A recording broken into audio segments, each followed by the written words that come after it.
It's a Darren Power Co.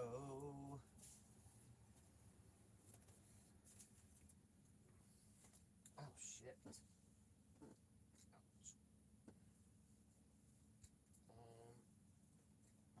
Chat phone right here.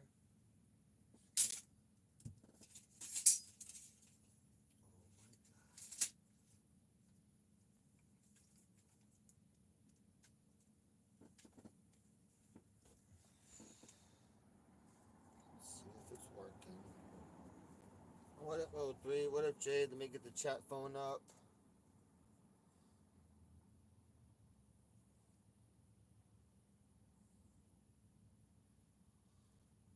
Oh shit.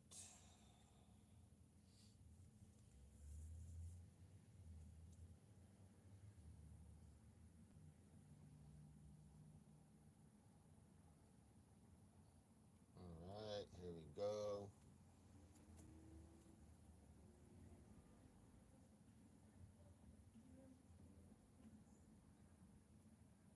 I'm serious, O3.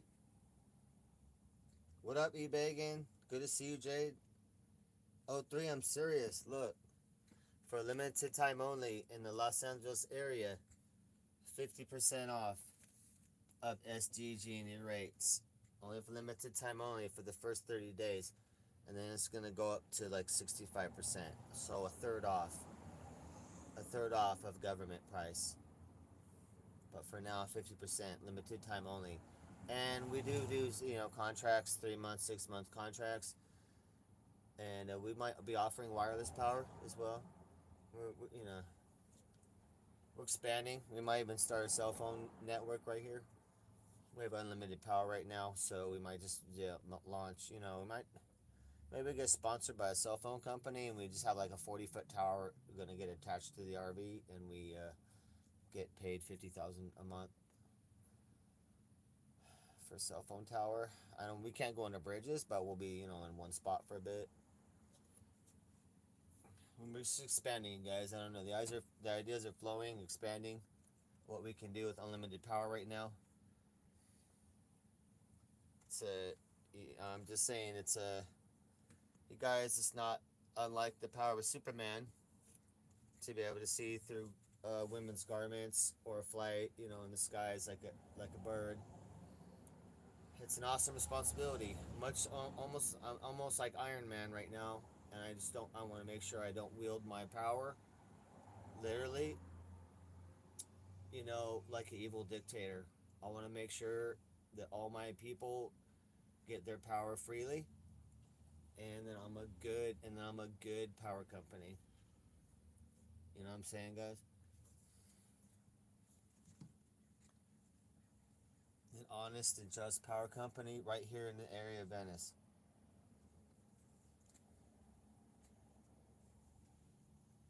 Yeah, check it out. Look. Okay, so I finally wired up the two. So 2 of them are rolling right now. 2 out of 4. And I got to wire the other. I'm waiting for some parts. And then the other 2 I can hook up immediately. But it's just a bunch of rat's nest, whole bunch of stuff. Wire. This is the active one. So you got 2 solar panels coming in here. 2 solar panels coming in there. That's the ones we're waiting to hook up into there. But it's all wired up, ready to go. But so this one's active. We got a lot of volts right now. We got the inverter right now activating. It's doing a lot of charging right now. So we got the inverter on. We got the inverter on, charging everything now forever, because we don't ever have to turn it off ever again. And here's our readouts right now. So this is our technical readouts. We also have a remote right here, which will be wall mounted. So this will be wall mounted. I just plug this in, and it'll be on the wall, and I can see all my electrical information.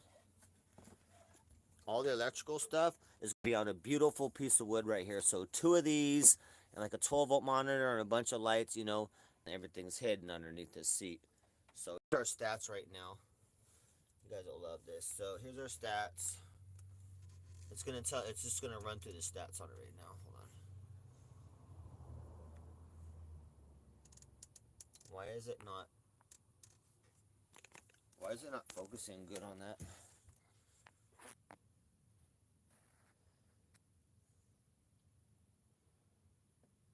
go through the. So right now, 13.1 volts. You see the battery pack? It's got two more bars to go to be full. So right now, you see the little solar panel charger light thing on the left. It means the whole panel's packed. It's charging the batteries, and I could also be plugging in stuff. So if I want to plug wires to this too, I can get power from right here. So if I want constant 12-volt power, I can get 12-volt power from here. But it's redundant because we already have that hooked up. So this is what it's doing. I went through some bullshit today to get this hooked up. All sorts of technical difficulty. I had to look in the manual, but it was a simple mistake. So 11 amps. So it's gonna go through what we're doing right now. So it's gonna tell me what the it just this thing is so much shit. It's all programmable. It's gonna tell me what the solar produces on a daily basis and at all times. It's gonna tell me what the pack's at. Um, so there's a load. It'll tell me the load on it. Let's figure it out. So we're at 31 volts. 29, 31 volts on the PV means the solar. PV means the photovoltaic. Oh, there we go. 11.2 amps coming from the solar panels right now. Two of them.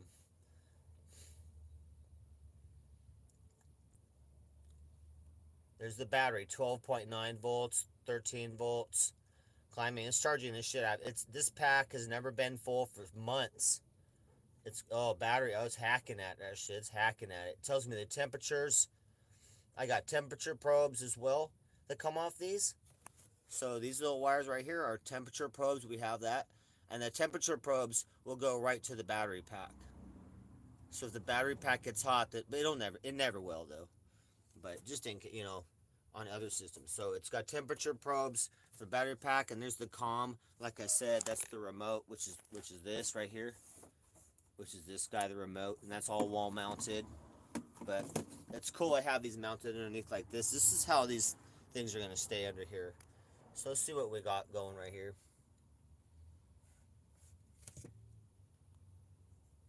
Dang it.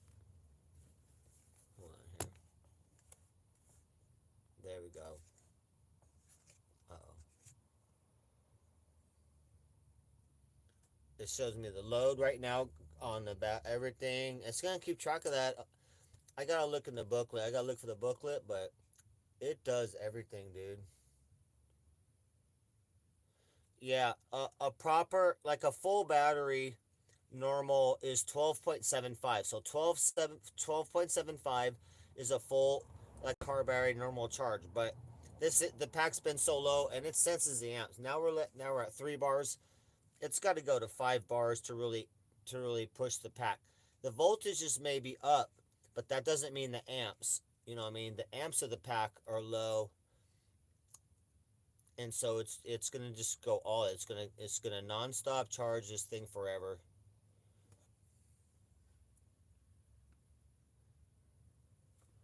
But there it is.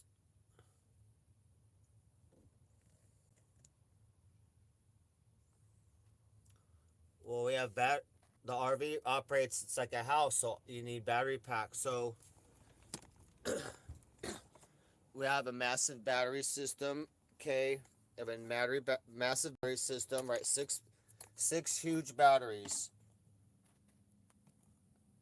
and those supply battery for the lights and everything for the RV. So everything 12 volts. So everything inside the so two separate battery systems. So there's a battery for the RV, like a car operates the lights and the tail lights, and turn signals and all that. That's a separate battery system.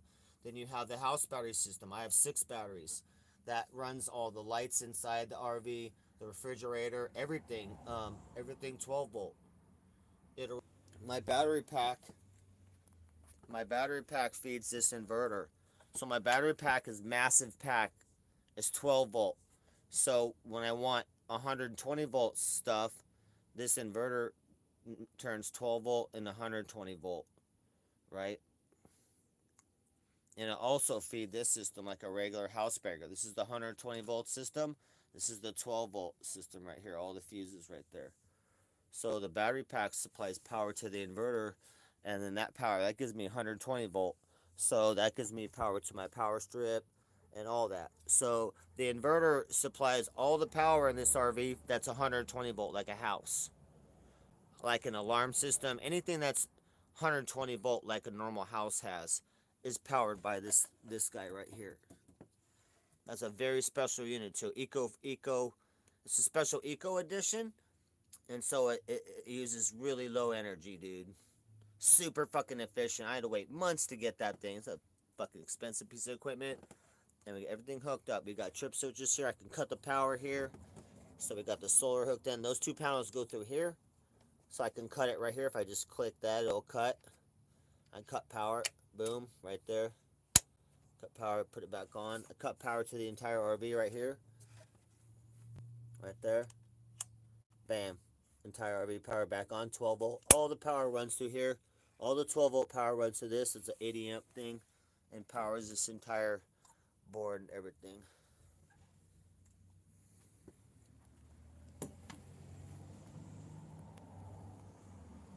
Fuck, it took forever. I was kind of bummed out. It took a few hours to figure out what I did wrong. Alright, let me catch up a chat. Hell yeah, we got forever power now because look, when the sun goes down at night, right? When the sun goes down at night, the battery pack's going to be fully charged. So the batteries will charge everything at night. We'll have plenty of battery power all night for the fridge, the big screen. I'll have a big screen TV and computer and all that. And then in the morning when the sun comes up, it'll start charging again. And so we have plenty of power to be powered up at night, do whatever we want at night, and then the daytime it charges up again. But we got 2 out of 4 hooked up, and in 2 days we'll hook up the other 2. We got a couple more hours. The fuses blow? Not really, no. Only once or twice. Cattle prod? Oh yeah. I'm gonna hook up a cattle prod onto the doorknob of the front door. The front RV will have a cattle prod hooked to it. It's gonna be lethal for cows if you try and grab that knob.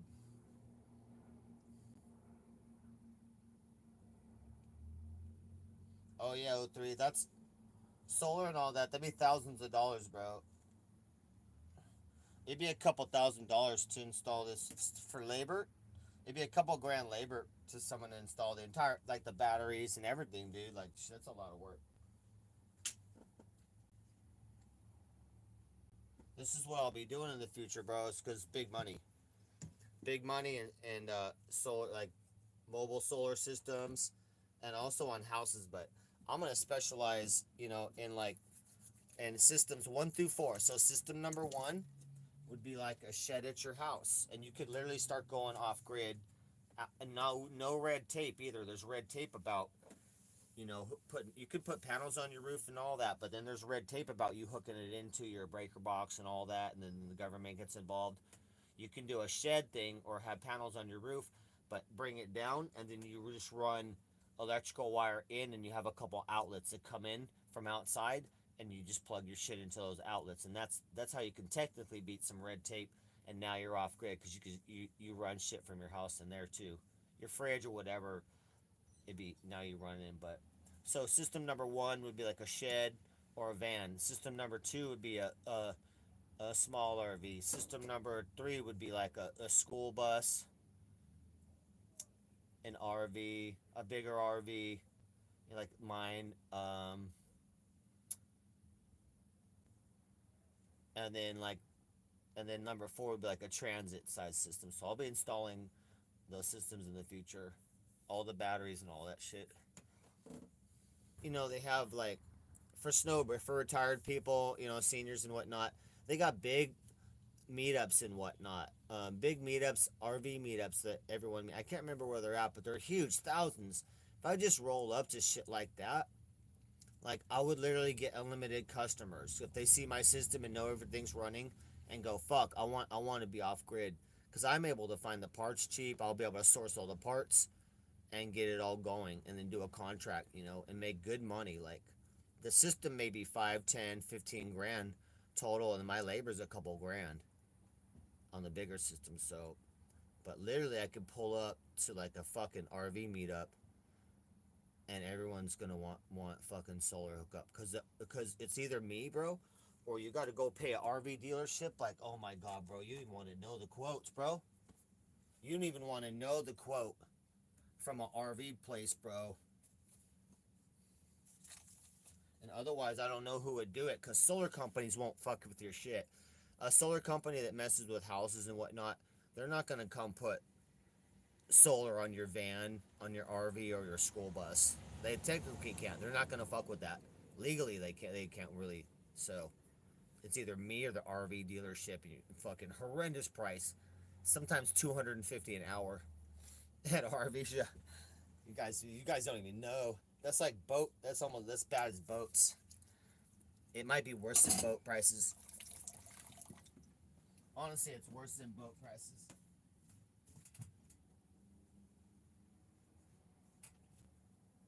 So we might travel a little bit. That might pay for our travel, for us to be able to, like, say like we travel a little bit. Like, hey, Joe Schmo in Phoenix wants me to install a system, and he orders the parts, and we go do that. We make some money, and then we go to the next gig not too far away, and we just kind of we travel and we install systems and make money and stack money. That's an option. We could be a traveling solar battery installer, and that'd be kind of cool to travel. We could travel heavy like that because we'd be meeting people, and they'd be like, "Okay, well, I'm over here," but I'm like, "No, you're too far away. You're like 4 states away." So maybe put them on a list, like a waiting list. Be like, "All right, well, you know," and then I'd have to try and get a work route going, as I'm going. Like, all right, like, no, I'm gonna be up. I'll have to tell someone like, no, I'll be in the St. Louis area in about 3 months. I'm traveling. We're working. We're finishing things, and then I could maybe book people for the future like that as I travel to every city, and we just fucking install shit, and then we do it IRL, repair stream. I get paid heavily. They're off the grid, happy customer, killer YouTube video, do a couple shorts, merch and all that. We got the merch and the products as well. People, I get paid the Amazon merch. I get when I'm Amazon business partner. I want my people to buy it through that. Then I get a percent, and when they buy all the batteries and supplies and all the parts through my Amazon stuff, the link, it's the same price for them, but then I get a commission, and we make a lot of money on that. So that may be a good option. No, I know, asshat. I was laughing about that the other day because I was sitting under the street light looking up, and it was pretty bright, and I was like, "Oh fuck, I forgot." I'm like, "You know what? That's going to give me a little bit of a not much, but it will create a little bit of electricity." Those lights are like 1,000 watts or 1,500 watt uh, LEDs. Um, it will charge, and they're flat down. They're aimed straight down. They're aimed straight down. If you park right under it, it's gonna give you some little bit of charge. Like, I was laughing about that the last couple of days.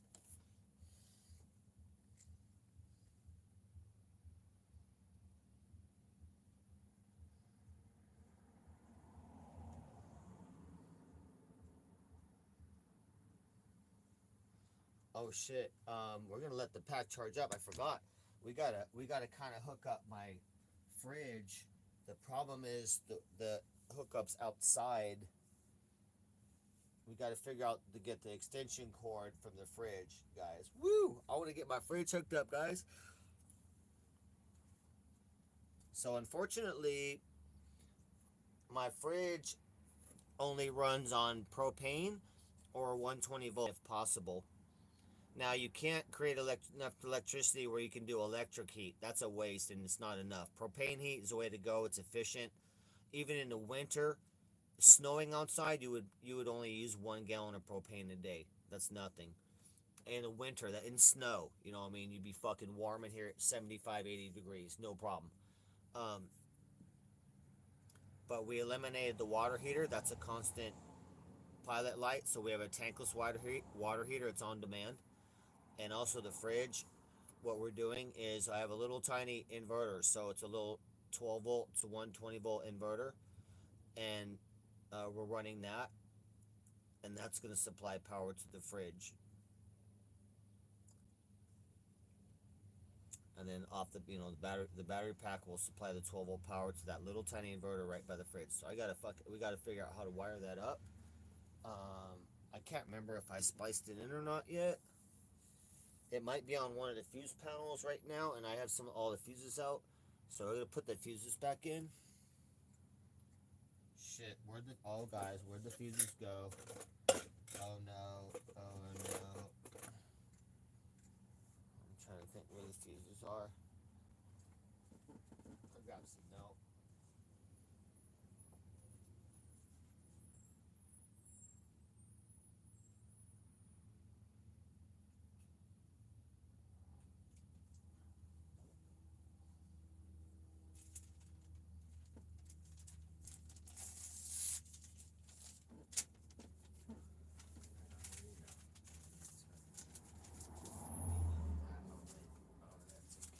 Tickets.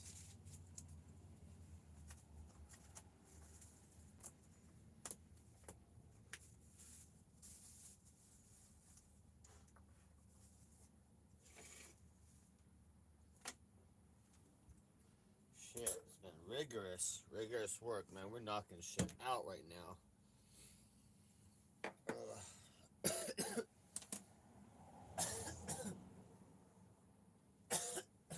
Shit, where you at, chat? Where you at?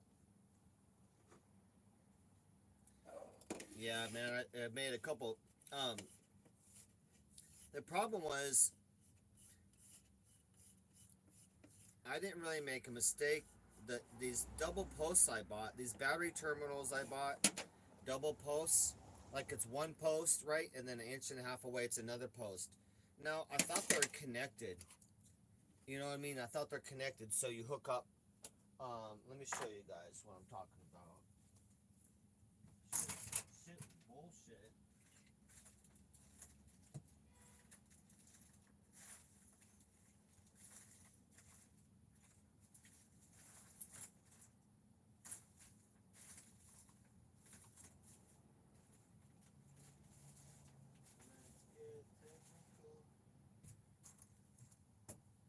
Uh-oh, where's the terminal? Uh-oh, where'd it go?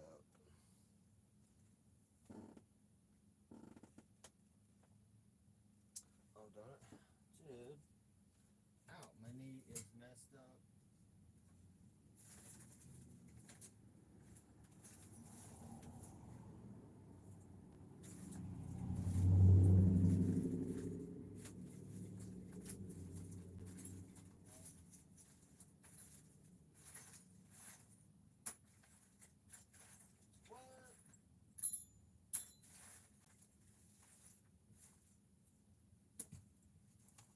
Alright, so basically I had some blocks like this, right?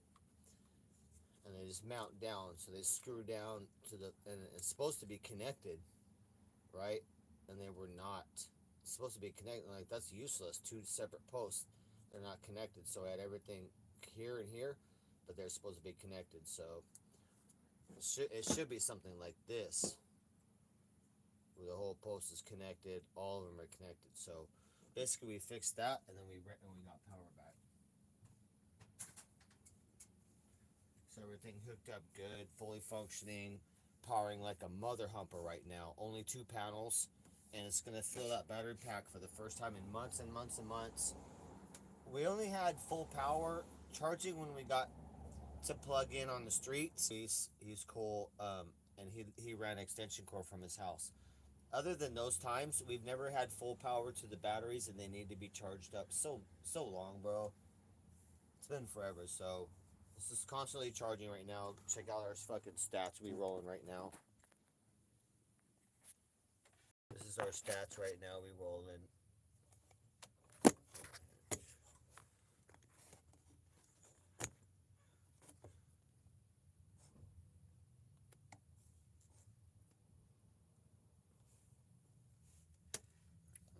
There we go. So that's the load. On the left, you'll see it go through. PV will mean photovoltaic.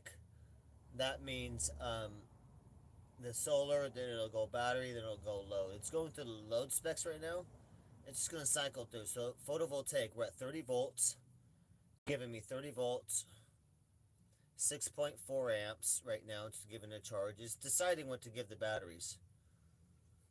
It's smart charging as well. These things do smart charging, so batteries at 12.5 volts, 12.6, 14 the amps. There we go. 14 amps is charging the battery at 14 amps or whatever. Or I'm not sure what that means. Maybe that's what the battery has. But you only see the two. We only got 2 bars out of 5. So it's really deep cycling. And I also have my inverter on. So my inverter's charging shit too as well. But we're pretty much done. But we're running with the inverter on. Once we turn the inverter off, it'll charge more. But we're just fucking cranking up right now. Cranking power. And we got 2 more panels. So we got this one. So the other 2 panels go to here. 2 solar panels into here, 2 into here, and then we got trip switches and all that for each of those. Everything's hooked up good, dude. We're just rocking it. And on the wall over here, you can tell too, like we're 4 bars. 5 bars is full, but 4 bars. Really quick, like 4 bars. It's just gonna keep charging forever. So now we have unlimited power. We got to get the other 2 panels hooked up, and so we're really just fucking horrific amount of power coming in. We never, because we're gonna be hooking the fridge up. I gotta go take a look at that honestly and see. I'm gonna go look at that panel right now.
Alright, I guess I forgot the inverter died. It was just a little guy. It's just a little tiny guy, a little like 150 watt, little tiny inverter that's gonna run the fridge. So we'll have to buy another one of those, and then we cut off. Usually they have cigarette lighter plugs, right? And then, so we cut that, and we wire it into the positive and negative. So positive, negative, 12 volt, and that'll power the little tiny inverter. So we'll have to order one on Amazon. And then we'll be able to run our fridge. Fridge time. Woo! I'm gonna look. We gotta look for one. Okay, we're all charged up. Remember, the setting is either on that. All right, guys.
and negative on the other two.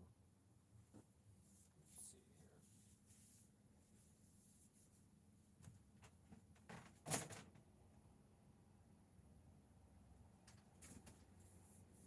We don't have much. We don't have much to finish. What up, Misty? Good to see you. Really, we don't have much. The rest of the other two panels, we don't have much left to do.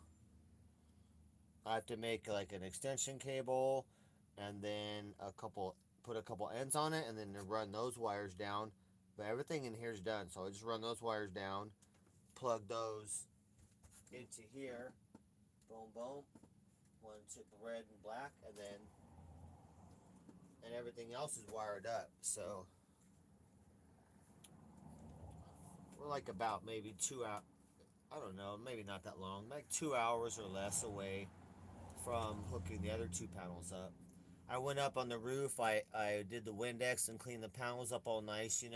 They had a little bit of greasy spots too, ever since I had them anyway. But I cleaned them all up, Windexed them up. I even backed the RV up a little bit so they're in full sun, um, and they're angled toward the sun a little bit. Since the roof is rounded, three of them are on one side, one's on the other. So each of them are a little bit angled, and that's fine. But we're rolling. Yeah, we got to keep busy, Misty, and get things done. It's overdue. I want everything functioning. We're gonna have a fridge. I'm so excited. We should order a little tiny inverter. I think I can spend like $20, and then once we get that, like a 1 day, and then we'll get that. Oh yeah, I'm waiting on some parts tomorrow for the other two panels, but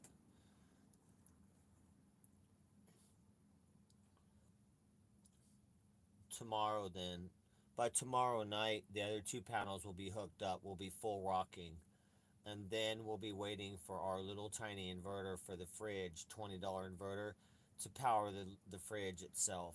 Little tiny one, like a couple 100 watt, little tiny guy that fits in there. We supply that with 12 volts, and then we're good to go. Oh yeah, I was looking for my fuses. No, the stove's propane stove. In an RV, you don't.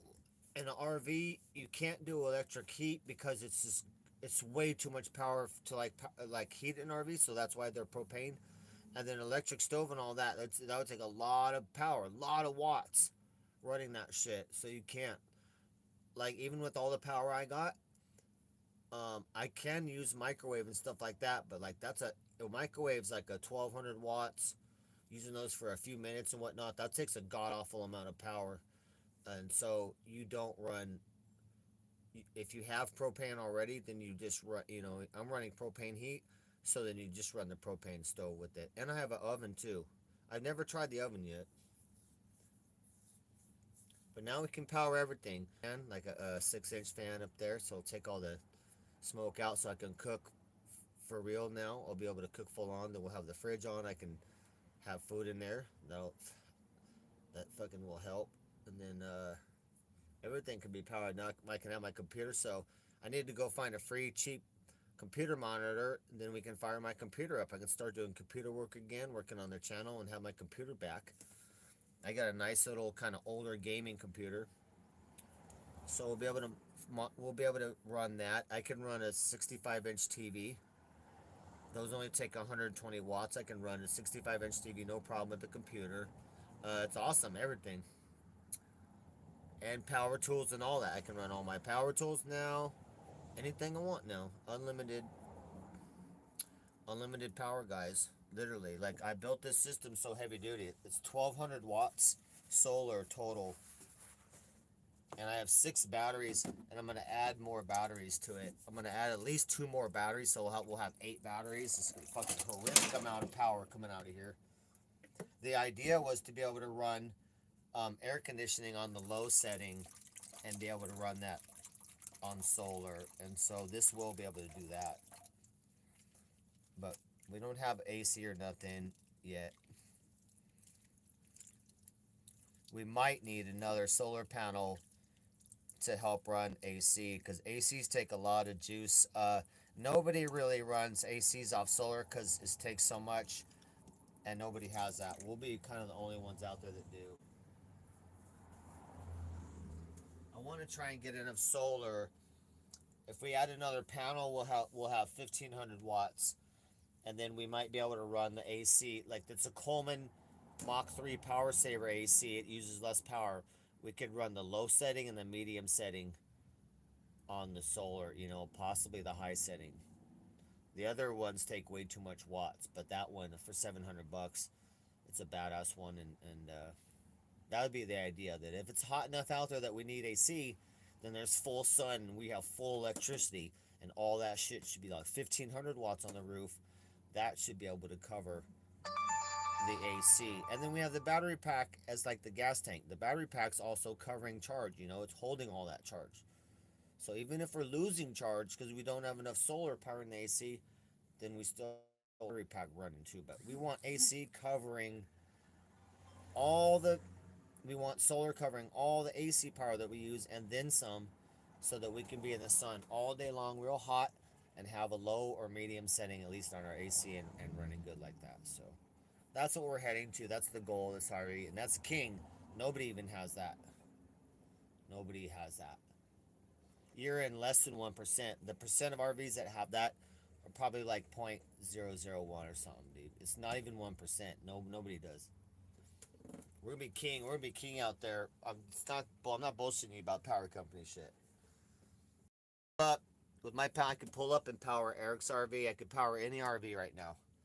Once we get the other two panels connected, I could power anyone else's RV. I could just run an electrical cord and power all your shit.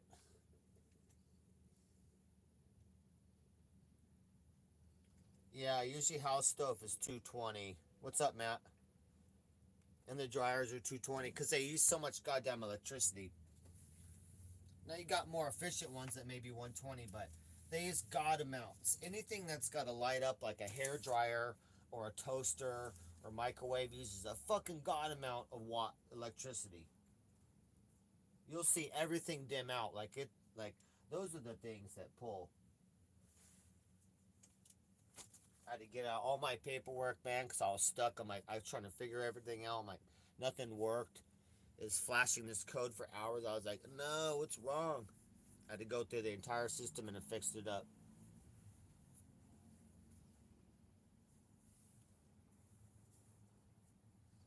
I bought a new pipe today too because we've been doing joints and smoking too much weed with the joints. It's a lot of weight, so we got this pipe cheap, less than $10. It's $9. Eight something, 875. Hold on. This pipe is beautiful. It's got the leaves on it. Super heavy glass. Big hole at the end. Boom. It's a barrel right there. Pretty beautiful though. Yeah, check it out, Matt. So look, here we go.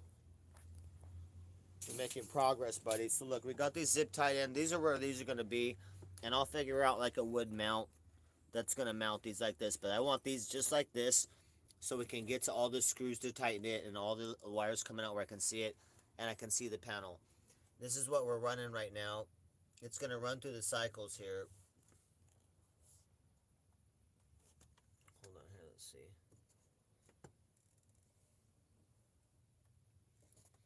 Hold on. Why won't that focus good?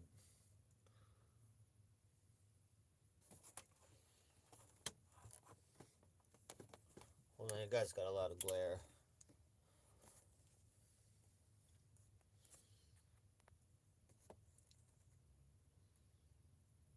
There it goes. Okay. PV. Okay, it's going through the solar specs right now. Now it's going to go back. 12.2 volts. We're low volts. 12.75 is a full battery, but they go over 13. Battery at low amps. See low amps on the battery? It shows the temperature. I got temperature probes too as well to hook in there. There's a load, zero point 0.2 amps. No load going on right now. We only got two. We only got 2 out of 5 bars on the battery. So the amps are low. It needs to really charge up the load. And it's going to go switch to the PV. That means solar. Now here's our solar specs coming up.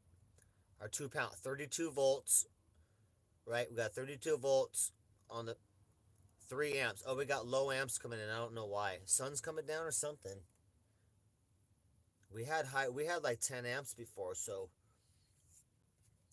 battery 12.3 volts. We need to get the other 2 panels. We'll get the other 2 panels hooked up by tomorrow night. Those going in here. So 2 panels into here, 2 panels into here. These are all hooked up, ready to go. The other two need to hook up right in there. It's gonna be real quick, less than 2 hours away. I'm gonna be hacking on it today and tonight, and so those maybe even by tonight I'll have that shit. Well, we're waiting for parts. We're waiting for a packet of these that we need and some heat shrink. So we'll have everything ready to go except for those things hooked up. But it's pretty much, it's all hooked up. Oh wait, no, we don't need those. Hold on. No, I don't think we need those. We might be good to go by tonight. We need to run the wires from the solar. We need to make some connectors, hook it up on the roof, bring the wires down, and hook them into there, and then we're done. That fuck. That's less work than I thought. I thought I had to do some of these. Well, I ordered those connectors. I don't need them, but I need them anyway in the future. But I guess I don't need those. We just run the solar in. We just see how these are already hooked in. So that's the solar coming in, red and black from the solar, red and black to the battery, red and black to the battery, and we need to hook the solar in for those two. But they're all done, running awesome, dude. Running awesome right now.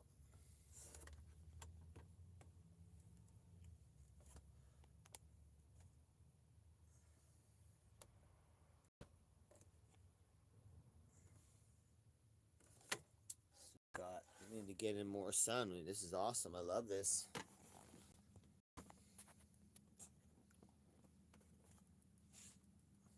What's up, Romos? Oh, change the pea pad. Good boy. Good boy. You got enough food, Bubs? Here. Let's get you some more. Let's get you a full bowl. Get you some food, Bub. Hold on a second. Hold on 1 second. Let me fill this up. Hold on 1 second, Bubs. Hold on. Give me a minute, Bub. He usually knows what I mean when I say that. Hold on a second, Bub. Don't move.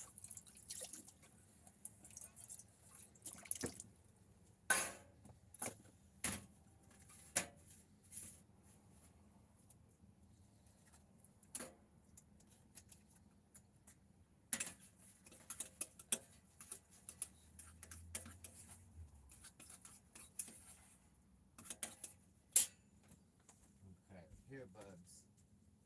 Look it right here, Bub. Oh, look it right here, Bub. Look. Yeah. Right here. Look at that right there.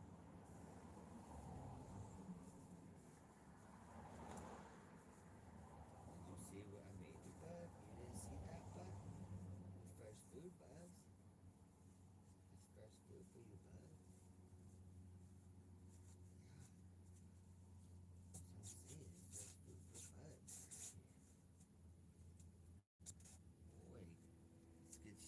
Water.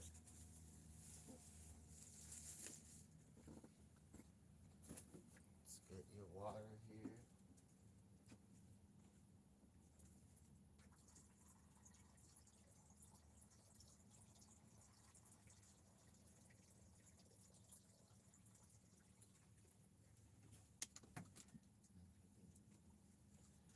Be in little kitty heaven.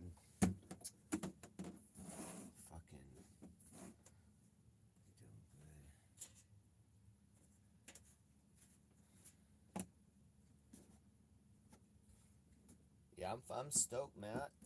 We're making real good progress because I'm trying to be efficient every day, working every day now. That's what we're doing. It was a lot more work than I thought, kind of doing that stuff, but now I got the hang of it and pretty quick. And know I had to research shit. Today was just a minor, like a product, something I was using did not work like it was supposed to. So these battery post terminals, so it was easy. So it was basic like I thought. So really easy basic system. We're also gonna ground the solar panels too. So Solar panels have a positive and negative, but you're supposed to ground the actual frames of the panel as well. So we'll be running frame ground wire on the panels and coming down to ground on that too. That's proper code right on that. So I'm super excited, dude. And we'll testing and see. We're gonna see the weak point too. Like, do we need another panel, or do we need more batteries? I want to see what the weak point is. Now we're field testing it. It's awesome. This is the fun stage. And that solar on the roof fucking looking so nice, guy. So nice. I went up there and cleaned them with Windex. So I cleaned the panels all nice. Two of them, at least. Panels looking all good.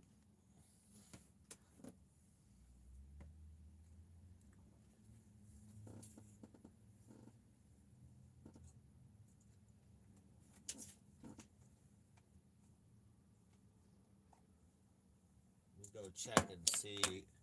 We'll go check and see if we still got sun on them right now.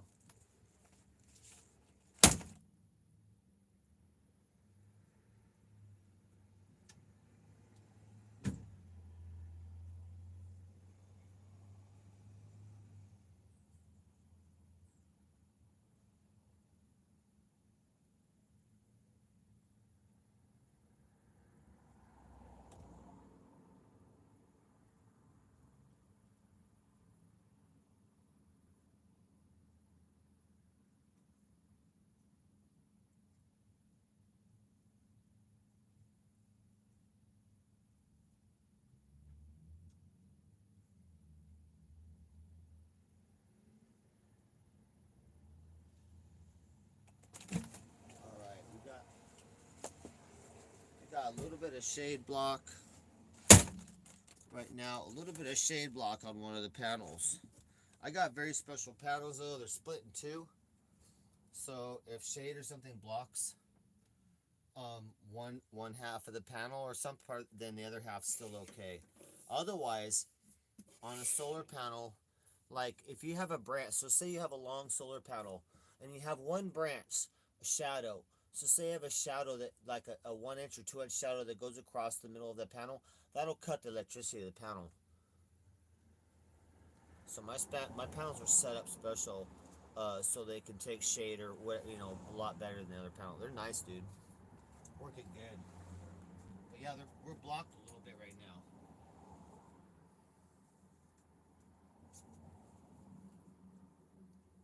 So right now shade's blocking. Like I could run electric stove if I want, but that'd be highly inefficient. Highly inefficient.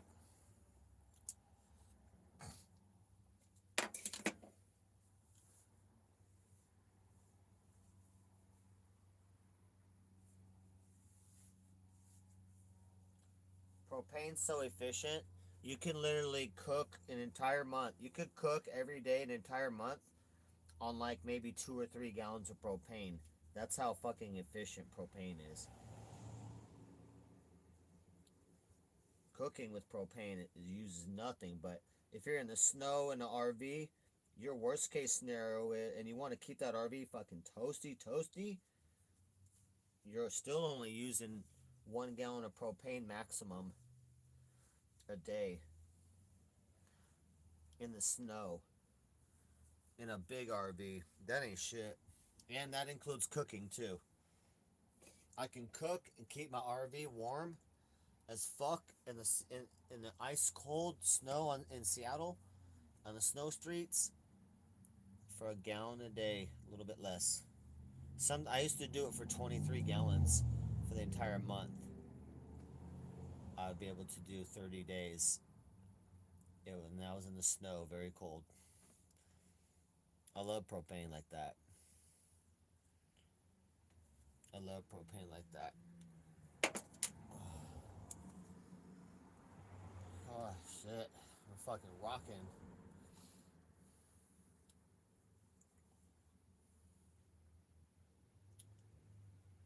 What's going on here? Hold on, gotta notice.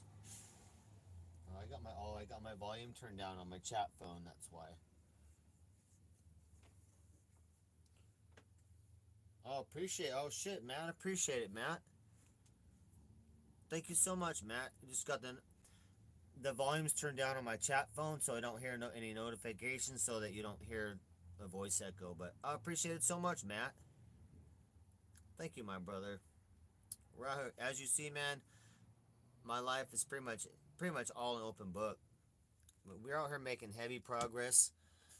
Um, every day. I'm trying not to kill. Usually, I burn myself out. Like I'd be doing a terrible schedule, like a Costco hot dog. That's it all day, in like an eight or 12 hour day. We're not doing that. We're gonna make sure we eat, knock out shit bit by bit. We're gonna heavily catch up. The RV and stuff has had a rough year.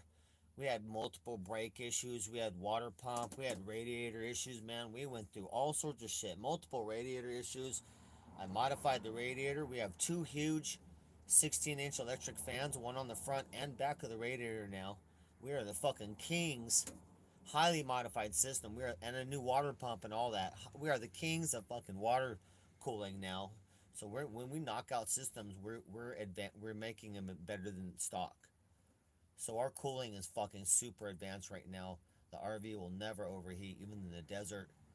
And so we got a terrible screeching coming from the front of the RV. We got to get to that at some point. Horrible screeching. I think it's a smog pump. Something we don't need anymore, but I can't eliminate it from the system and run it without it. I'll be forced to buy it just so we can keep running the belt, which is terrible. I wish I could throw it out and just buy a shorter belt, and then we'd be fine. But no, it's a bitch.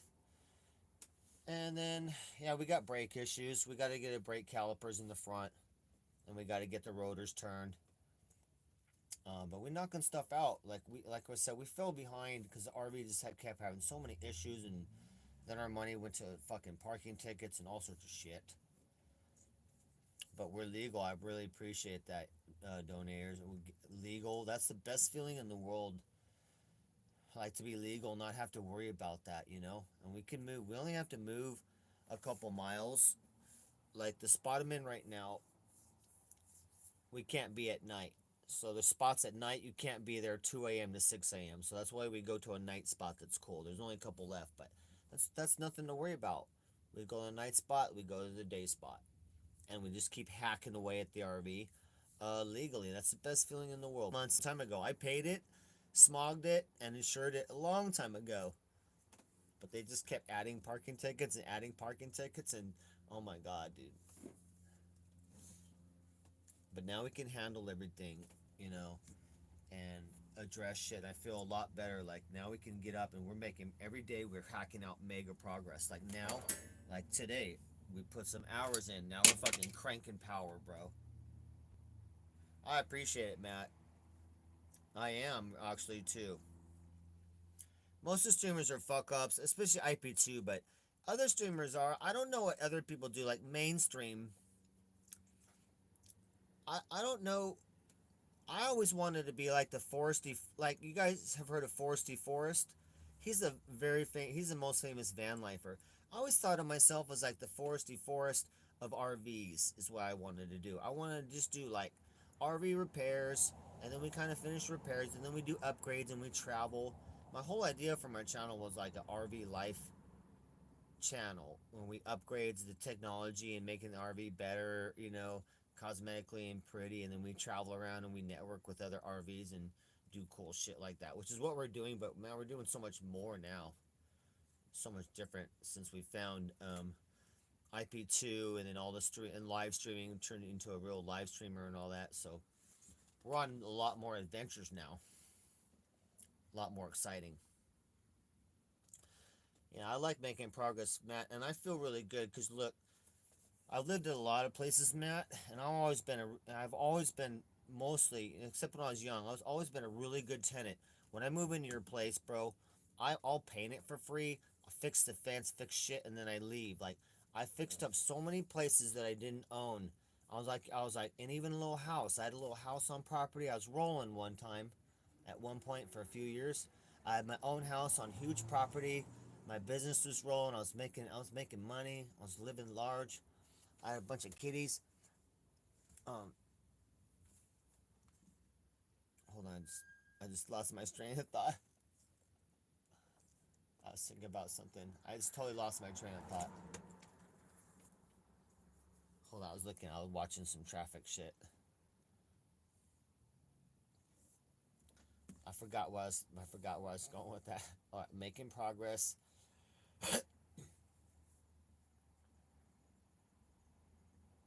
I totally lost my entire train of thought on that.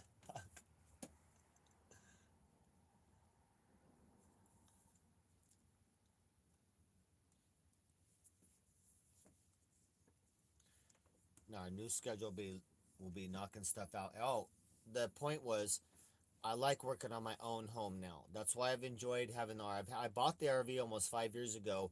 Worked on it a bit here and there. Then it was in storage a lot. I couldn't work on it, and then it deteriorated a little bit. I had to do damage control, and then the year before I moved up here, we were really working hard on it.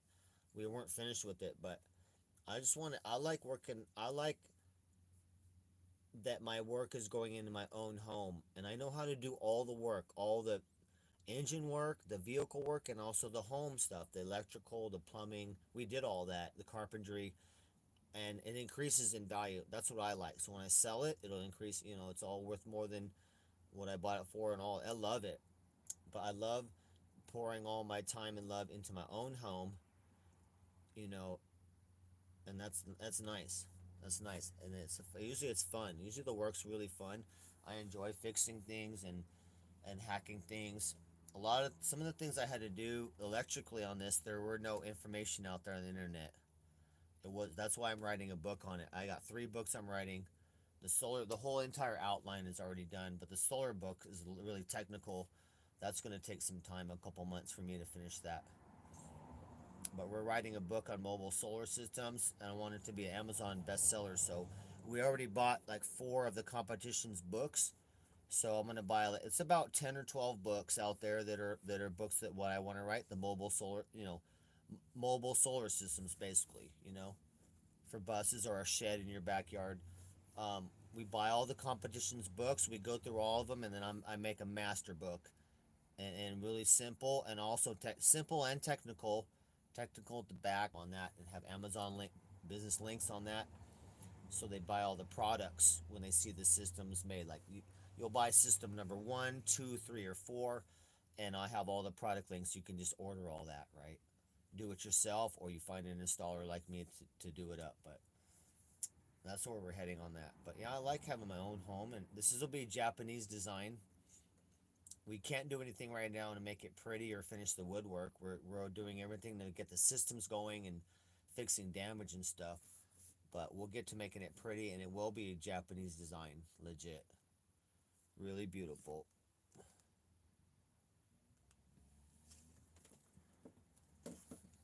We're not that far away, honestly.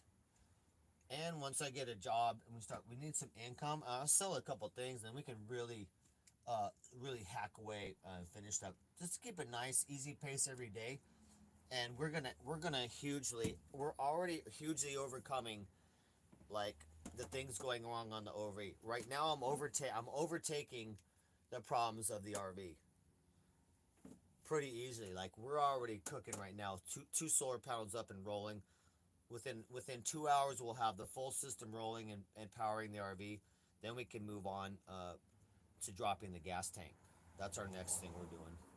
We're using double gas, so we're using double gas running it through the gas can. I was like, holy fuck! So sooner than later, we need to fix that gas tank, because yeah, that gas can rig that we're doing, it pumps a lot of gas into the RV, so horrendous amount, even more than it was. So we'll be dropping the gas tank in a day or two, fixing that system, get that back to normal. And then things are picking up, guys. The motor's running good. We got to do an oil change at some point here soon. Oil change needs to be done. But yeah, RV's coming up, guys. I appreciate it. Appreciate your help a lot, Matt. That reminds me. That reminds me. Don't put any gas in the gas tank. There's only about $30 of gas in the gas tank, because that thing's got to come down onto my chest. So it comes down off the straps, and I put a blanket on the ground, and then I lay the entire gas tank out on my body, and then roll it off my body so that it doesn't get hurt. You know, it's not a lot of weight, but you definitely don't want to do that with a full tank. Or you know, it's a 100-gallon tank, and there's only like 7 gallons in there or something, 6 gallons. But I remember doing that. I had like $150 of gas in there, and it was pretty goddamn heavy. I was like, oh shit, note to self, don't ever drop the gas tank if you don't have to with a lot of gas in there. But we're gonna stream that too. So we're gonna stream the. I've dropped it twice already. You're gonna see me drop that gas tank in half an hour. You can be like, holy fuck. That if a shop did that, it'd be a couple thousand. Yeah, actually less than that, Matt, because you got water. Water weighs 8.33 pounds a gallon, and gas is pretty light. I put gas at about 7 pounds a gallon, probably. Gas is pretty light. It's significantly lighter than water, but I put 7 pounds a gallon. We get about $30 in there, so that's nothing. The gas tank itself weighs like 50 pounds or not. It's not. It's not. It's not. It's big, but it's pretty light. I already took that gas tank out. I had it sandblasted. I painted it. Then I rubberized. I did a rubberized coating on the outside. It's all beautiful. It's a beautiful gas tank, man. I redid the whole thing. We're gonna drop that in half an hour. We're gonna take out that pump inside the fuel assembly, and then we're gonna run a tube instead, and then we're gonna run an external fuel pump instead, and never take that tank out again. It'll never need that. And even if it's switched over to fuel injection, you can just change the hose. You won't need to drop that tank at all. You'll have to change the fuel injection hose on it, but then you just connect it right there. You won't need to drop that tank ever again, which is nice.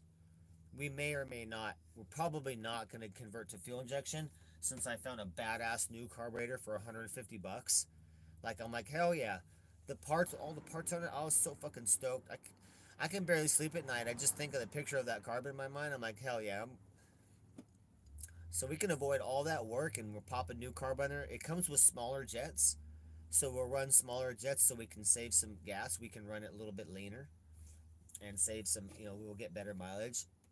And then we'll sell the fuel injection unit for $1,000. I paid $1,000 for it a few years ago, and I've been checking prices. It looks like I've seen some for 1,300, 1,400. We should get a solid 1,000 from that unit. It's if we sell it. So I think we're gonna sell that and keep the carburetor, and it'll get good mileage. And we'll make it lean, a little bit lean, so it'll get better mileage, and so it'll be comparable to the fuel injection system. So I'm excited about that. They'll eliminate that entire situation. And then, like I said, we got a couple brakes. We got to do calipers in the front, $50 each. Turn the rotors, $20 each, and then we'll have absolutely brand new brakes because we got all new pads up there and all done. And just knocking out shit bit by bit, bit by bit. Oh, gas pumps. Let's see. Gas cooled. Well, they are. What do you mean gas cooled? They are chilly when gas runs through the little fuel pump. They are cold. The gas moving through it is chilly, like the metal. I have metal ones. This is what we're running. This is my tool for this is my business tool for my mobile business so that I could siphon gas out of people's motorcycle tanks and shit. But this is what we're running right now. We're running one of these in the front. We eliminated the mechanical pump that's on the motor. We saved a little horsepower from that. So no mechanical pump anymore. We put a plate over that. There's one of these right by the motor. And so now we're going to install one of these outside of the gas tank on the rail, on the frame rail, and then there'll be a big fuel filter after it. But yeah, we got the pump already. It's not going to cost anything to fix this situation with the fuel pump with the fuel pump. Yeah, we have a dead fuel pump inside the gas tank. And what happens with that means if you have a dead That means gas can't flow through it. Like you would think we have another pump sucking the gas. Like, okay, can it just suck the gas through it? No.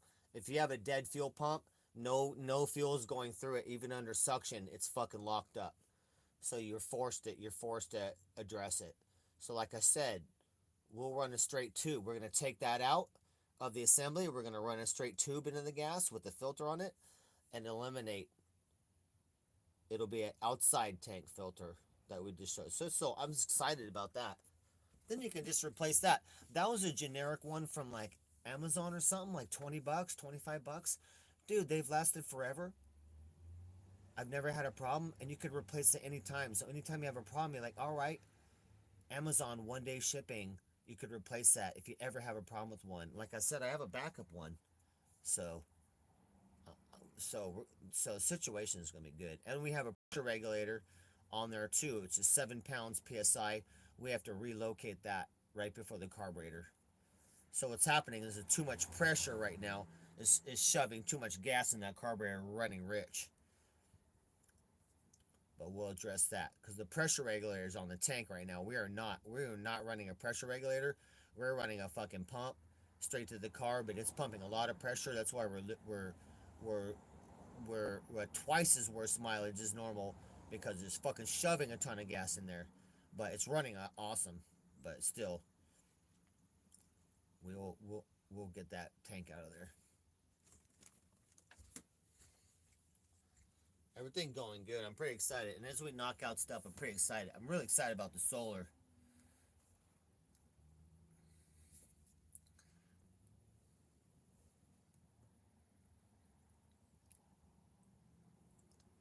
Yeah, they run pretty cool. Like when gas is running through them, they're cold to the touch. And they're constant. The one I have, it's constant, so it's always clicking and going. It never heats up at all. And once you turn the key on, they're always like they're pumping constantly. And it's never failed. That cheap one I've used, like that I showed you, Amazon 20 bucks or 25 bucks. I've been using that forever. It's never fucking failed on the RV ever. And like I said, we've been about 2,200 miles in a year, and we have to move 2 to 5 times a day. We move this RV every single day for the last 14 months. Every single day, 2 to 5 times a day we move, and we're rolling. So that pump has been through some shit, and it's been solid. I love that. So easy to replace. Like I said, you could replace it in 10 minutes, no problem. And if you don't want to wait, then you could just go to O'Reilly or AutoZone, and they have ones you could buy for like 30 bucks, 35 bucks, and you just use that and tie that in, so you'll never be stuck. That's what I like. And not having to drop a gas tank, dude. That's a stupid labor.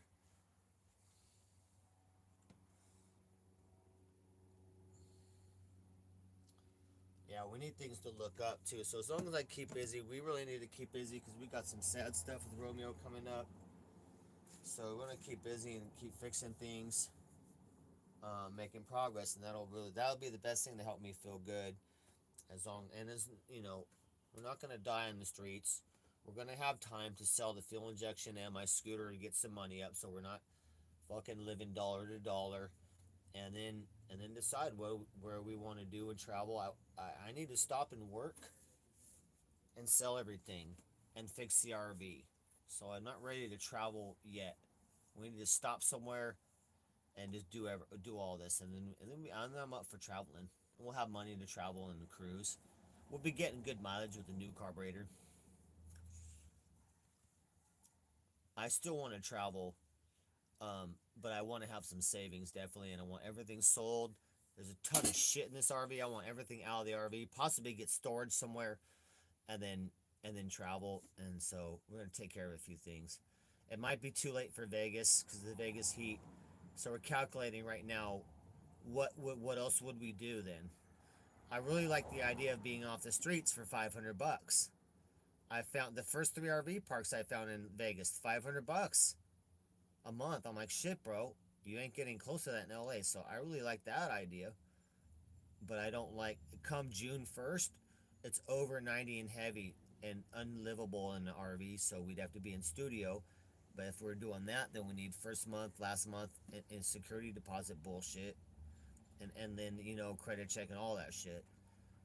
So maybe Phoenix, or I don't know, maybe we chill in Huntington Beach and we get a job at a restaurant. I like the idea of Huntington Beach has a bunch of beach spots. We can park the RV right on the beach with other people, man. Most, I guess, they're the guys. A bunch of RVs and van lifers down there, legit, not getting harassed. So if we have a bicycle and we're posted up there for a couple months, we could get a nice job at a Huntington Beach restaurant. I'll do shirt and tie, dress up real nice. We'll gain weight, fill out, so we look presentable, and be a good waiter in the area and stack money for a couple months. So possibly that.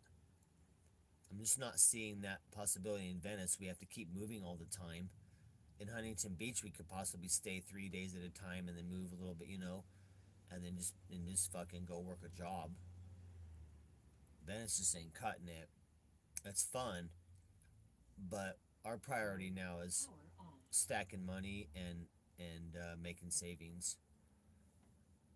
And I think it'd be fun. Huntington Beach might have some fun beach restaurants and whatnot. Good prices. The prices are going to be high in the restaurants, so we're making good tips. And so I'm pretty excited about that. I just want to be a waiter again, guys, so I can eat at the restaurant and make mad tips. I'm super excited.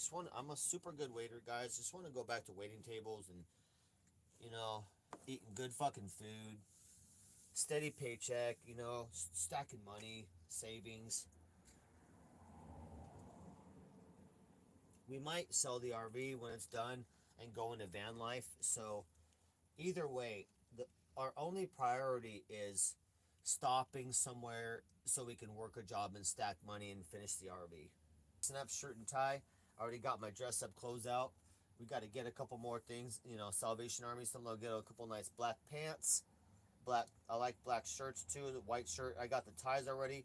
I got Jerry Garcia fucking beautiful ties. We got gold clip. We got the gold tie clip and all that. I got a silver tie clip and a gold tie clip. Oh, right, I'll show you. Man, we be dressing nice, I'll tell you that. Like, look. So we got the gold plated tie clip, for the shirt. Going out like that. Look at that. So it clips like that. Bam. Fucking beautiful. So we be dressing up super nice as a waiter. Super nice tips. But yeah, we're trying to think where to go. Huntington Beach, right there. We got Cheeto near us, so we can hang out with Cheeto. He's kind of knucklehead, but he's fun. Cheeto and Sneaker Chop. A lot of people go to Huntington Beach. It's a more normal beach, a big, beautiful beach. We could maybe sell art on the beach out there too as well. But I would want a job right there, locally, local restaurant right there. We could just ride a bicycle or walk to work. So I'm pretty excited. And we got someone else out on the streets there right now. We got another We got another person out there living out there, a chatter, another chatter out there living in a truck out there. So we would team up with somebody. We would actually team up with another chatter that you guys know, a guy named Nightmare. A guy named Nightmare in chat. He lives out in HB right there at the beach in his truck. And I'm like, fuck, bro. I might pull up, bro. We might team up. Shit.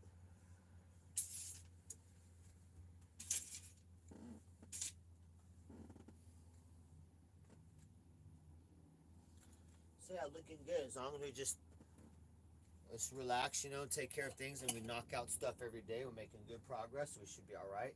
But definitely now that we're legal.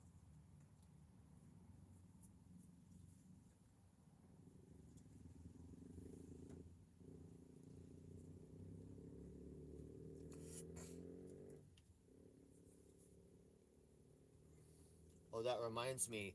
I was gonna try and look up a fuel pressure regulator. Let me look real quick.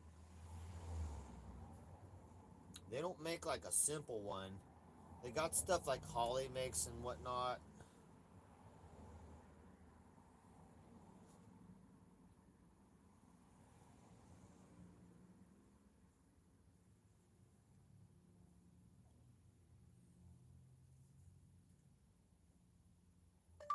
Inline fuel pressure regulator.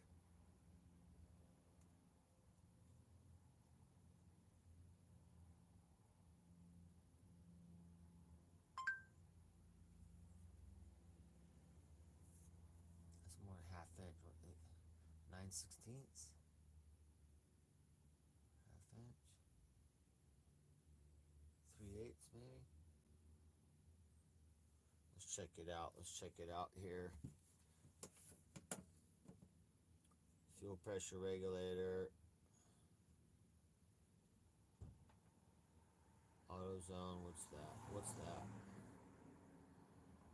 Looks like a fuel filter. I need something that's 7 pounds. It's automatic at 7 pounds is set. Pressure gauge adapter. Okay, no, no.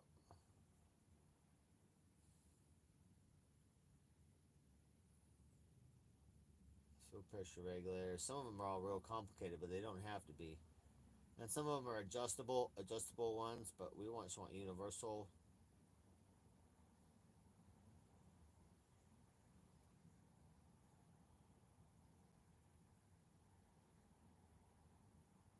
Oh, we want something like that, like this blue one. We're gonna get something like that in line. I have one for fuel injection. I might run that one, but it's made for like 40, 50. It's adjustable, but we could maybe adjust mine that I have for my fuel injection system, adjust that down to 7 pounds. But I don't running to that carburetor. We got a Rochester Quadrajet, 1988, a phenomenal carburetor. They're more complicated than normal carburetors, but they're worth it. They're fucking badass. That's why people keep them around. Um, but they need 7 pounds pressure. That's it. And we're running probably 10, 15 right now because we got no regulator. But we could use one, an extra one. Let's see here. Let's look. I just want a simple one that's in line. Let's look at that blue one. That looked legit right there. Inline micro regulator. Oh shit, we don't need to pay that price. That's because it's all anodized aluminum.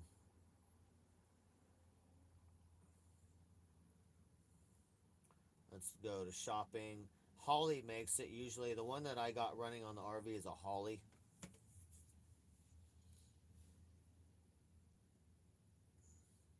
Okay, Amazon, $20. All right, $20 on Amazon. Let's see. Hold on here. Here's a kit, $25. Amazon. Amazon's gonna have it. Amazon. There's a standard one. You know what I mean? It's just a all brass and it can only move through there so much. Like it's solid. There's no components moving in there. That's the best because it's a non-failing. That part can't fail. There's no gaskets or anything. It's just a small hole literally that that won't allow pressure past a certain point. All right, let's check this out. $20. Temstone, adjustable. Right here. Oh, all right. Manual 1 to 5. 1 to 5. Nope. We need more than that. We need 7.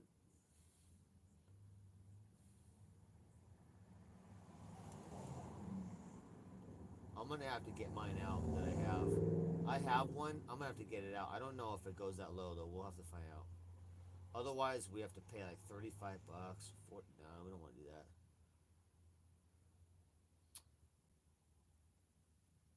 Timu, Team, Timu, Walmart. It's got that one. No, we'll have to get mine out and see. We don't need it right now, but it'd be good to have, and we'd like to have one. Let's all look at that. Boom, boom. Yeah, I have the same kit. Yeah, we don't need that.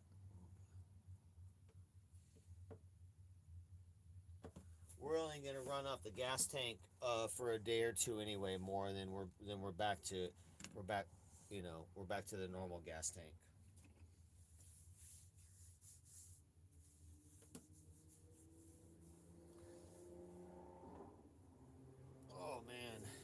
We gotta get something to eat here. Super nice day out. A lot of sun right now. We're gonna have to start parking in more sun spots without shade, so we could start, testing that solar, getting our battery power going. Yeah, Rochester's good carbs, and I looked them up. You know why they call it Rochester, the Quadrajet, Rochester Quadrajet? Whoa! Hey, wrong way! The fuck? Fucking guy going down the wrong way down the road. He's gonna kill somebody. Shit. Um, yeah, I guess so, because I looked it up, and I just thought it was an old carburetor, not kind of junky, but when I looked it up, they're more complicated than other carbs because they're superior. They just have superior, and I learned something new too. They're called a spread bore, which means normally a 4-barrel carburetor, all the holes are the same. Two flaps open, and then you kick down the pedal, and the other two flaps open. On the spread bore pattern on the Rochester, it has higher velocity because the primaries, the first ones that open are the small holes, and then it opens up the big jets to a humongous amount of air. But spread bore is a more even way to distribute the air and the velocities. So I was like, fuck yeah, that's awesome. That's a great design. And the jets are all adjustable, and the tubes we fucking cleaned it, rebuilt it. I'm memorized that already in my mind, dude. I could lay that out in a million pieces and put it together right now. It's super easy now. But yeah, we found a brand new one we're gonna throw on there for 150, dude. A generic made, but perfect. Brand new 150. We'll throw it on there, and it comes with different jets. We're gonna put the small jets in there and save gas because we've got plenty of power, so we'll save gas, get good mileage. Brand new carb 150. So I'm excited about that. Fucking solve that issue.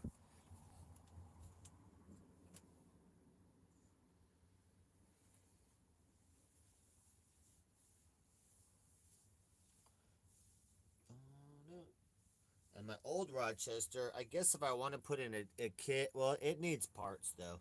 If I wanted to sell it, but we might even get $100 for the old Rochester. Not even built. Someone that wants it. Rebuilt ones are 250 and up for rebuilt ones on Amazon and whatnot. But I don't want to. That's the whole point. I don't want to rebuild it and buy all the parts and all that just to sell it for fucking a little profit, and it doesn't matter.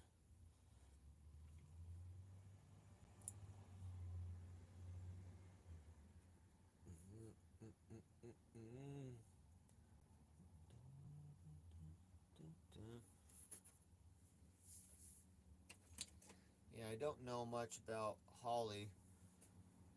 We have a badass MSD fuel injection system though we're gonna sell because we can get the carb so cheap. Put that on there new with the small jets.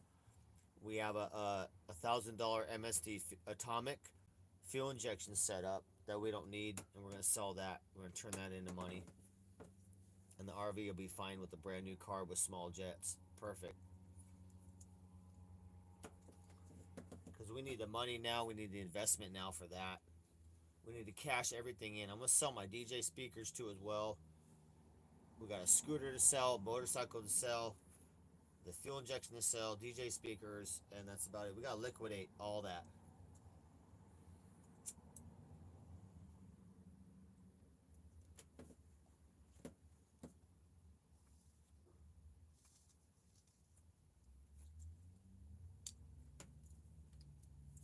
The fuel injection unit, $1,000.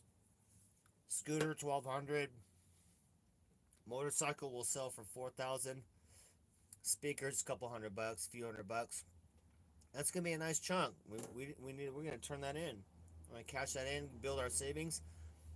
Um, we never know about the engine or the transmission on the RV. It could fail at any moment. We need to have some money for the engine or transmission issues, shit like that, and then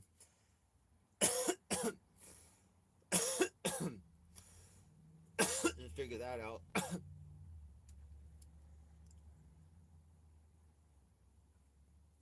I don't know how far I would go with the RV.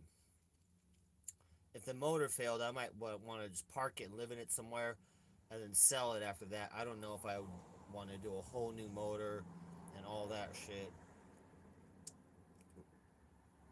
But motor's doing good, running good. Yeah, yeah, Deepon. I got. Guess what I got? I got the MSD electronic ignition system too. Let me show you what we got. Where did it go? Where is it? Where I got it out somewhere. Where is it?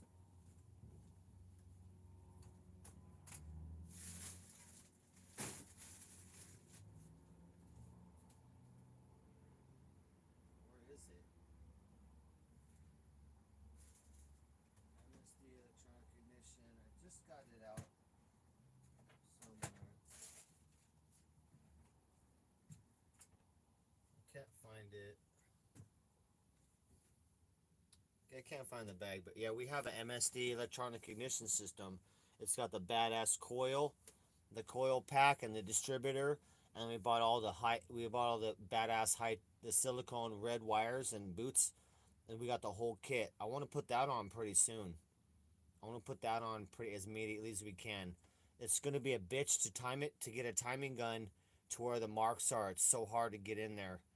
So I'm gonna start installing some of those components too pretty soon.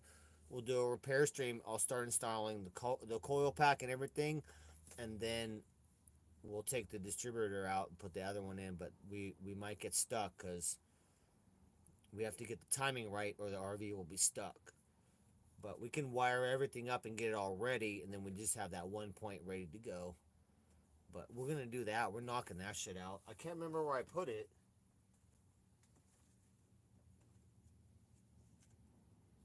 We got so much crap everywhere in here. It's hard to tell where anything is anymore.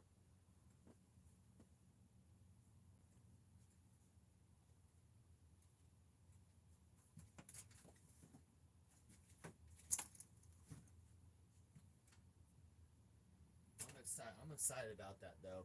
I paid $250 for that. I paid $250 for that system, and then the wire pack, was like $40. I want to show you right now. Damn it! Hold on. Let me try and find it, man. I'm excited about it. I got it out somewhere because I was like, I want to, whatever we're knocking out next. I kind of want to move out into the front of the RV, whatever projects we're knocking out. But I forgot, I fucking forgot where I put it. But I did just see it a couple days ago. I'm like, all right, let's get this ready because we're gonna. As soon as we knock out a couple things, we're gonna get that electronic ignition going for sure. Fuck that distributor shit.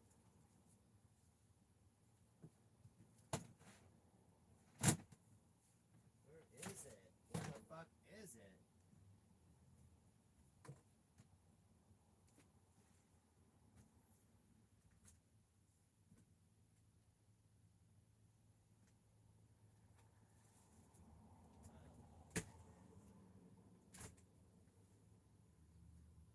Where did I put it? Who knows?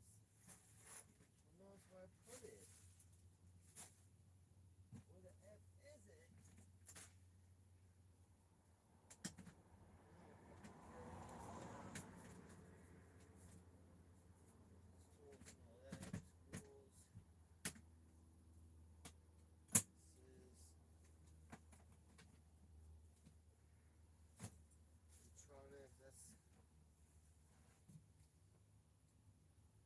Shit. I better not worry about it. I don't know where it is. I cannot dig that out right now. Shit. I don't even know where I put it. Oh, it was close. Yeah, I'm excited about doing that because that's gonna help it run better. We already got good plugs in there. I think I got Bosch Platinums or Motorcraft. I don't know what I got running plugs in this thing. I think I got Bosch Platinums right now. But the spark plugs were new 2,200 miles ago, so they should be all good. But we'll do all new coil wires, MSD electronic ignition, the fucking pack, and the all new distributor. It's all red. Fucking badass, bro. It's all like billet aluminum. Fucking super sick.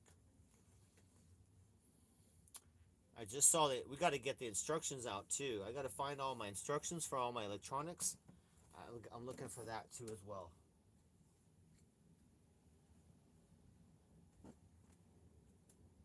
Oh, we're Charging up right now. Let's go.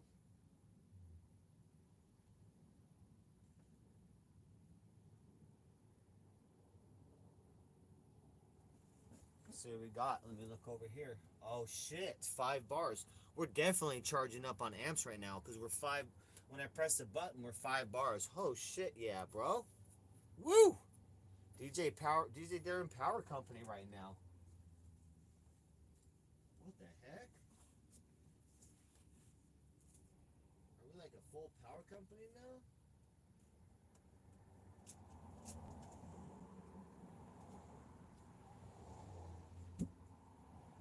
Oh fuck.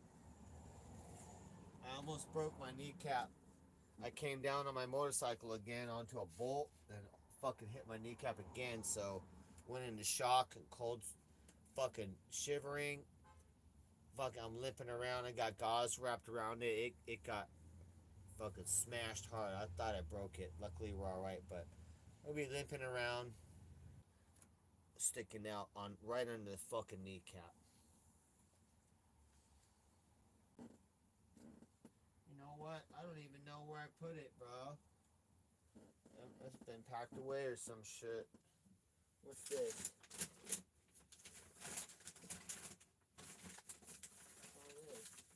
Oh, there it is. Oh, shit. Here it is. Here it is. I didn't know that was that. Alright, check out what we got. Check this out.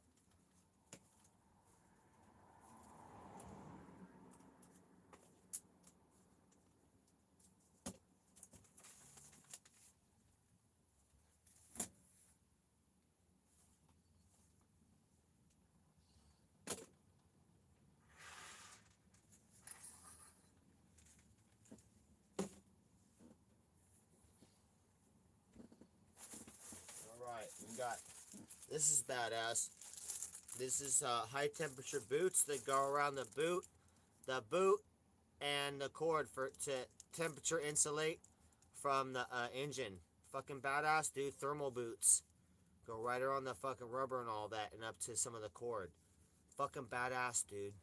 So we got a whole set of those thermal boots, and that really takes it because it's a hot motor, 454. And so that goes over all the fucking spark plug boots. Fucking custom. I fucking love those. And then we got the spark plug cap. I mean that distributor cap. We got the coil pack. We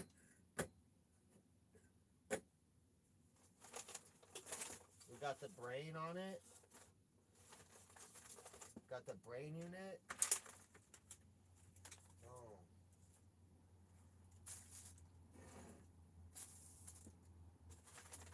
Oh shit, what do we got here? Look at what we got. Look at what we got right now. Oh shit. Oh shit, what? Oh my god. Look at this. We got this whole pack right here, but boom. Got this right here. Boom, boom. What? We're not even done yet. We're not even done yet. Gotta move over because we got all this too. Brand new heavy duty coils, dude. I don't even know what we got on these. High performance heavy duty spark plug. These are fucking thick, bro. Heavy duty racing fucking plug set, bro. That's what we got. That's what we're fucking talking about right there. Woo! Hold on here. That's what we talking about right there, bro. Hold on.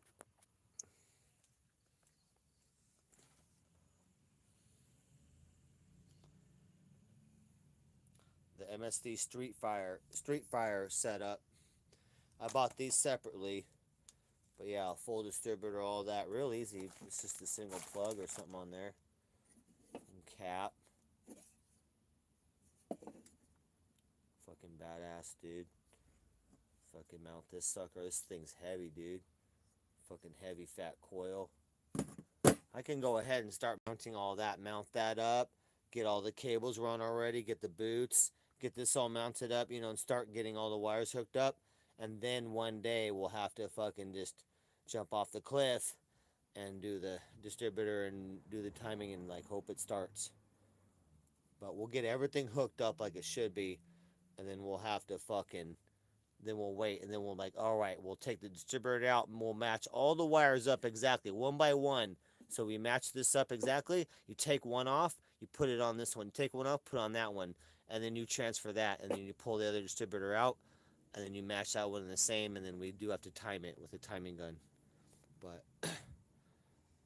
a little, but fuck yeah, bro! Look at our fucking kit we got. Stoked. We definitely keeping this, installing all this.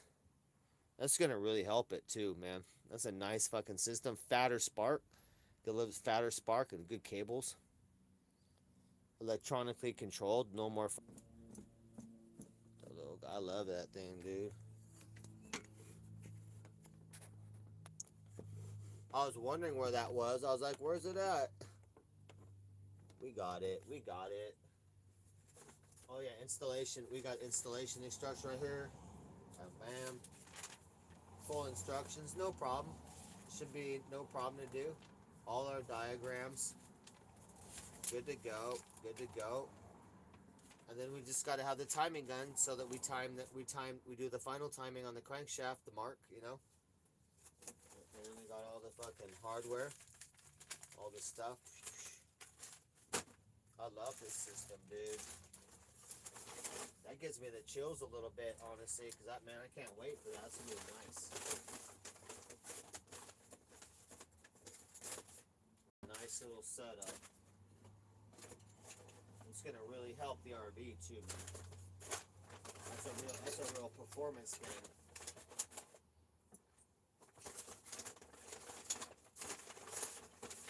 Like all this stuff is for performance. It looks pretty, but all this stuff is for performance and not to look good.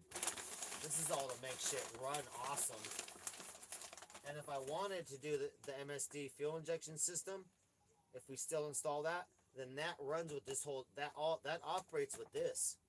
Those systems operate together. So the fuel injection system, the brain, will retard the timing on this and do funky shit, bro. It'll work with this system right here. But we're gonna sell that. But we're keeping this. I gotta move this somewhere where it makes sense.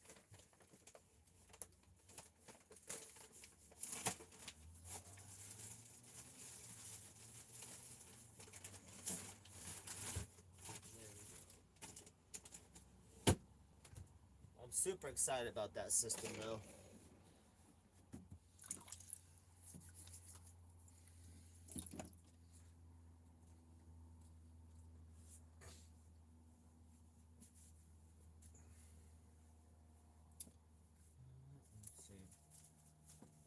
This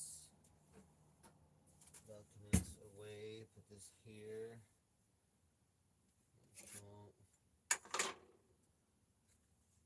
Still charging away, nice. Super charging. This thing smart charges too as well, so it's not gonna send a ton of amps at the battery if it doesn't need it.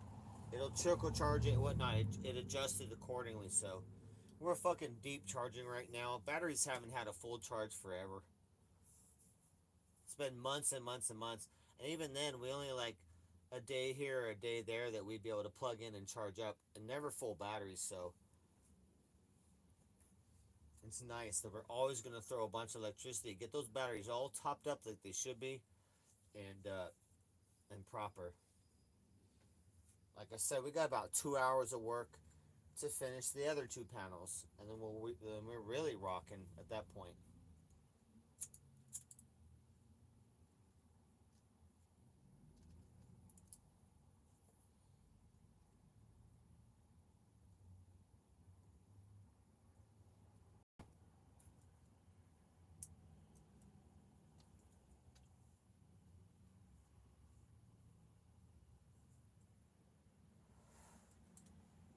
I learned how to tie in the solar connectors too as well. How to make my own connector. I figured that out, and like our parts that we got. So that's cool. Learn a little bit of stuff too as well. Steve, we gotta put this over here. Oh, atomic EFI, and it goes over here.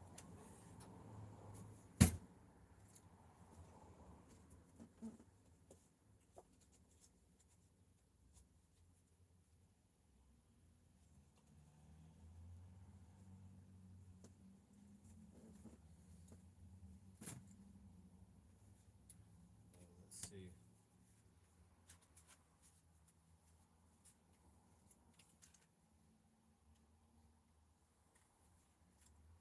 I don't know if this is still good. Yeah, probably not.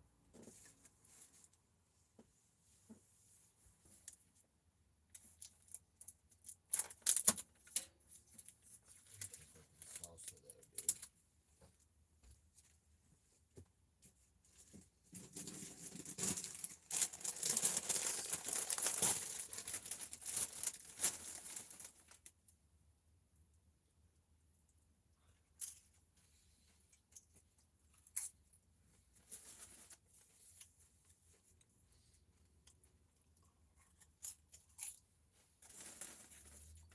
Oh yeah, we gotta look for an inverter. Oh, good to see you, bro. Have a great day.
Mm-mm-mm.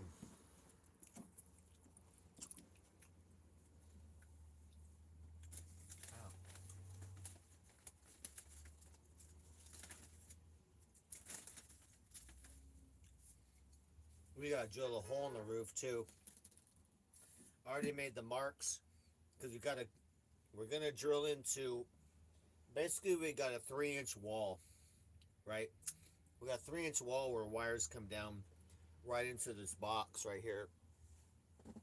So this wall right here, let's see. This wall right here has got all the wires. So I kind of marked it out outside so we'll be able to see. But it's got to go through the entire roof, so pretty far, like almost a foot. It's got to go through. We got a long ass drill to go through,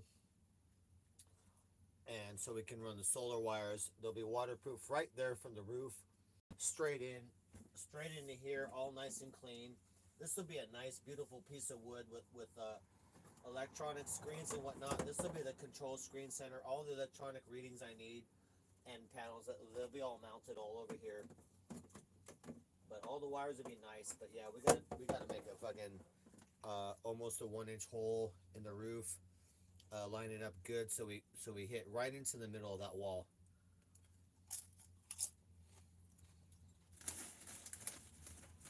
It's gonna be so nice.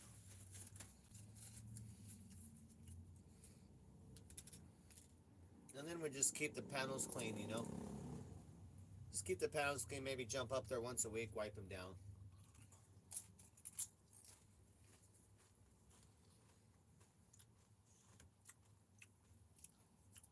Got some chips and salsa right now. Chilling.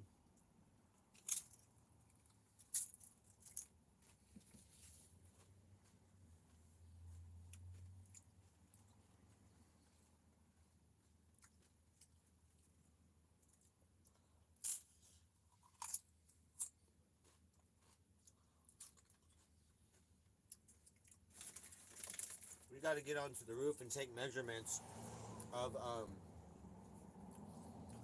what lengths of extension we need up there, and to come down to get down to the box for the final two panels, and then we can make the connectors for those and get those going.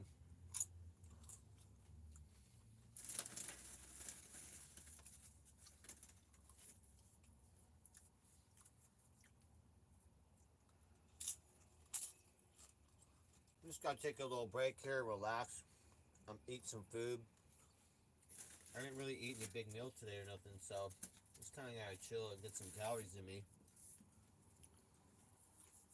Might go to the beach and get a burger. They got $4 quarter pound cheeseburgers, so good from my homie. Oh my god.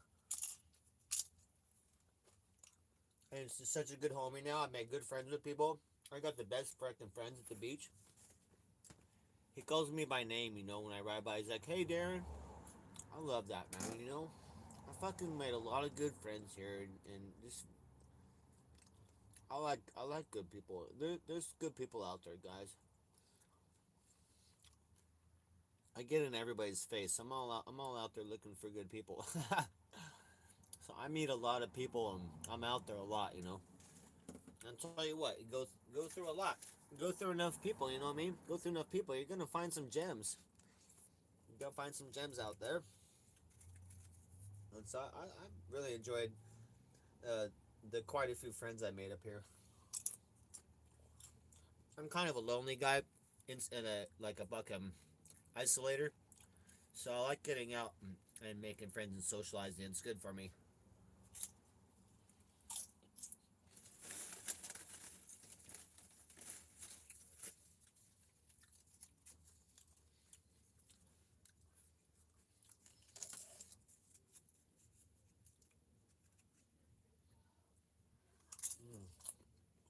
It's really good salsa. There you go, Tat.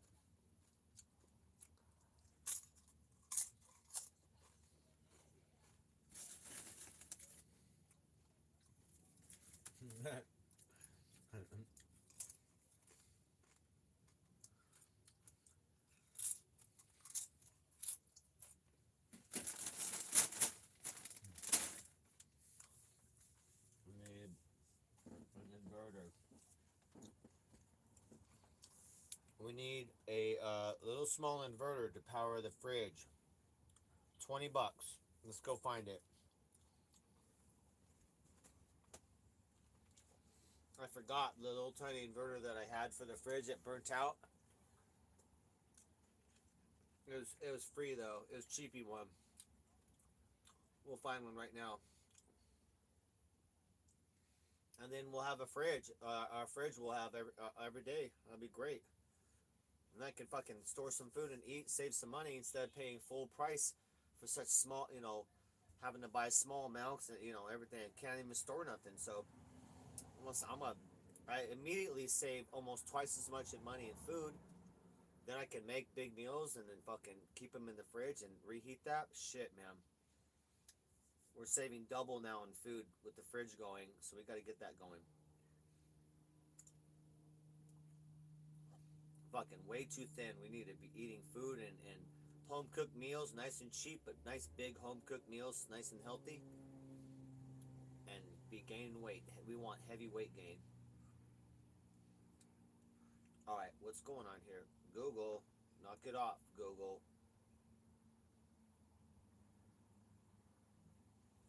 Oh, Google fucking up.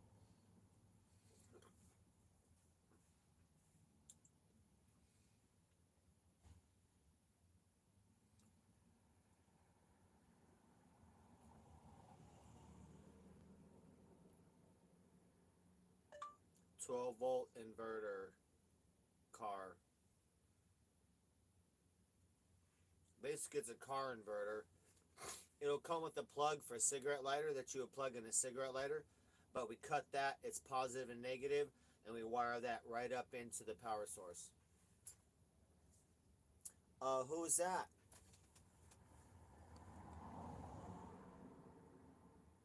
Turtle? No, Tinkerbell. Who's that? I never heard of anyone named Turtle. Is he a streamer or what?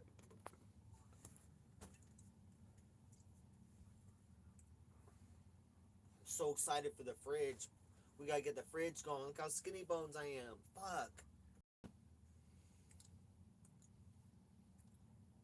200 watt. I don't know what watts we need for the fridge.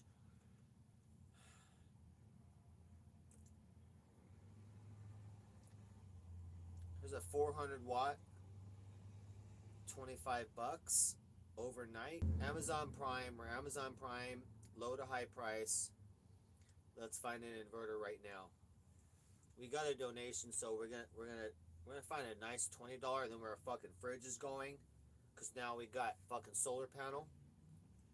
Man, we coming up. We're coming up hard now. Watch how fast we come up now. We're on a roll right now. As long as every day we put some hours in every day, knocking out some shit, and maybe take one day off a week, but we're gonna be on a good pace.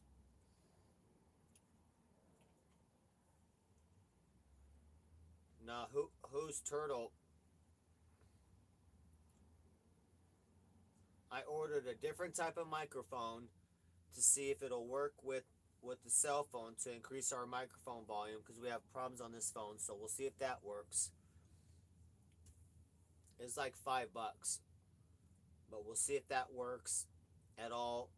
We don't know.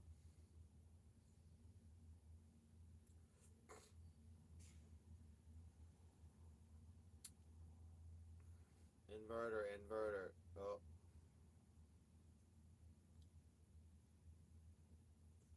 $9, 10. What inverter?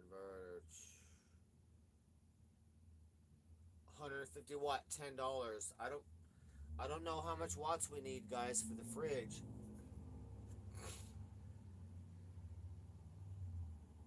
Dramatic.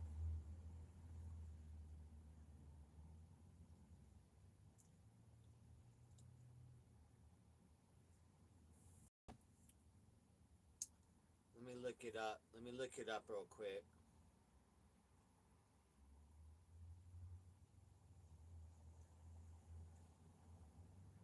Oh, I should be able to look that up. I'm going to look that up right now.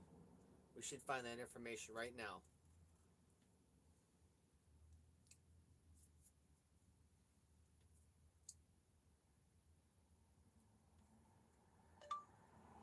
How many watts does a Dometic RV fridge use? 12 volts. Watts.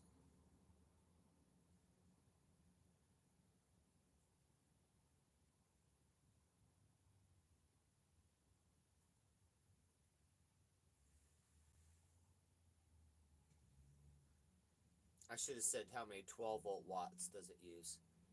Go. Oh my god, fucking government phone. Okay, here we go. Oh no, no, no, no, no, no, no, no, no, no.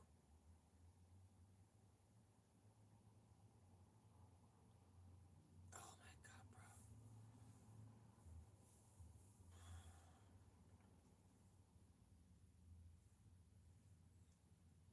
bro. Bro, stop.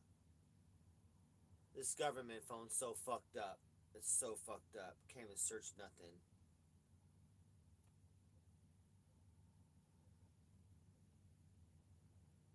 Okay, it says 50 to 60 watts. When running on 12 volts, they draw around 50 to 60 watts. Okay, not much at all. Let me look else. 60 watts. How much watts? 60 watts. 40 to 100. It depends on how big it is, I guess.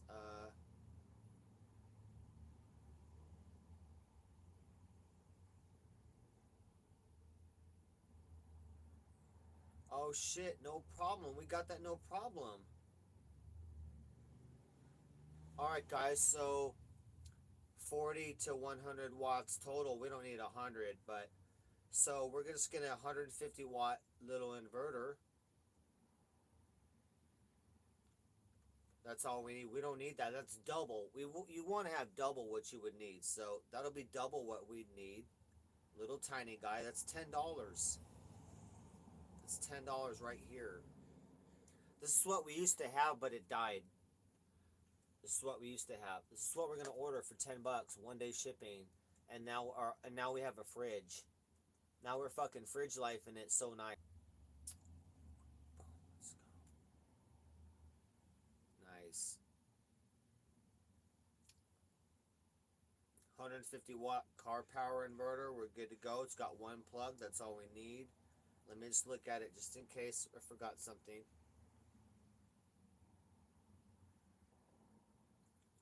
It's got a USB charger on it. Well, we don't need that, but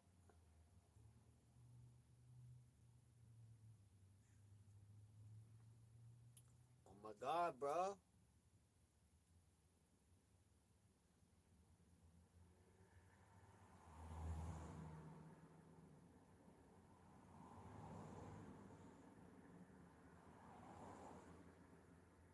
Wattage a thousand? No.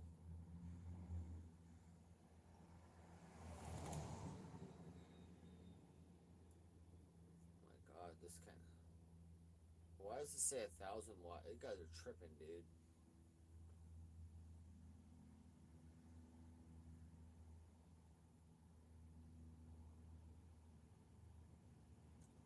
$150 watt. All right, we should be good to go.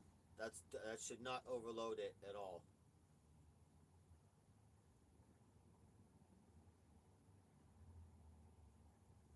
Oh my god, this phone's so fucking slow, bro.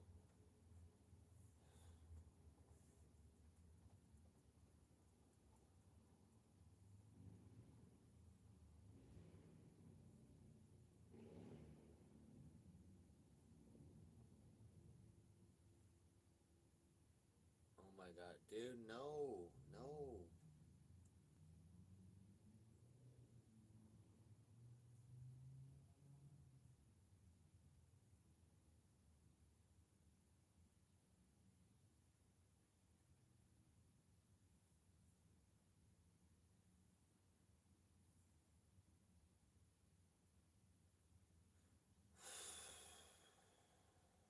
This fucking phone, this government phone's messed up.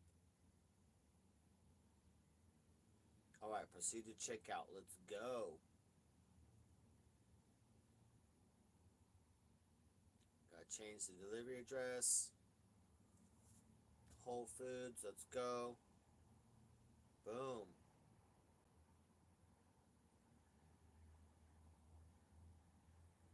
Ordered. There we go. Order placed.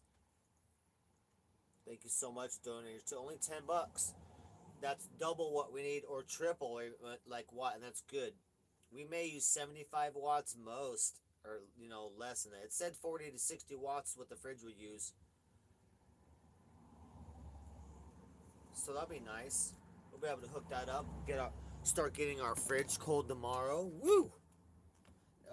We need to find a cheap or a free computer monitor. People be throwing them out all the time that work, so we need a free computer monitor, and then we can fire our computer up. Start doing computer work. I got money to make too on the computer, so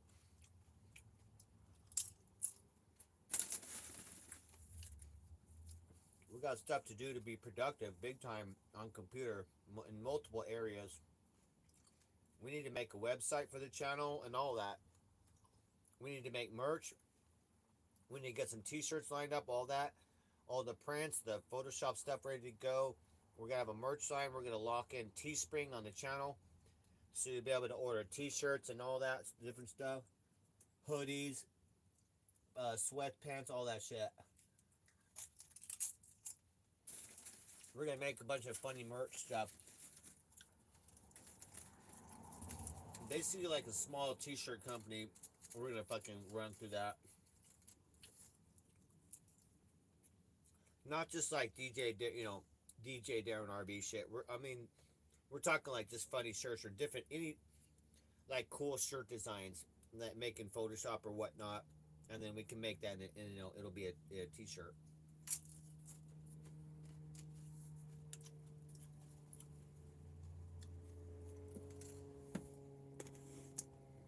Teespring does it all. So basically, like, I set up a Teespring thing, right?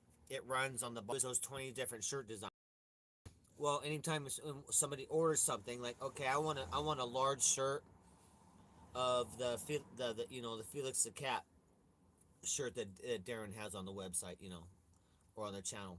And so they'll print it out in any shirt size or a hoodie or a sweatpant, and then send it out to you. So they do all that shit and they take part of the profit. So maybe they charge 15, we charge $15. Teespring gets like $5, $6, or maybe 7, and then anything over that is what we get, is what the seller gets. So we're gonna get that linked up pretty soon. We got quite a few t-shirt designs. We got to work on merch. I got to do a new logo and whatnot too for the current channel, DJ Darren RV. We got to finish that, but we're gonna be making lots of funny shirts and artistic stuff. So we'll have kind of like a small clothing company a little bit.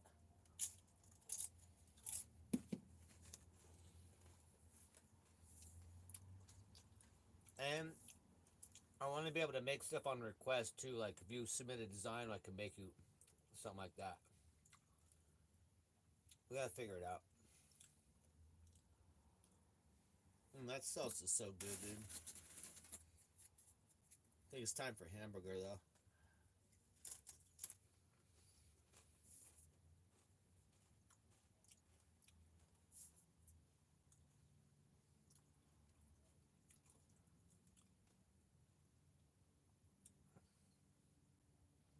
Hold on a second. Let me catch up the chat here. What up, Tinkerbell? Uh, oh, Turtle. Okay. Oh, SME. I keep seeing Nathan every day. I see Nathan every day. I ride by him on his bike. Um, he got shot. Oh, no. Turtle. I don't know who that is. I don't know everybody's names though. I know a lot of people by face, but I don't know a lot of the nicknames because I try and keep myself separate from a lot of the fucking seedy motherfuckers that the druggies and thieves and rapists and murderers. Like I gotta keep a distance from those motherfuckers, so I don't know a lot of their nicknames, like on purpose. I learned when I first came up here. I was getting to know a lot of people when I came up here. Then I befriended a couple of the wrong people, and one of them almost killed me.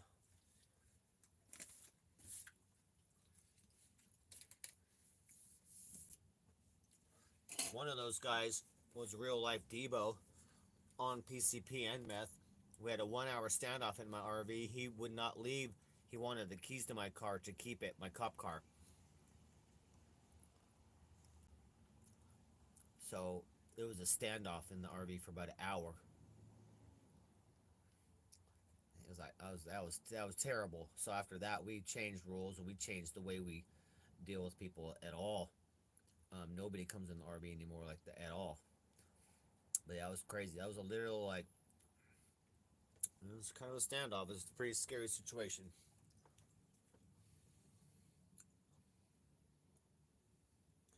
Yeah, I'll ask around and see who might have known him, who that was.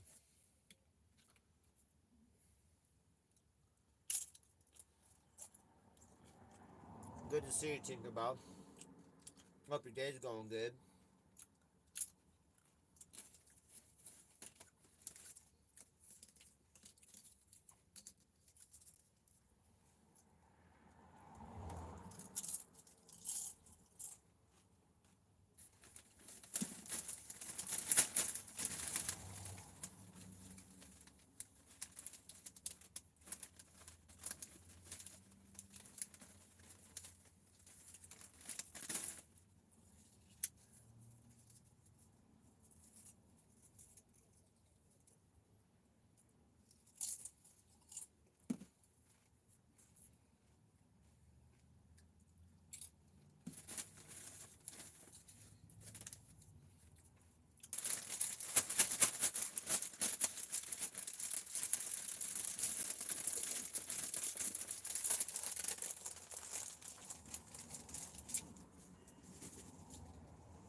else we got in chat? Kind of low chat. Got low numbers. Ugh. How long have I been streaming?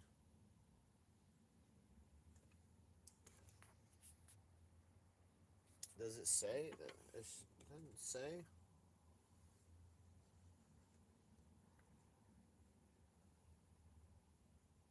Oh, 2 hours ago. Okay.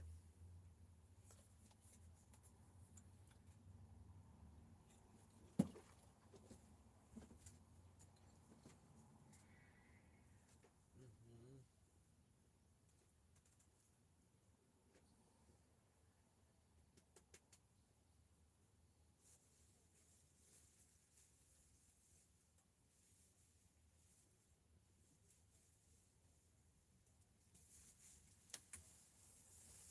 Let's get your fresh pads up here, bub.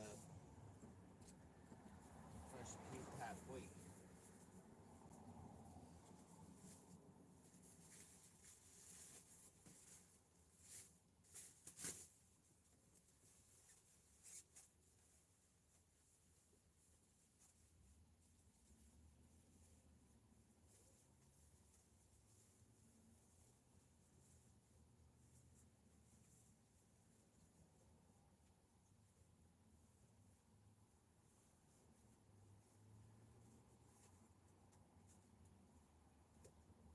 Oh man, we are 2 hours away from of work from getting the other two solar panels up running. Fucking so nice.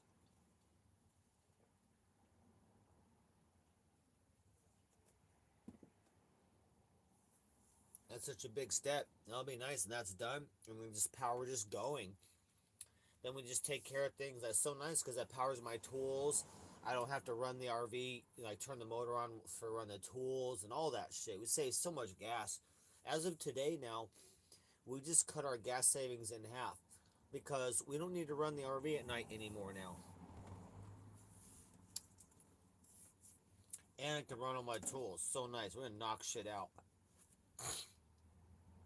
And now the roof, we need to start putting on the skylight on the roof too as well. Those are other things, but first things priority, other things. But we got a skylight to put on there.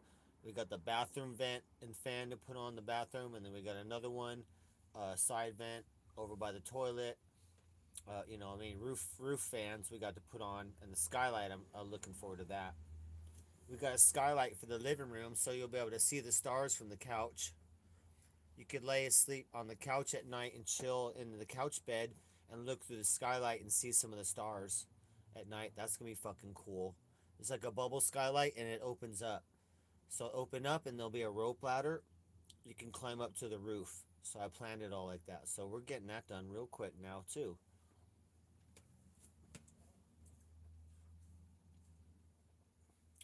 It's so nice here. We'd sit here soaking up power right now.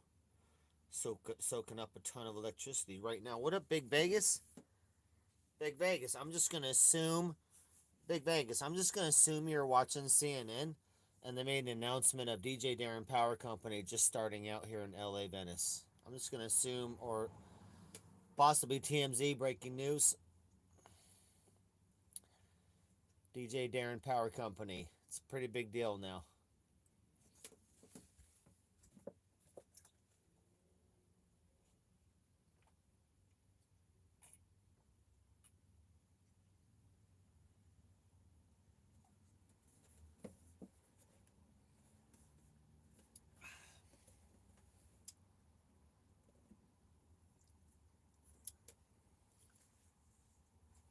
We're working hard, Big Vegas, you know what I'm saying? Work paying off, and I'm loving it, you know? So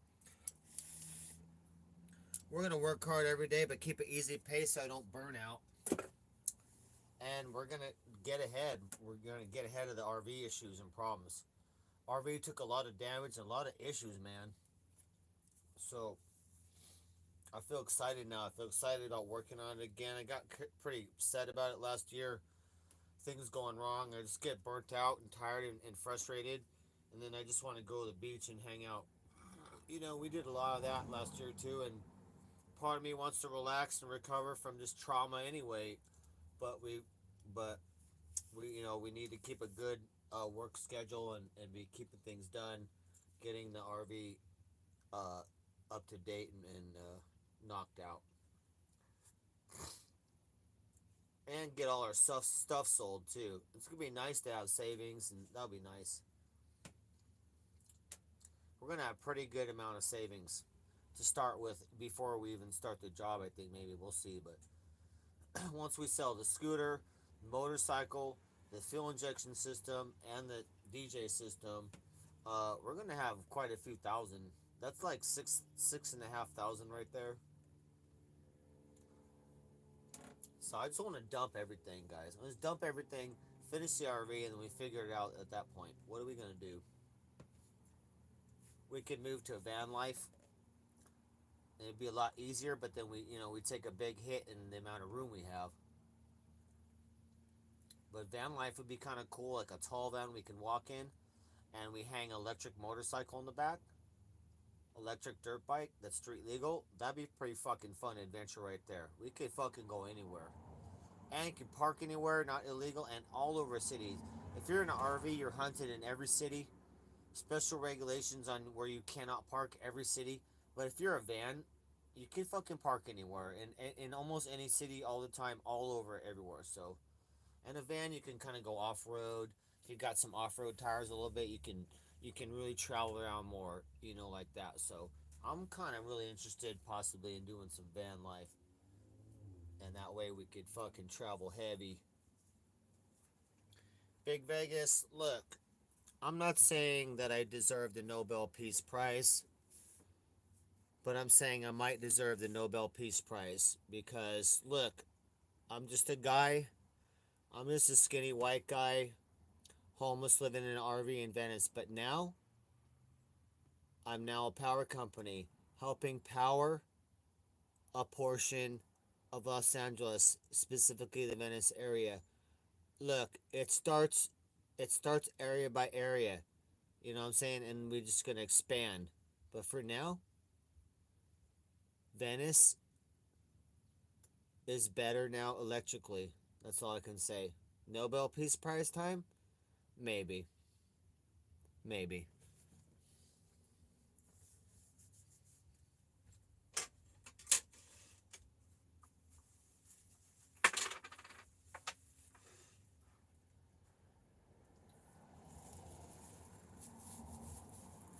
I'm literally now offering power for the people.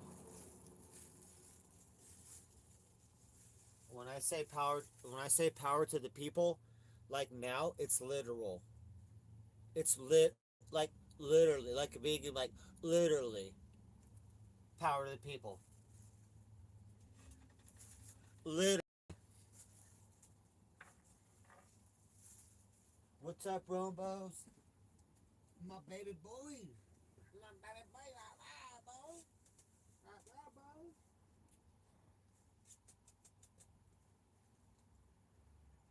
Bite your face big, okay? I bite your face bones.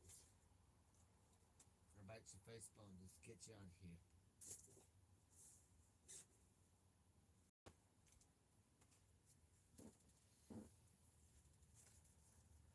Oh,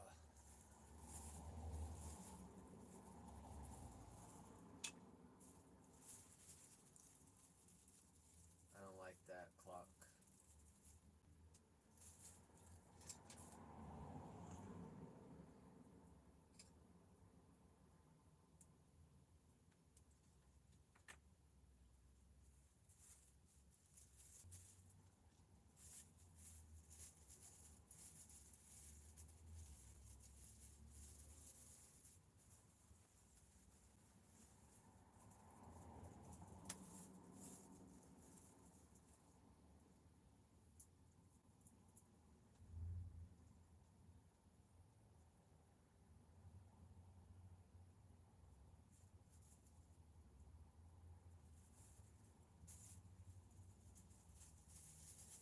I'll save that little goody goody guy right there.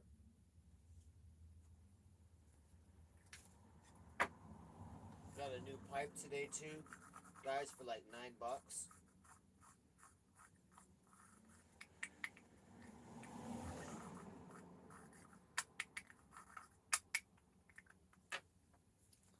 out the new pipe we got today. Super thicky, super thick, heavy glass. It's got the little leaves on it, vine leaves, so beautiful. And look at the end. The end's like a huge hole in the chamber. So when you release the carb, it's like the whole chamber release. You're like, whoa, like a shot. It's pretty. I love this pipe. So nine bucks. This is like a $30 pipe, easy, dude.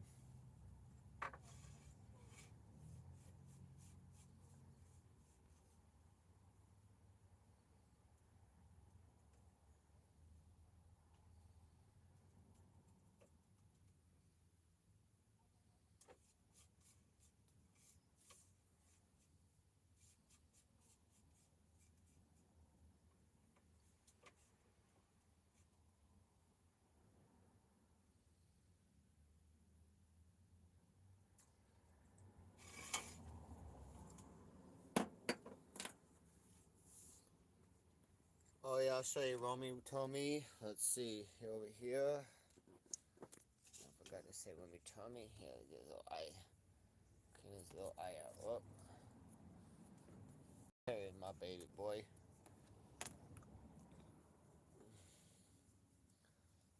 He just ate some food. Nice, got a bunch of food over there, fresh, and got the window open for nice light for him. He just snuggled in. Romeo had the best fucking day at the beach yesterday. He never had a better time. He was so adorable. I've seen him go into the cute mode that he was yesterday before, but like he was being extra cute at the beach. He was fucking appreciating it so much.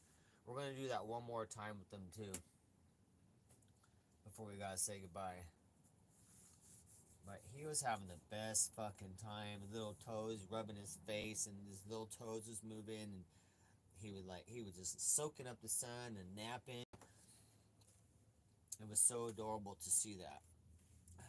He does not like going there though, or coming back. So this time we're not gonna walk him so far. We're gonna go to the shortest place where there's grass to the beach, and then sit down and chill with them, and he'll love that. But he did. It was that was on stream too. You can watch that on stream, and we'll film it. We'll film that too as well the next time we take him out. It's so adorable, dude. I was cracking up. He's so cute. He knows what's coming down. He knows what's going down. You know. He knows his time. It's his time to pass, and he's enjoying his last times.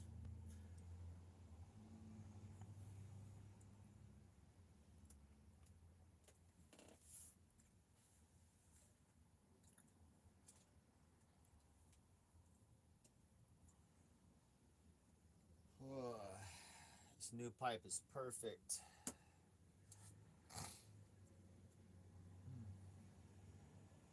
So excited about the solar, man. It's fucking awesome. I'm gonna sit down here and watch this all day, dude. I'm just gonna watch the battery power charge all day long, bro. Seriously. I'm gonna fall Big Vegas, I'm gonna fall asleep like this. I'm gonna be like, and wake up, I'm like, oh yeah, I'm charging. I'm charging. Like, I could fucking watch that all day. Let's see what the specs are. Our solar, I'll give solar running 31 volts at 8.5 amps, 9 amps.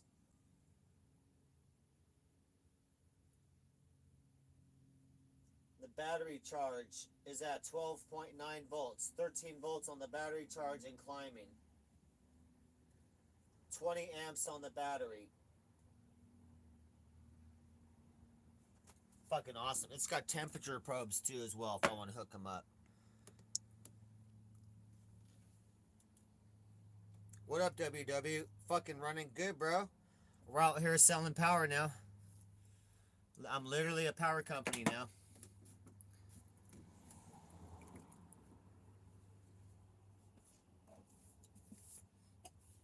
I could literally, once we have all 4 panels, I could literally like plug your electric bikes in right here. I could charge for that shit.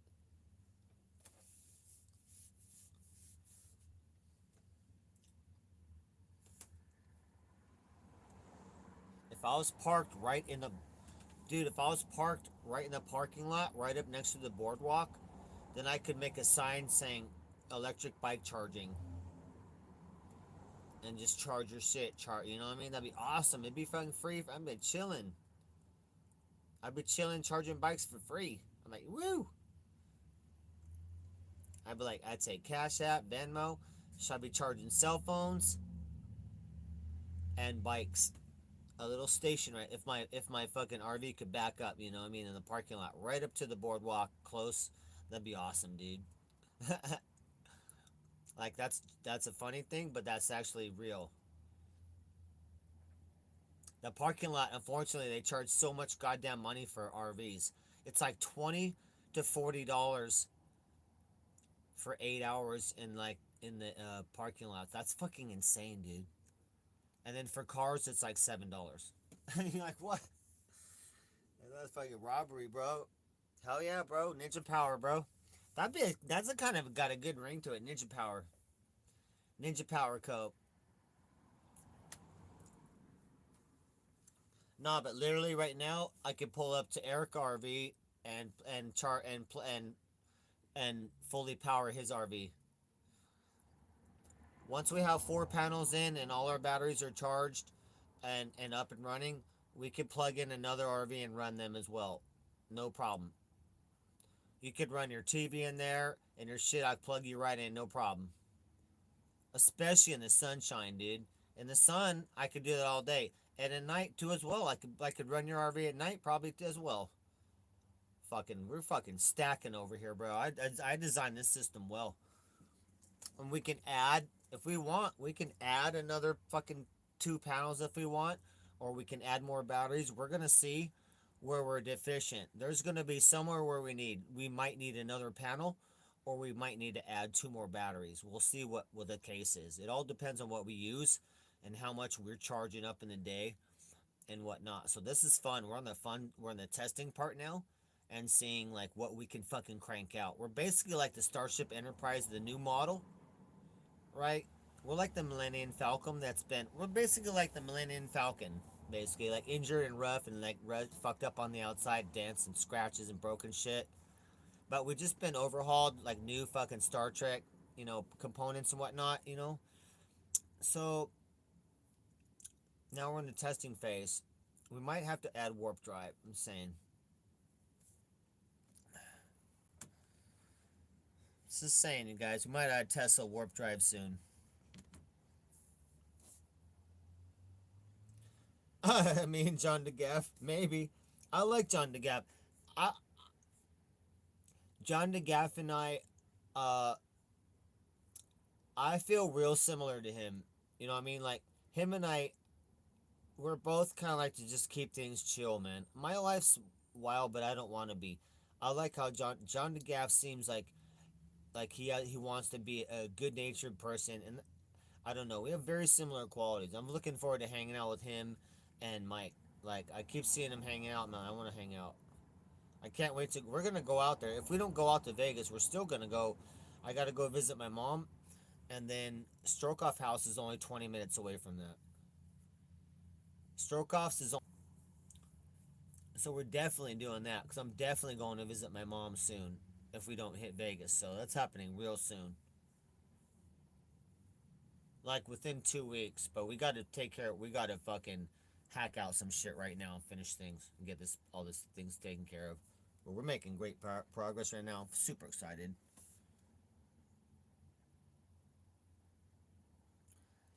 Oh, to attach to a rolling solar panel. Yeah, you could, WW.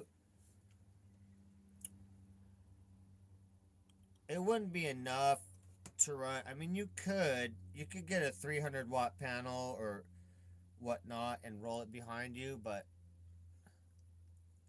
you'll be using more than 300 watts on the scooter. But it would extend your range out pretty far. I've seen people do that.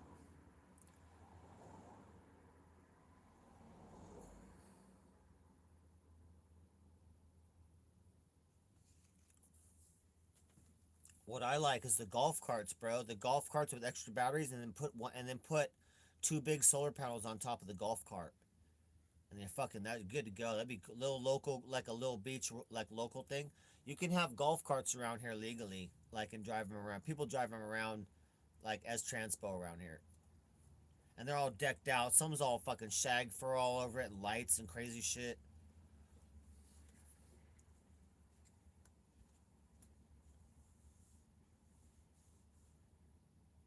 Let's see. All right, I'm gonna turn my inverter back on so we can charge. Super excited watching this solar work.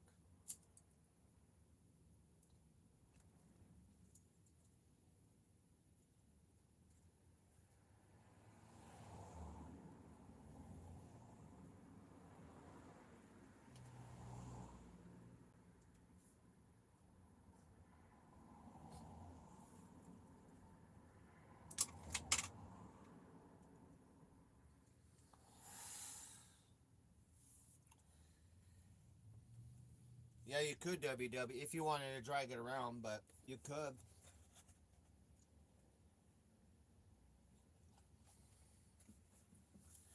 WW, you'd be better off just adding a battery pack, though, bro. You don't need to do that. You just add a battery pack. You double up on the battery pack.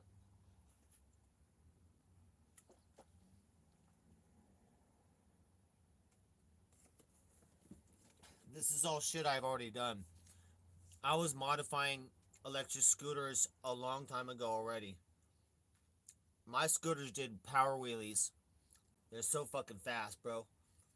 And we add double battery packs. You could just strap on and plug in.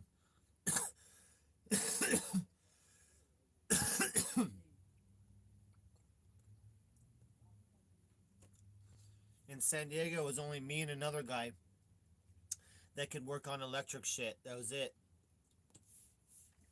I learned some from him too. He had a lot of electric scooters, all different shit. So he knew more than I did, but I learned a lot from him. But it was only me and him that could fix in the entire city that'd work on any of that or fix it or modify it. And I did a lot of modifying. I got the components right now to make an electric motorcycle, except for the hub motor. I had to throw that away; it was burnt out. But I got the controller, and we can batteries, and we can make electric motorcycles. So in the future, we need to buy an old dirt bike, like a 250 dirt bike with no motor and all that. And we're gonna buy a motor, weld that fucker in. I got the controller. Then we're gonna add a lithium battery pack or two of them, and then a throttle. Then now we have electric motorcycle now, electric dirt bike for a lot less fucking money. Probably I could do that whole thing for 2 grand. Buying the used bike, all the components, everything, the entire thing for 2 grand or less. Oh, a badass electric dirt bike, like an old Honda 80s 250. It's lightweight, but now it's electric, operating like a proper 250 dirt bike. You know what I mean? Sick, fucking lightweight, but now all fucking badass. Charging off the back of my RV anytime, all day. So now I have unlimited range on the dirt bike. I can take to work, all different shit. Just charge for free on the back of my RV. Uh oh. Just announcing the DJ Darren Power Company out here.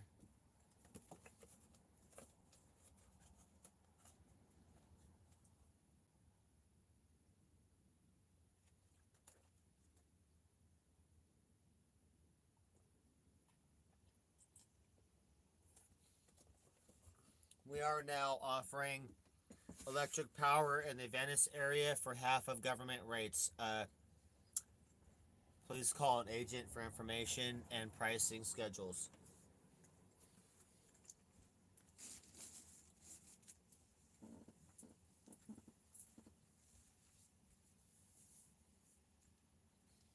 Basically, this is what we rocking right now.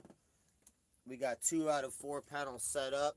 We're 2 hours away from getting the other panels hooked up, so we got 2 out of 4. Here's our readings right now, rocking.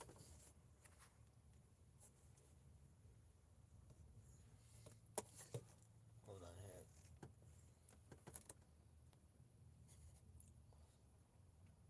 Alright, the battery. That's our battery reading. It's going to cycle through. It's going to give you the information. So it's going to tell you the The solar, the battery, and then the load on it. So there's a load right on it. Not even half an amp of load right now. There's no load on the system. I got the inverter on, but it's nothing. Okay, so it's gonna go up here now to the solar. It's gonna give you the solar. So watch on the left part. Okay, solar. We're 26 volts right now. We're losing voltage because the sun's gonna go down. 9 amps, right? Now it's gonna give you the battery specs. 12.9, 13 volts on the battery and charging. We got 3 out of 5 bars on the real power area, and 20 amps on the battery it can produce or whatever. And it'll give the temperature too. We have temperature probes as well. I don't have those hooked up, but we have temperature probes and all that. Pretty fancy, dude. Pretty fancy schmancy. All super updated modern electronics.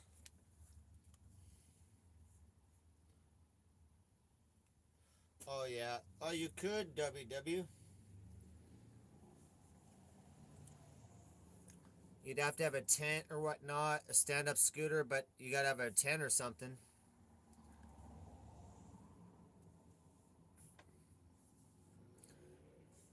Your solar panel thing, you know what you should make, bro? Or I don't know. Yeah, you could tow the panel behind it, but then you need to have a backpack with your tent and whatnot. You could just have a camping backpack that you wear that's got your tent and sleeping bag and all that.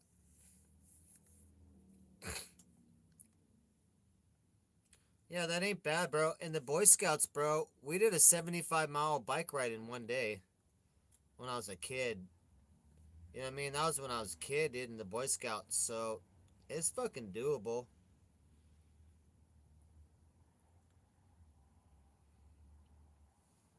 That's pedaling too. I mean, I had to pedal on a bicycle. A scooter, you're just chilling. I would still double up the battery pack.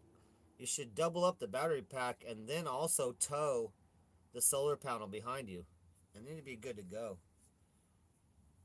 If you can make a lightweight if you can make a lightweight little tiny trailer that you sleep in and the solar panels on top of that, you know what I mean? Something in the shape of like a V to the side so you could sleep in it, but then the solar panels on top of that and you're towing that. So it's a combination. It's two things in one. It's your tow trailer for your solar, but you're also sleeping underneath the panel at night, and then you don't need a backpack and all that. That only be a little bit more weight because you're just adding a area to lay down, but you need that area anyway because you're gonna have the full fucking panel laying anyway. So you might as well just make a little lay space under there for you to chill at night. I just thought of that. You could do that. That'd be pretty awesome, bro. That'd be pretty awesome stream and content.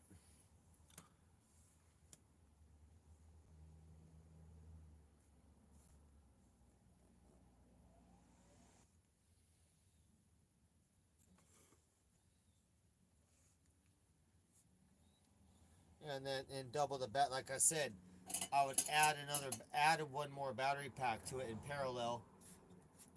A double pack.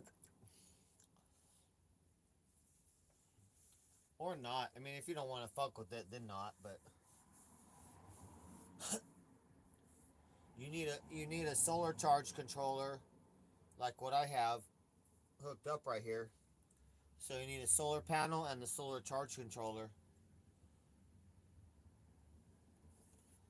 Yeah, because they'll give you good estimates, but if it's up or downhill, like and that's not you're towing a solar panel, so you are towing some weight.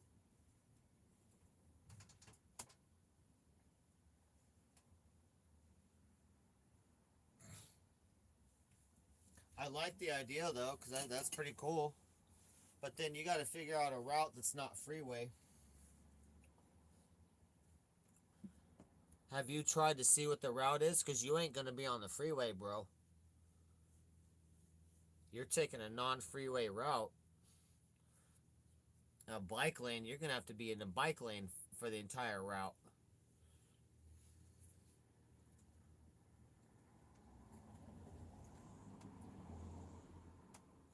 see what power. What are we at right now, power wise? 40%. 40 what? 49%. Are we charging right now?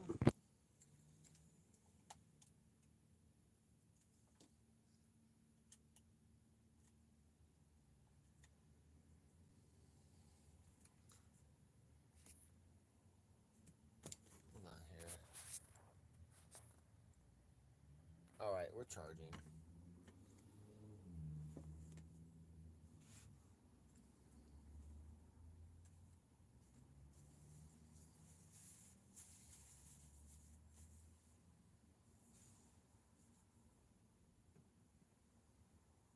Got a nice sunny day out there, guys.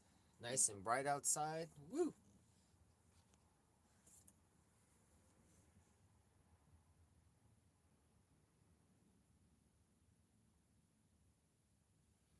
Oh, they'd take you off, bro. If you're on the freeway rocking that, they get you.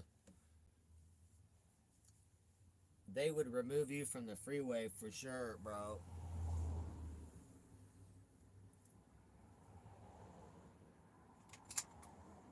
But there's routes you can do on your computer. You can do Google Maps, and you can map a route and just put no freeways. You can map a route for anything.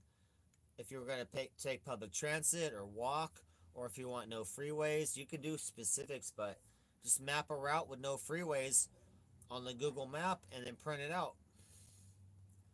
Yeah, or on your phone, and you have a killer route right there. Just mount the phone and right on your on the scoot, and then you got your route ready to go.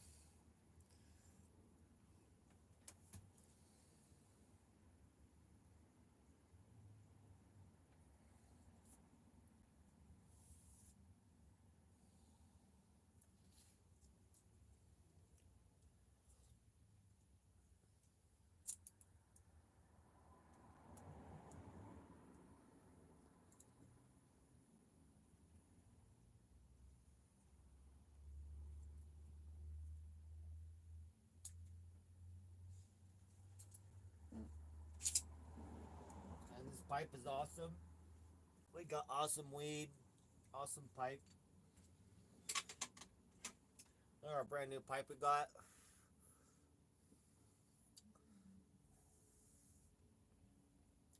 Pretty awesome. Super big hole at the end, thick glass. Big tube end empties out when you empty the carb out. Like bam, like the whole chamber, like boom. Love it. I fucking love the new pipe. Yeah, minimal backpack. You got that, WW. What do you need? Like, what do you need? Like, you know what I'm saying? Like a fucking. You're already wearing one set of clothes, so maybe you only need another set of clothes at most. A jack. Got to figure out where you're gonna sleep at night on the thing, or a backpack, or like a sleeping bag and a little yoga mat. I done all that, bro. I have many nights of camping in the desert. I got some pretty extreme merit badges, bro. I have well over 50 nights camping and doing many mile hikes. We're talking like say like, oh, just go 15 miles in the middle of the desert. 15 miles long, like camping in middle of nowhere, bro. We'd be rappelling off cliffs, making fires, getting our water from streams, like real shit, bro, out there. I've done real camping, real fucking real Eagle Scout shit. That's fun, but yeah, that'd be an easy trip, bro. Minimal, a little bit of food. That's it. Food and water. You're chilling. I don't know how many miles. Like 50. Oh, if you're going like 300 miles, I don't know how many miles it'd be, but like probably a week. That's easy, dude. That'd be pretty cool.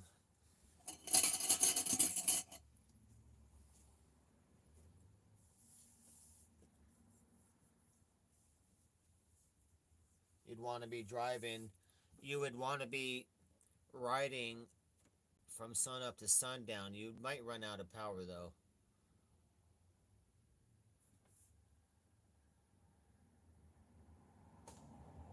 Oh shit! I just thought of something. Um, that's gonna take a long time, bro. Cause look, got to charge to say you're going to be towing that thing. So maybe you go 30 miles on it and the solar helps you go an extra 20, but then you're dead of charge. You need that, the whole thing needs to be charged the whole day. So you need a whole day to charge and then a whole day to ride. So every 50 miles you go, you'd have to stay a day to charge to get that back again. You know what I'm saying? I just thought of that. Because if you use that 30 miles up, so say it goes 30 miles and your solar helps you go an extra 20, that's 50 miles. But then you're at the end of the day you're dead. Now you have to recharge that 30 miles for that. You need to recharge your battery again.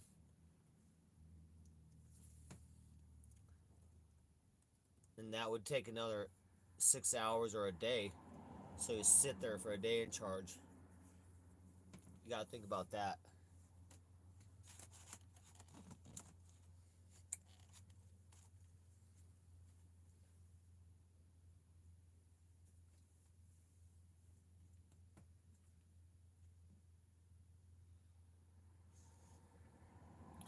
At a gas station, they ain't not gonna let you plug in.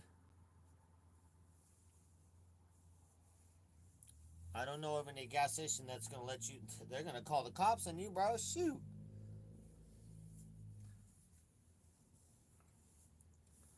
They don't really even have. They don't even really have plugs outside, but that they're not gonna let you charge up. Trust me, bro. My job is looking for power outlets anywhere and everywhere that I could steal or use or even ask to use.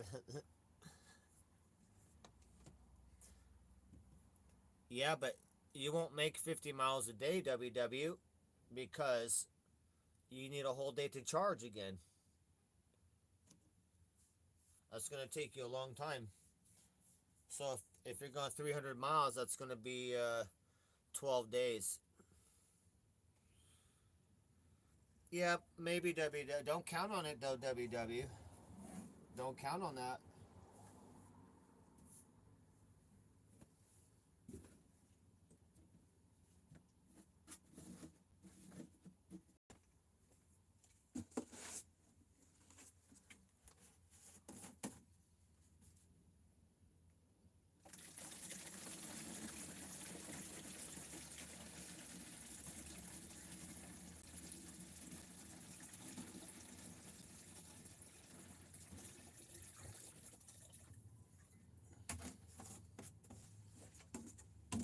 Ouch.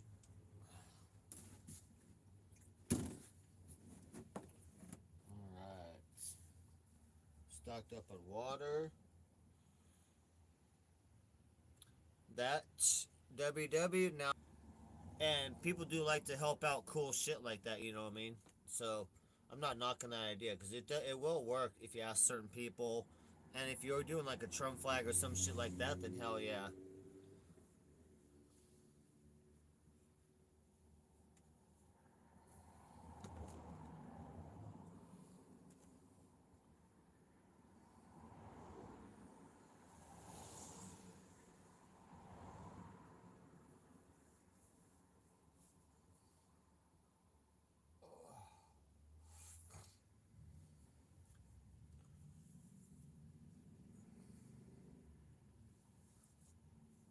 Ouch. Man, looks like I'm breaking. It's hot out right now. 31 volts. Alright. 9 amps.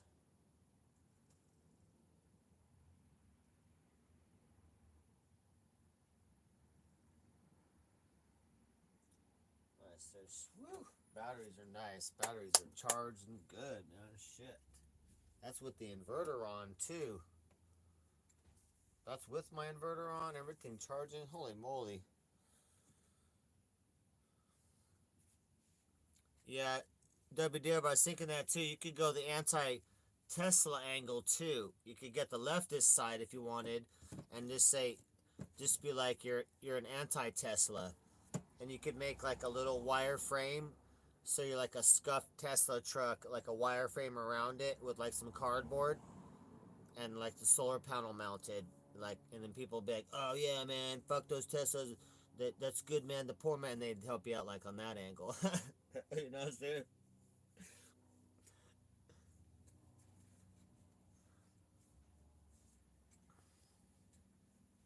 Yeah, we're working hard. What up, Skylar? I was thinking of that already like 5 minutes ago. I'm like, you could work the anti-Tesla angle, cause like you're doing your own shit without buying a corporate truck. You made it making your own little vehicle. Basically, you're making your own little vehicle right there.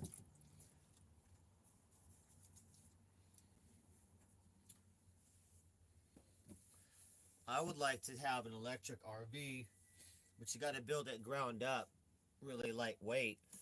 Now, if I filled the roof, like if I filled my roof with solar, I'm trying to think how many pounds I could get up there. Let me think. If I wanted my whole roof filled with solar, I think one, two, three. I can put 10 solar panels on my roof, so I could bet 3,500 watts of solar on my RV, and then I have electric RV. Eventually I'd run out of battery power, and the solar wouldn't be enough. But that would, what's cool enough is maybe my batteries on my electric RV get me 300 miles, and then the 10 solar panels on top of it would help you extend that. But then you eventually run out and you go to your city like 300-400 miles and you're chilling. Then you just chill somewhere. You're chilling in a city or somewhere, or a park or an event, and you're just sitting there for a couple of days charging up your electric RV, dude. And all you need to do is wait a day or two, and eventually your batteries are going to be charged again, and then you can fucking go drive a few hundred more miles again, which is fucking awesome. That's a fucking ideal. That's the game changer right there. When you can fucking go anywhere you want in an RV, and all you got to do is chill for a couple of days. And of course, because you're in an RV, bro, of course you're gonna go chill a couple of days anyway. But why not be chilling there, getting fucking the ability to travel for free forever?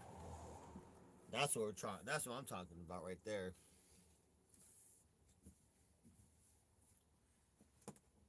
It'd be cool if I could get sponsorship to build. I could build a ground up. We could build a ground up electric RV, but that'd be the best way.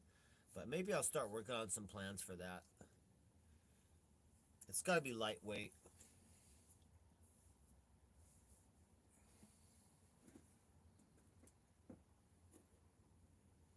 Fairly easy though, because these days we got really lightweight shit, really lightweight foam and. Well, dude, I use Visible Service. It's terrible.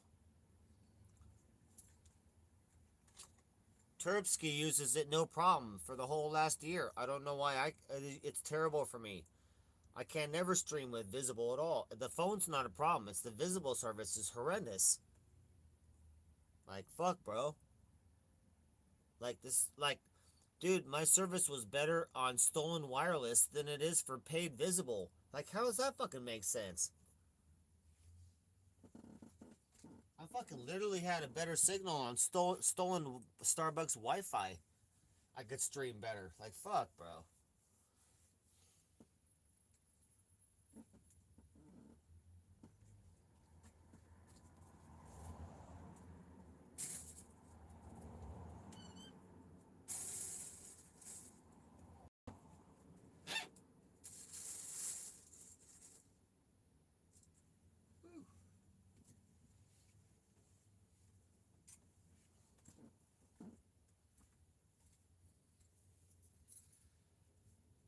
Oh, super nice here, just charging up. I know, bro. I don't know what it is. I'm on like my 11th phone, bro. And phone service or the phone, just nothing ever works out. It's crazy. That's why we just focus on what we know we can do. Is I know I can fucking get the RV going and all that, but no matter what we do with phones, it just never works out. So we can just chill on that, and we still stream. Obviously, we do what we can, but what I can do is fucking fix RVs and mechanic and all that stuff. Definitely make progress and on all this shit, and it's good forever. So that's what we're gonna do. We're just gonna knock out all that stuff, bro. And then when we sell stuff, we're just gonna buy a phone. It'll be no problem, dude. We're gonna sell off the crap here and get things going, and we're gonna get a good phone, and find out what a good phone service is. You know,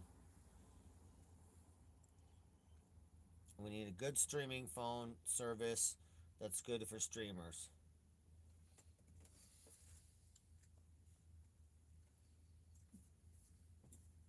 I fixed one of my headlights today too. Somehow one of the wires disconnected on it, so I fixed that today. That's all good. One of them was upside down, so we fixed that.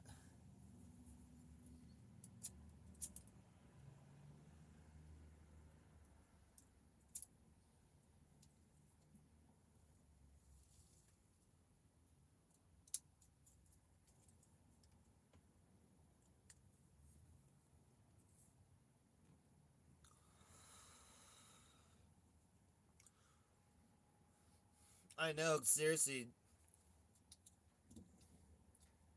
I'm not joking. We've been through like 10, 11 phones. Nobody's been through more phones except for Ski Mask Andy. He said 14 phones he's been in the last year, and I'm on my 11th or 10th. So Ski Mask Andy's got me beat, but I'm second place for most fucking phones. But his phones at least worked for a while, and the good plan, plans and shit worked. My shit's always been scuffed all the time, but not for long. I'm not worried about it, honestly, at all. I'm super excited about making progress on the RV, and seeing that progress. Power, that's a big thing, dude.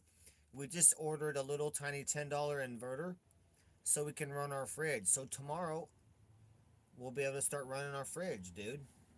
I'll have a fridge again. And if I find a free monitor or a cheap little fucking $20 monitor, now we can fire my computer up again every day and have a computer and internet and all that, dude. Fuck, bro. We're coming up hard at this point. And then I got a $50 water pump I got to replace inside the RV. It's leaking, and seal two leaks on the water filter system, and then we'll be able to have water again. And that'll activate my tankless water heater. So I'll be able to have just get in, I'll be able to turn the water on the sink and it works. Hot water or cold water on demand. Tankless water heater on demand. I can just get in the shower, and the hot water goes on automatically. So we're gonna be making fucking pretty heavy progress coming up here in the next week. So I'm pretty damn excited, dude. It's great. It's great. We're gonna have a lot of repair streams coming up, especially now we got free power. I don't have to worry about charging. We got unlimited power, so I can stream forever now because the power will never die. So we got a lot of nice repair streams fucking coming up.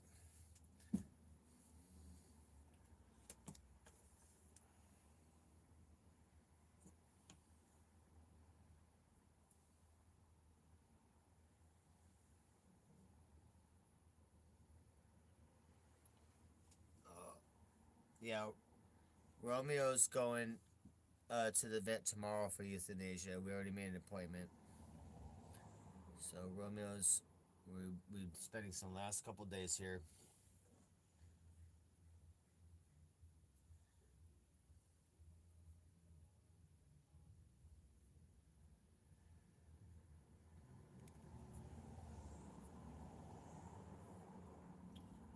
I don't want it. Let's see what we got.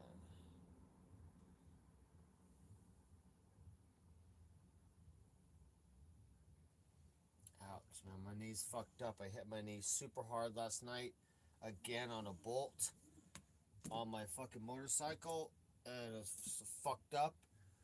It sent me into cold shock and shivering, and now I'm limping now. I was hoping I didn't break it, and I didn't, but I did that same thing a month ago. So fucking hurt the shit out of my left knee a cap again, dude. So we're just limping around a little bit.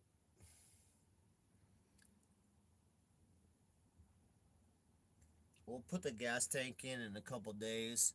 And for now, we're doing the light work here since I've been limping it around, but getting all the solar knocked out. And then also we got a 2x4. The fucking door is all flimsy now, the front door. So we got a 2x4 system. I got a 2x4 to screw into it and secure it, make it all solid. So the door's all solid again. And so we got that little project coming up. Then I'm gonna remove my front step that's supposed to come down. It's all broke and fucking bullshit. So we're gonna remove the whole front step system that comes down. It scrapes on curbs when I pull up to curbs. So we're gonna remove that. We're also gonna remove my rear bumper. Rear bumper's fucked up. Got bent and it just keeps coming back bent out. It won't fix. It's gonna fuck up the fiberglass right now. So we're gonna remove the rear bumper, get rid of that, and so we got some shit we're gonna do. Tearing it up. Tearing it up. Oh.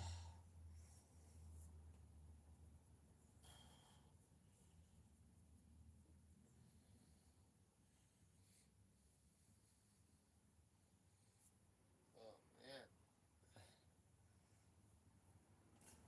Love it. We got so much power, dude. See if I can just top it up right now.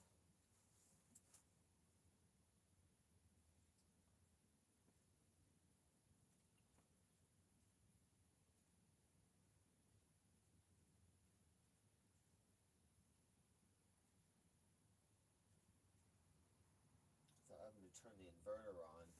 Can I get something to plug? Oh, this plug, huh?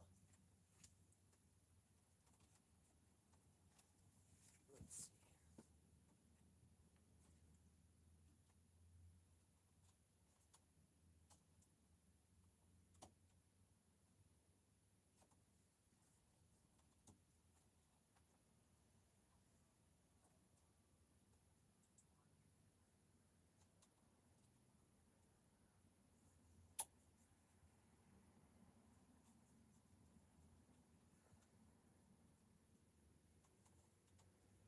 Oh, okay, that's right. Alright, pops down. Okay. Double USBs.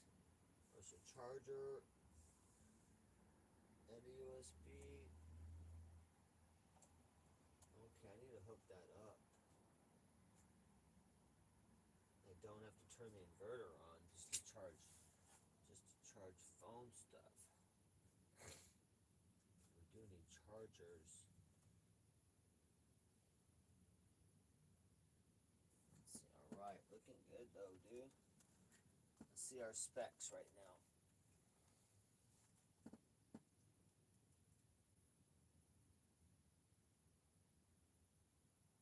31 volts from the solar. 31 volts at 9 amps.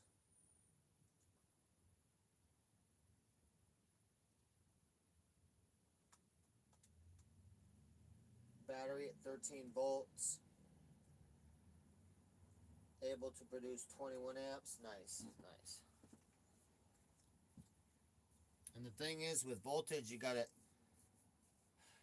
add that up different. So if it's we got solar panel, those solar panels in full sun above them will produce 39, 40 volts. So what? But that condenses down. So 30 volts at, say, at 10 amps, right? So say it's at 10 amps. Well, that at 12 volts, look, that's 2.5 times. So at 12 volts, it's going to be a lot more amps. So what is it? Let me do a calculation. 40 volts. Oh yeah, so 30 volts. So it's like 2.5 times. So the amps would be 25. And let me think. 10 amps at 30 volts, 10, but we got 2.5 times. So like 25.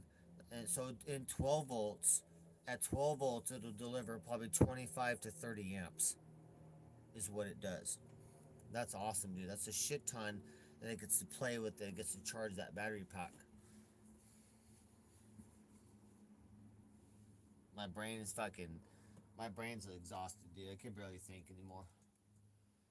I had to do a lot of brainy shit today. think of electrical shit. I'm tired, exhausted. Probably gonna go get a slice of pizza. Get some good fats going and stuff so my brain works good. Nice cheese and dough. Nice slice of some good ass pizza. With honey on it. I'm gonna drizzle honey on it and chili peppers. Oh my god.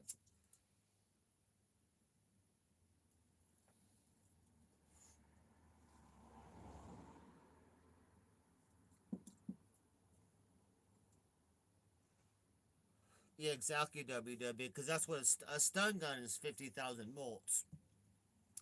The amps is what kills you, not the volts. Did you know, WW, on a telephone pole, that a telephone pole carries like 1,000,000 volts? But the amps are low, that's why the cable doesn't is only the size, you know what I mean? The cable doesn't have to be that big. If you had to run amps, then the fucking cable would have to be huge. We're fucking running a lot of amps in this RV. So the main cables in this RV, they're like $12 a foot. We have a lot of feet. We have like $300 $400 of cable. It's the same thickness as telephone cable, but that's because it fucking runs a lot of amps. We got enough amps in this RV to kill an elephant pretty fucking easily, dude. Yeah, you're right. Stun gun. I make my own stun guns too. I make stun guns out of the fly swatters that you get, the cheap little electric fly swatters. I make stun guns out of those, dude. Those ones, they fucking hurt, bro. Cause it's like a higher voltage of amps, and it just hurts bad, bro. It's not like a normal stun gun. It hurts like more like put your finger in your socket and amps. It just fucking hurts bad, bro. But tell you they can make that for $5.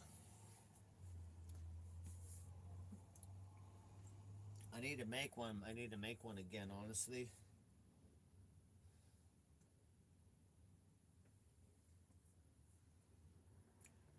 Yeah, you won't. Yeah.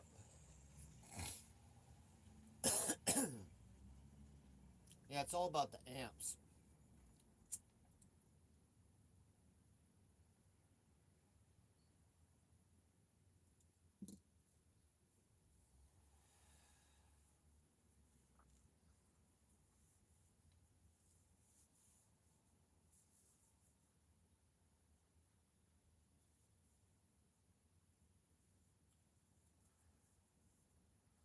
Yeah, the amps hurts. Even like 120.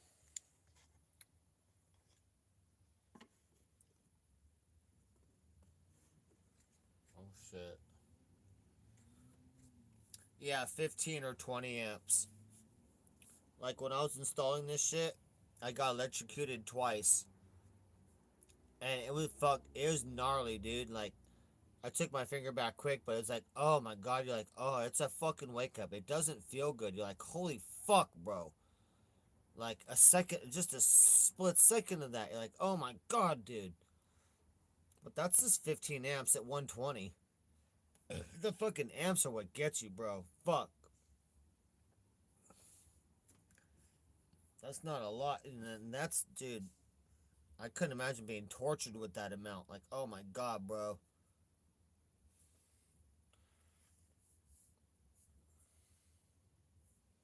Yeah, 20 amps. Yeah, I've been electrocuted by both, and both of them are horrendous. It's split second is like, oh, you got it's horrendous. Household current is horrendous to be electrocuted by. You know it real quick.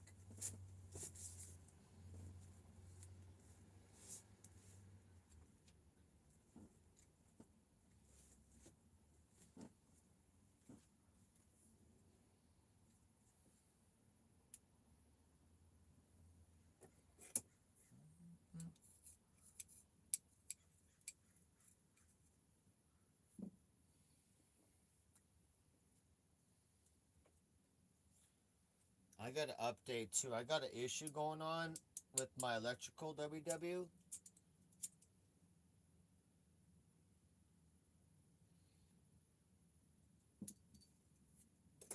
So WW, check this out. I got an issue with my electrical. So I got a modern inverter. So I got the modern energy inverter.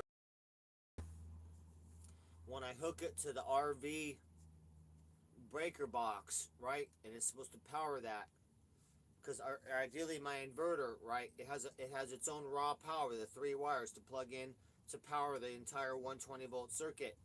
But every time it does, it says ground fault detected, and it has a yellow light that blinks and it will never power it.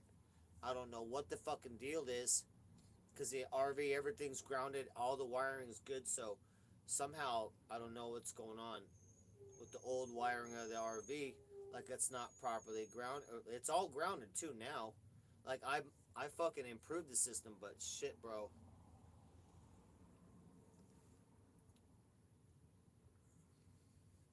We need the inverter to be able to power the circuit breaker box, so that either I run,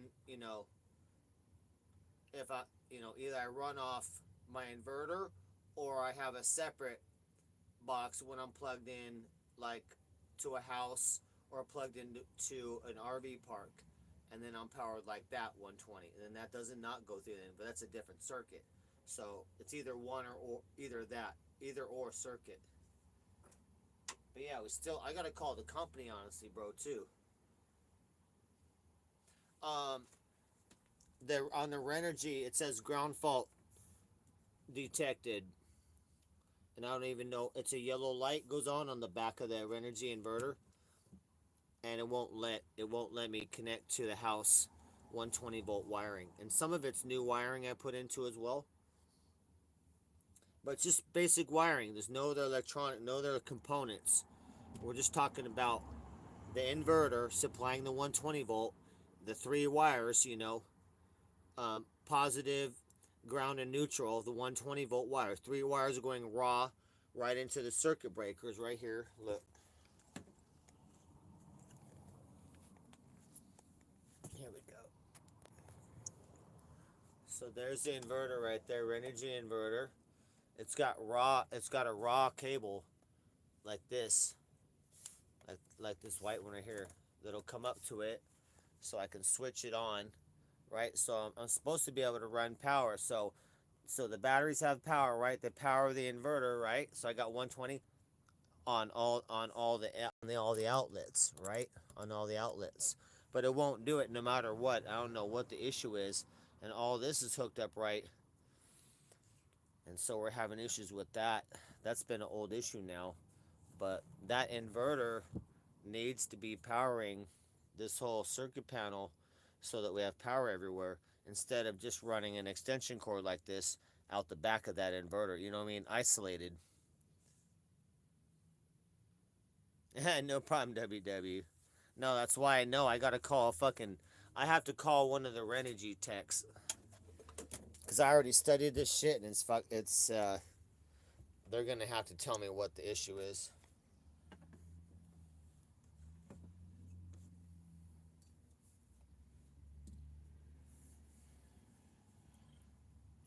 I don't know if I need it. I shouldn't need to put new, like, outlets in. I don't know.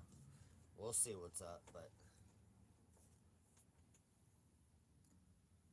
that's gonna be coming up priority.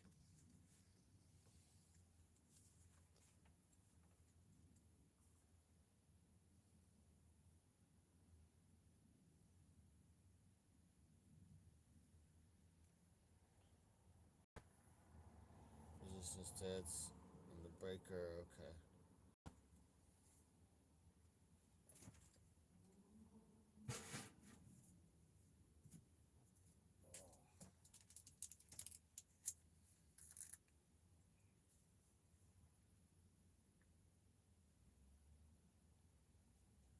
And I would do that, but guess what, WW? My brand new multimeter I only used once. Does not work now. I bought from Harbor Freight for, I don't know, it was under $10, but fucking used once, doesn't work. I couldn't even read voltage on my car battery in here. I'm like, what the fuck, bro? So I was trying to do testing today without a fucking multimeter, bro. I'm like, god damn, bro. So I had to so I brought in a headlight and hooked it up with clips so I could have a 12-volt tester. So if I had 12-volt power, the headlight would go on. But fucking bullshit, bro. Brand new multimeter. Fucking, I can't even read voltage, just basic voltage on the car battery, much less my house system I'm trying to test. I'm trying to test the voltage of the wires coming in from the solar, which should be like 30 to 40 volts. But I'm like, damn, bro, goddamn fucking China crap, bro. I know, bro. Some of it is the multimeters I've never had a problem with, but this is a new model that they got in there. But dude, I don't know if it's too late to take it back. You know what I'll do in that case? You know what you do in that case? I'll have to buy a new one, right? And then within the return time, and a couple weeks later, I'll return the other one I got that's bad, and I'll keep the new one that works, and then that one, make sure that one works. That's what I have to do, because it's past the return date.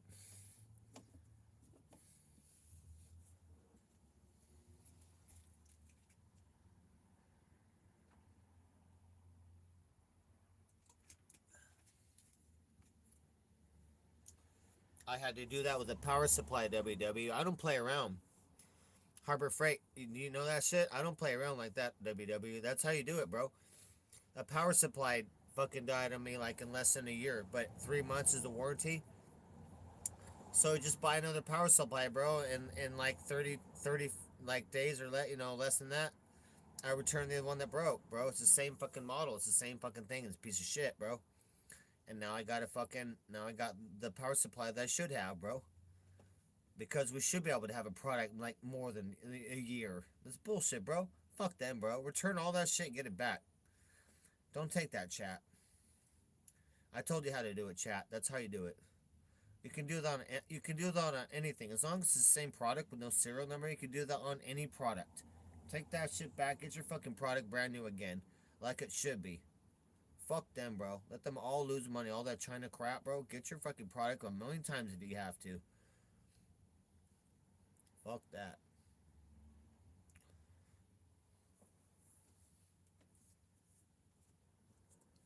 Fucking make crappy shit, bro. I'm gonna return it a million times then. Fuck you.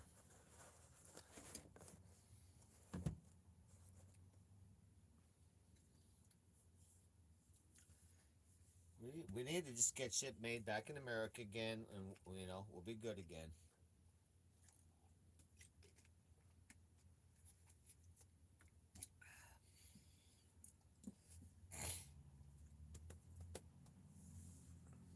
Shit, might be hamburger time.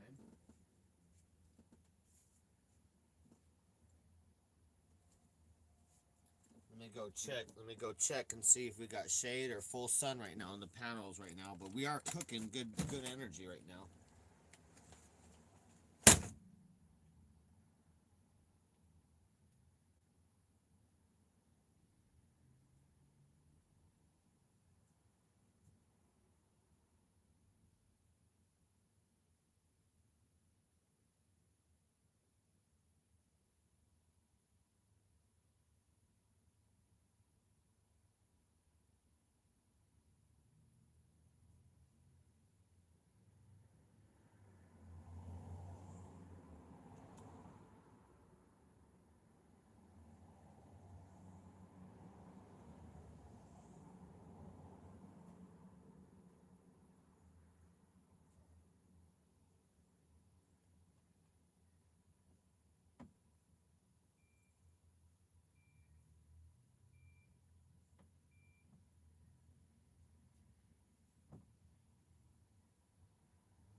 All right.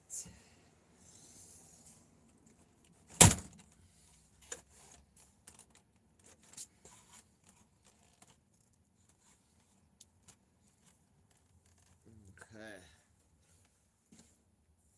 Everything locked up out there.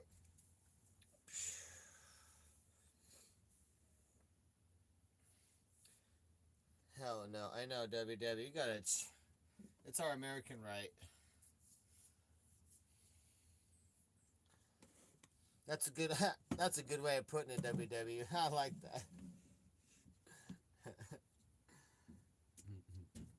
Me too. I'm scandalous. I'm gonna get my product's worth. I'm not. I don't. I'm not trying to get free shit, but I'm gonna get my product's worth. If your shit dies in less than a year, I'm gonna keep returning that shit until I get 5 years use of that, like I should be. Cause you got no warranty on it. I'm tired of that shit. Everything breaking all the time. Fuck that.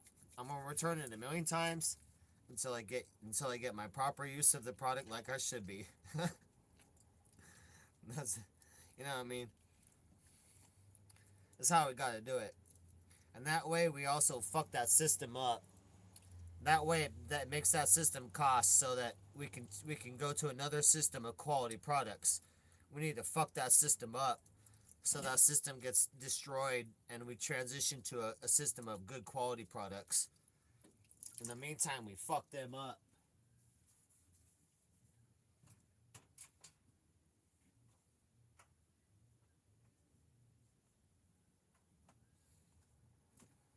This is economic war against China and their shitty products, bro. It's economic war right now, bro. That's what it is. Bro, I'll fuck China, bro.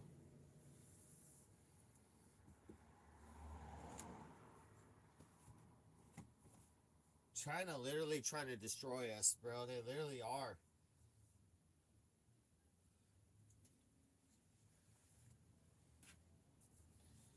Hell yeah, bro. We're gonna make it all in America. We don't need shit, bro.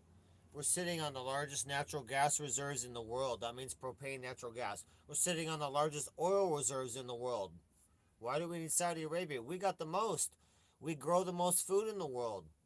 We can produce the with best products in the world, bro. We don't need any country. We need to shut the fucking border down and make everything here. We don't need nothing, dude.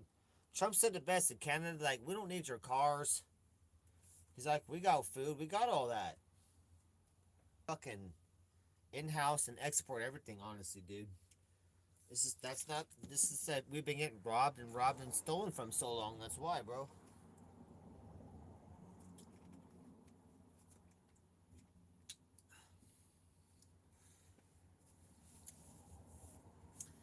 I gotta really try and be strong, about it too. It's very easy to buy cheap shit. I know it's tough, bro. I love Walmart. Walmart's not near here, but if I was there, I'd still shop at Walmart, and I hate it. So it sucks, especially if you poor living and stuff, or you gotta live on a budget. You do need stuff cheap, but man, we can get stuff that's made good and it's affordable. And we need to put people back to work, bro. Put Americans back to work and get a job. I would like a job right now, bro. Fuck, I'll be a little factory, a shovel, something made in America factory. Shit, bro. I'll do some work right now.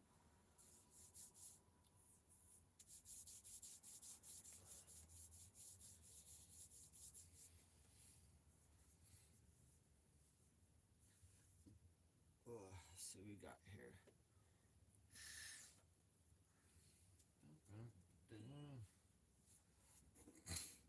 I was talking about the other day, WW, is that we should do the 50 most used products. So the 50 most used products in life, we make in America, and we make them so they last 50 years or more. Like a shovel, a rake, a broom, different items, nothing complicated like a microchip, but all the way up to a car. A car would be one of those. A lawnmower, a leaf blower, all simple 50 things that could take care of a neighborhood, a house, do all the things that we need to do there. I should make a list, honestly, when I got spare time. I'm gonna make a top 50 that would make a dramatic difference of life. Um, the product would last 50 years or more, and fuck, we could share it too as well, communal. So my idea was like this, bro. Like, if you live on a street with like 20 people, so say you got 20 houses on the street, all 20 of you don't need lawnmowers for your lawn. Like, say you all have lawns, you only need one lawnmower, one good lawnmower that works every day all the time, that's good quality. then everyone can share that lawnmower, right?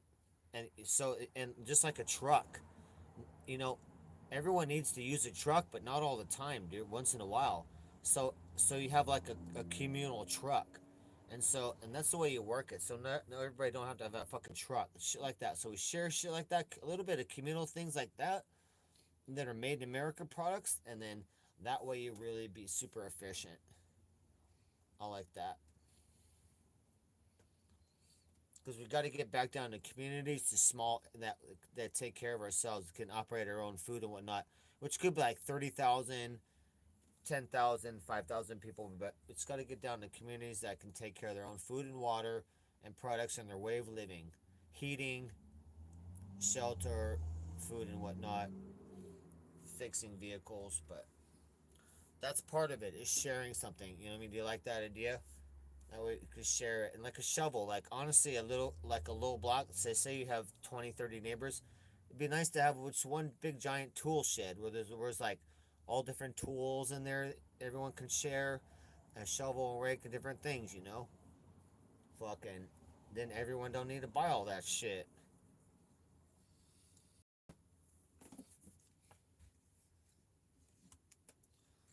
And the way that works is you got to have a good quality product. That doesn't work if you have Chinese crap. Because if you have 20, 30 people sharing one thing, it's got to be well made. And it's got to be made in America. Fuck you, China. Let's go.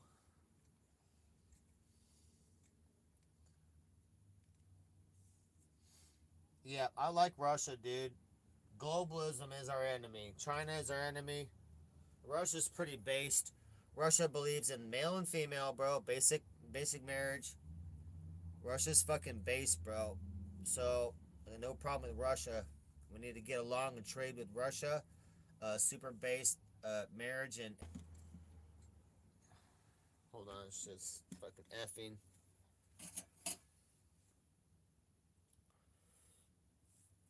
Now we're just talking about that WW. In the 50s, as a man, you could work at a good job if you're making good money. You can afford to buy the house, pay the house off pretty quick, own a car or two cars, have two kids, raise those kids, put them into college, all on one income, all on one income, and own it all, and a steady job and a retirement and all that. And the wife didn't even have to work. Then it became two people, right, to do all that. Now two people can't afford any of that. Now two people can't afford to live in a one bedroom if they're both working full time at a normal job. It's fucking insane. The cost of living's out of control. It's gone the opposite direction because with the promise of technology, things should have got better. With also the promise of, hey, as a society, we're getting smarter as we progress, right? If the 50s were good, how come the 60s, 70s, and 80s weren't better? Did we not learn more things so we can be more efficient and society's better as we work from the 50s on? Also, so two different things. As a societies, and we learn things how to be more efficient, but then also with technology. Both those two things, society and cost of living should get better and better and better as we go, but it's declined harder and harder and harder. All the food and everything's fucking toxic and fucking shitty. Everything's corrupt. Everything's a lie. Everything's stolen. Government stole fucking everything. All corrupt everywhere, bro. Food's corrupt. Red Cross corrupt. FEMA corrupt. FDA corrupt. All of it bullshit. Poison everywhere. Everything's opposite of what it should be, bro. Fuck all that shit, bro. We shut it all down. We shut it all down, bro. We shut it all down, bro. The efficiency of society is being wasted. Like, as a society, our collective work and effort, we're only getting 5% back of what we're all putting in and working, right? As this, I was trying to explain that the other day. Like, um, basically, like if you have a certain amount of people do, you get a certain amount of work, you get a certain amount of things out of that. But with the translation of government and all the bullshit, you're not getting back. The efficiency is terrible. So our society, our efficiency is probably like 10% of what it should be.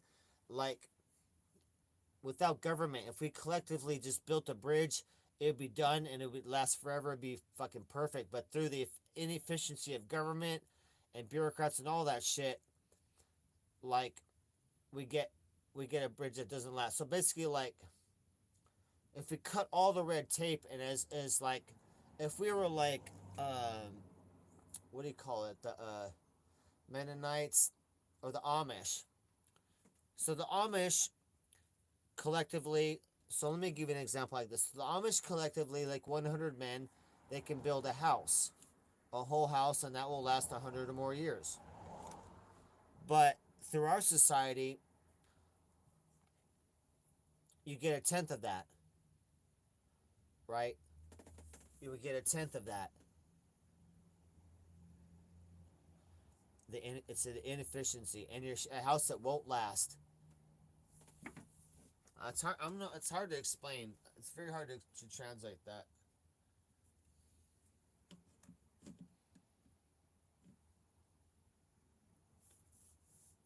So maybe, like now, so maybe now it would be 1,000 guys to make that house, but the house is shitty and breaks down after 15 years.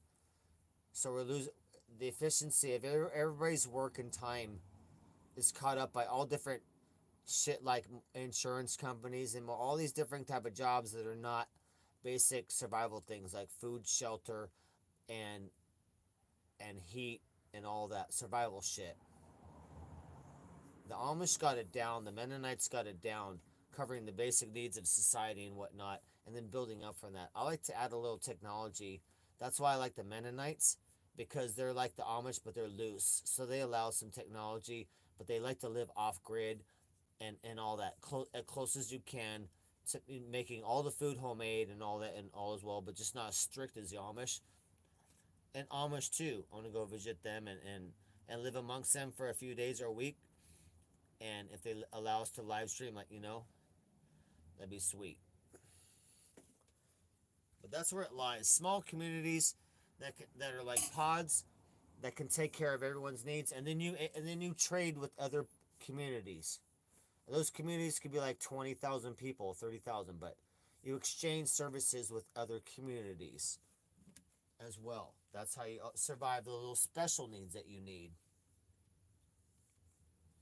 Eisenhower? Okay. I don't know much about Eisenhower.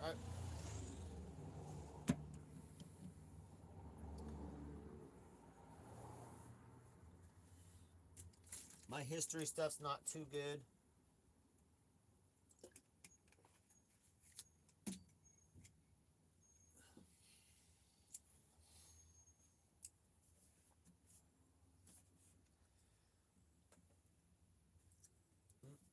But RV and in the right direction. I'm super happy, dude. Fucking right now off grid, dude. Okay. Oh, that's awesome. Hell yeah, bro. That's what I'm talking about. Real building America and being efficient. We've done it before. We've done it before, when we great projects, and they get done. It's like, it's just bad. We need to get back to that spirit. They had after they had World War II. It's just like the Second War. It's like fuck, bro. Nazis 45, 46. As they came in the 50s, is a big sigh of relief into a new world. I'd like to get back into that spirit and vibe again. That patriotism, and just made people would want good quality and just be good people, good relationships, and get back to a good, like, hopefully that divorce rate is not. Divorce rate in America is almost 90%. We got to get back to the 50s again, bro. But combine it. We need to blend it. I missed that time too. That was before my time. That was my parents' time.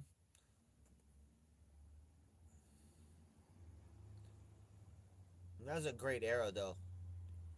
That's the greatest era of America so far. So happy out of the war, productive, America booming, and really starting all new again. People getting married and fresh in hopes. People could, like we said, cost of living. One man could afford a home, the property, to buy the home and the property, the two cars, if take care of the wife. She could go to college. He could send the kids to college, and afford all that one income and retire. All done. Those houses now, that $30,000 house is now worth $1 million now. Sometimes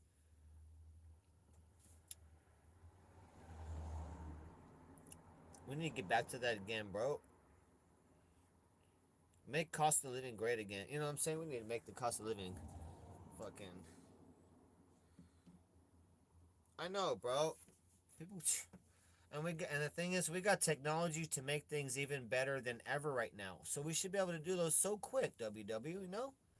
We got the best machines, the best computer technology. So why can't we knock out fucking shit that's high quality, built really good materials for cheap, and fucking knock that out shit that lasts forever, bro. We need to fucking fix shit up and we'll just keep everyone busy, bro.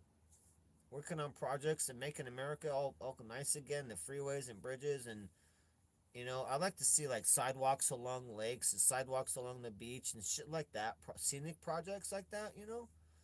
We need more scenic projects, like more bikeways and walkways around the city so you can get around like that. Like that shit's fucking makes the city awesome. There's a lot of improvements to be made.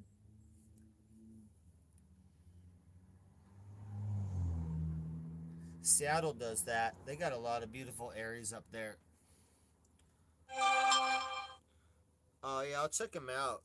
I'll do some I'm gonna check a YouTube video out on Eisenhower for you today. I'm gonna check it out so I'll learn a little bit more about what he did. I like looking at shit like that, public projects, and like how the Hoover Dam was built and things. Yeah, exactly, bro. Fresh families in America, all shiny. Cars being all made. Cars in the 50s were fucking made so good, bro. Fuck yeah, bro.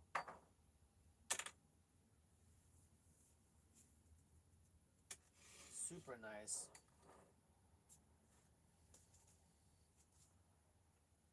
Oh shit, am I gonna eat a burger or what? I don't know what I'm gonna eat. Oh yeah, I was gonna get a slice of pizza.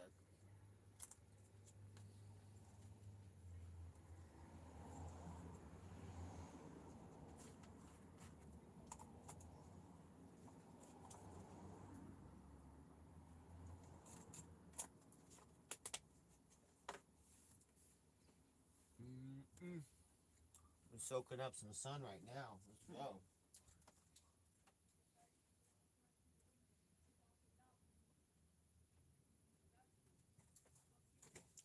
What charge do we got here? 63% on the phone. Okay. Okay. The top moon. Hated big government. Nice.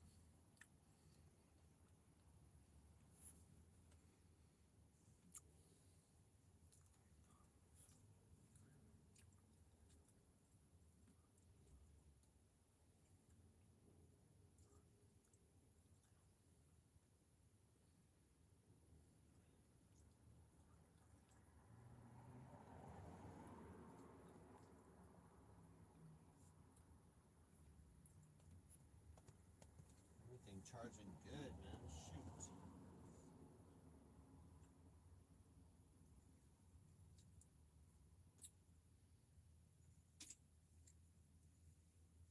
Headlight, another check. Everything good. Romeo resting good. Headlight good. I gotta put my headlight back. I gotta put my headlight back on. I had to take my headlight out to use as a tester since I had no damn. Since I had no damn. My multimeter didn't work.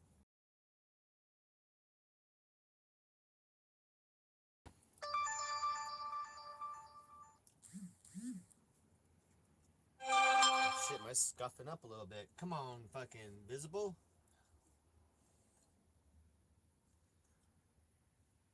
What up, Turbs? Oh, appreciate it, bro.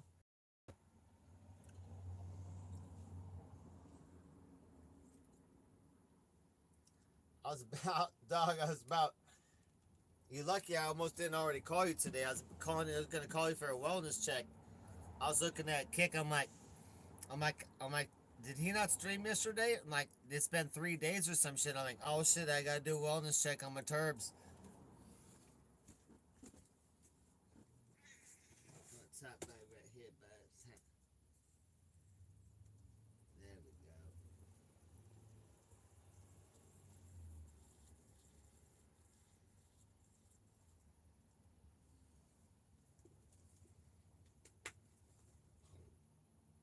Good boy. Good boy. Yeah. Yeah, good boy. Boy.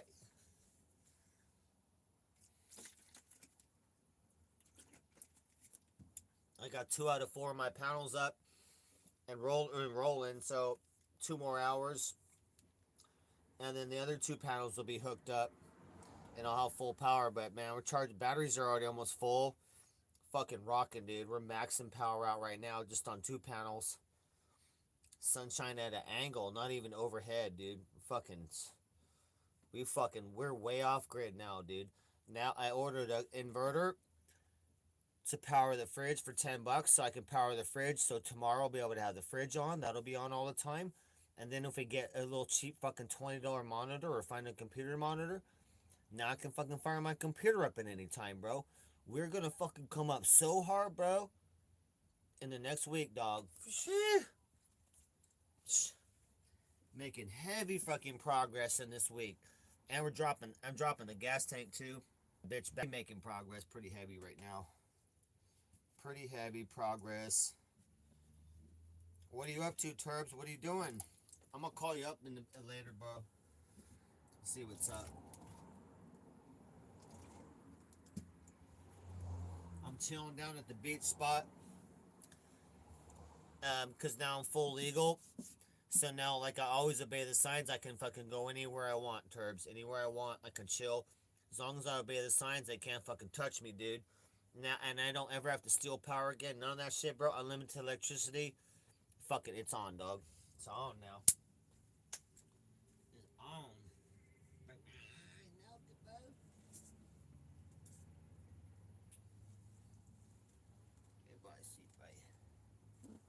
I gotta put my headlight back in before it gets dark.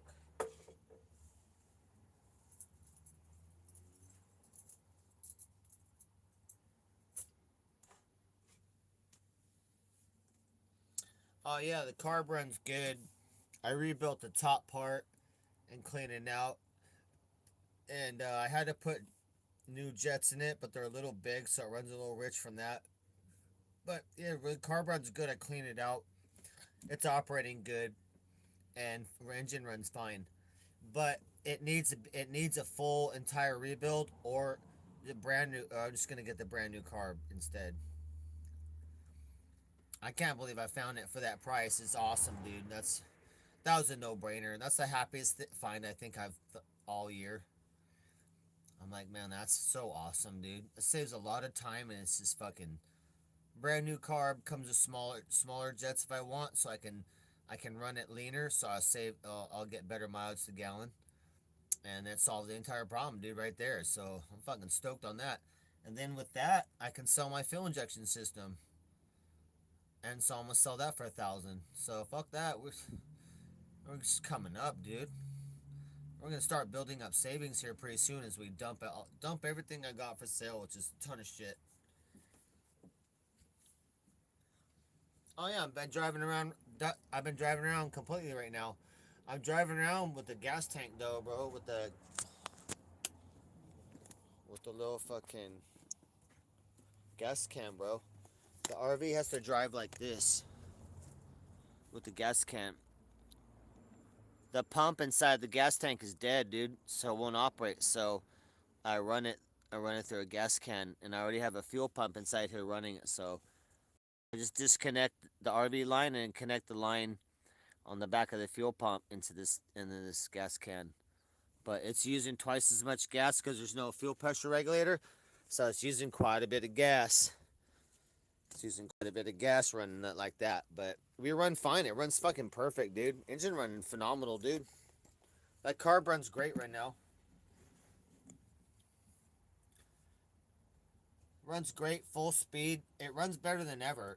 because the carb was already fucked up before. It's never been good. It sat for 15, 20 years. It was running shitty, then it kind of fixed itself. I never did anything to it but spray cleaner in it and whatnot, and it just ran good. It was fine. It wouldn't do a kick down. If you kick down on it all the way to the floor, it'd bog out, but it ran good and fine. But it's run better than it ever did, dude, honestly. But it won't, but a new carburetor is going to run significantly better and better mileage. That carb has a couple parts that need to be replaced in there too as well, so I'm very excited about, yeah, dumping that fucking carb off there and putting a brand new carb in there.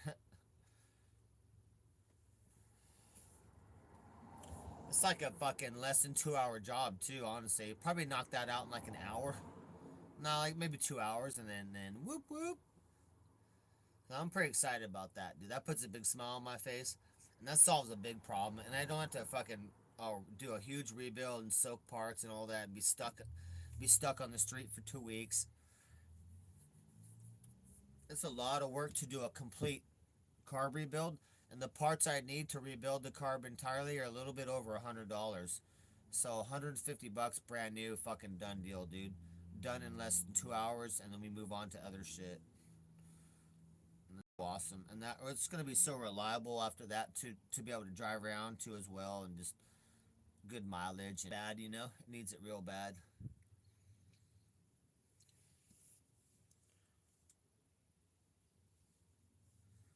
Yeah, I might. Yeah, we might go to van life.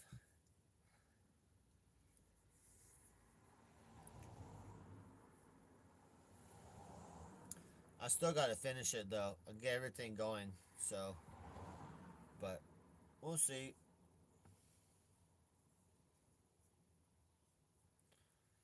Only if I travel heavy. If I'm not gonna travel that heavy, I'm keeping the RV because I don't want to live in a van. That's a small space. RV is a great amount of space to live in. Very comfortable. Very comfortable in this RV when it's not full of shit in here.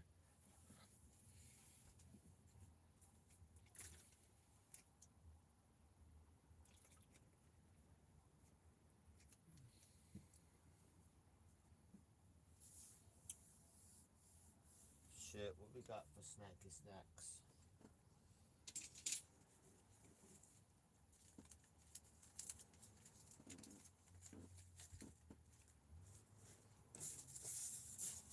Buddy, you got some sunshine, buddy. Oh, buddy, sunshines, buddy. Buddy, sunshines. Look, buddy, sunshine, buzz. Yeah, buddy, sunshine, bud. Huh, yeah. Sunshine, yeah.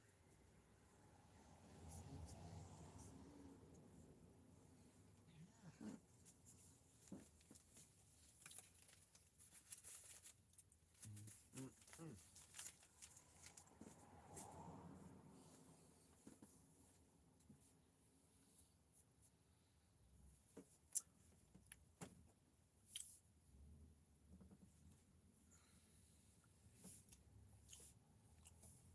I'm getting brand new. Yeah, brand new. I'm out the door. I'm done. I'm working on other projects after that. I'm done. I don't need to worry about that at all.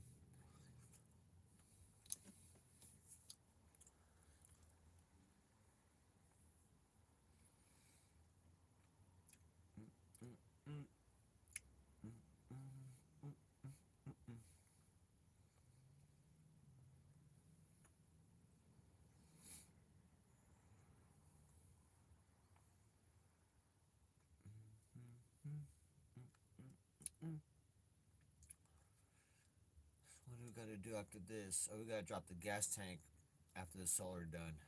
Okay.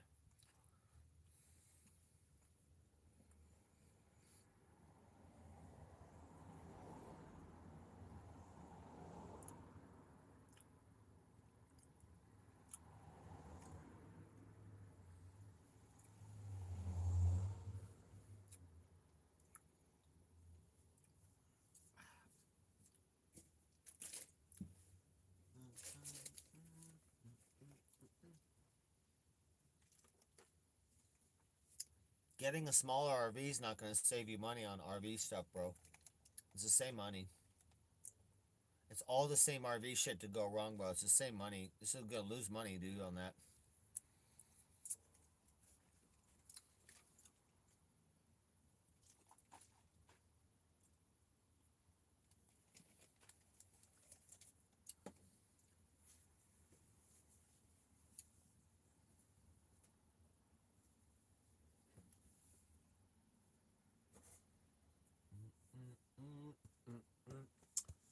Alright, I think maybe it might be hamburger time. Let's see here.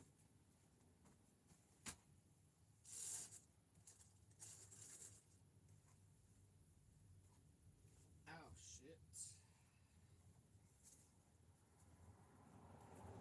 Super stoked. Super stoked. Gotta get ready to walk to the beach.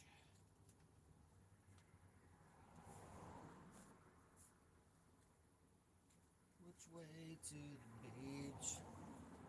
Oh shit, whoops. What happened there?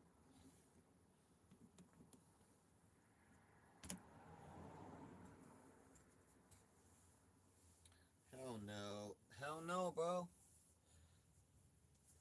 I'm not gonna be happier with less space. Hell no. What year is this? The only RV made specifically to be an RV from the ground up. I was just watching something on that. That'd be pretty badass conversion, but those are long and low, like they got independent suspension on the rear wheels too. Fucking they're ground up made to be an RV. So that'd be pretty cool. I saw one of those and been seeing those. They're pretty awesome. A pretty fun RV.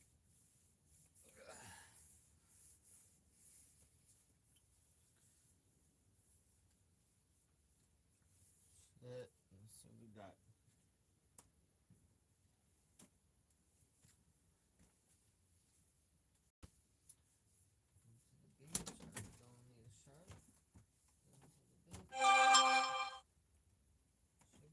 Shirts. Super Duke shirts.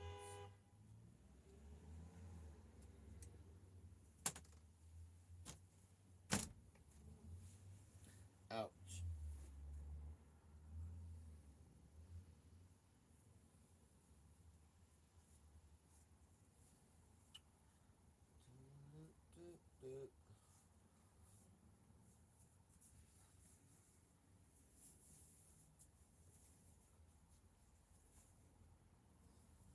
Shit, I better wrap some shit up here.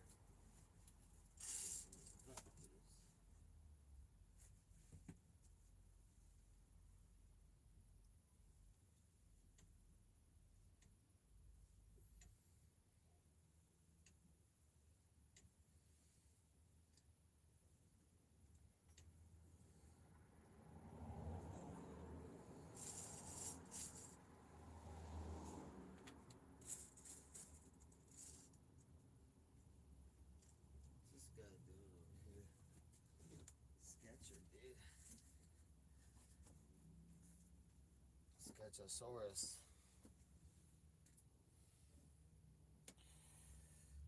Yeah, my stuff, I'm coming to the end of like things to replace. My little parts are pretty cheap. Like, I'm gonna buy 2 front brake calipers. Those are $50 each. Have the rotors turned, $20. I did all the pads already. And it's a couple more things, and all my upgrades will be done on the RV. I'm gonna do shocks all the way around. 4 new shocks, $50 each. $200 to do all new 4 shocks. A couple things like that, and then I'm gonna upgrade. I'm gonna upgrade everything, dude. It's gonna be awesome. I'm almost done. I gotta hurry up before I get any engine problem or a transmission problem, and then I want to park it, and it'll be a good home, and avoid having an engine or transmission issue because I don't want to deal with that after that.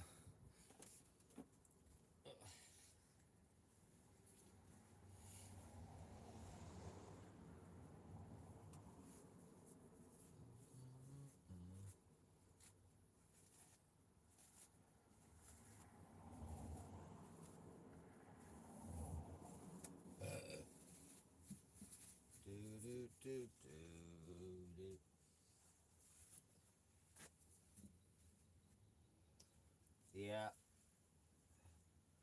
Yep, sitting destroys anything.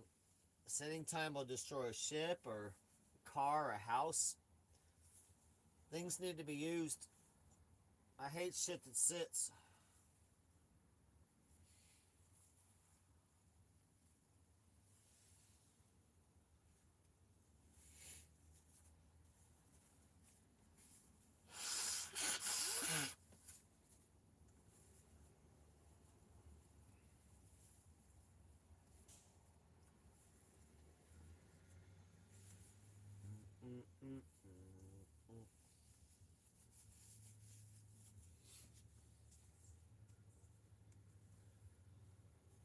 Boop, boop, boop, boop, boop. Okay, I need a jacket real quick. I'm gonna get a hamburger.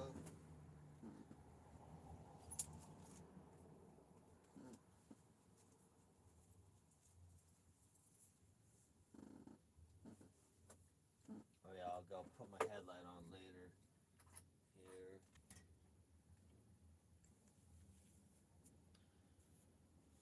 We got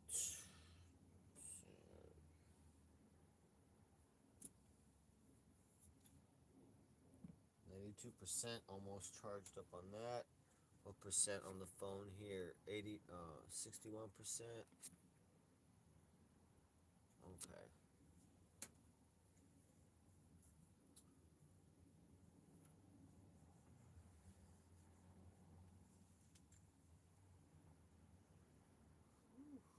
We're charged up. I can't wait to get a full day of sun tomorrow. Soak it, and then it'll be. I'm gonna have all the panels ready by the morning's sun or so. So I'll get a full day of sun tomorrow on the RV. It'd be nice.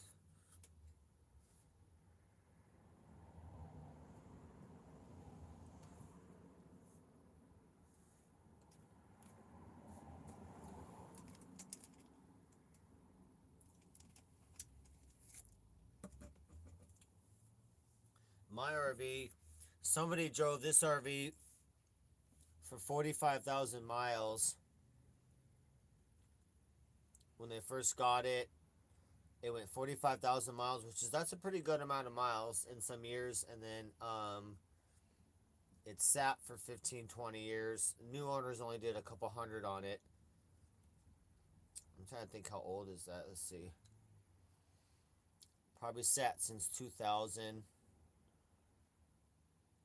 So it's a 1988. So between 1988 and maybe 2003, it about 45,000 miles, and then it pretty much sat for the rest of the time for 20 years until I touched it about almost 5 years ago. I bought it, or 4 years ago at least. I bought it.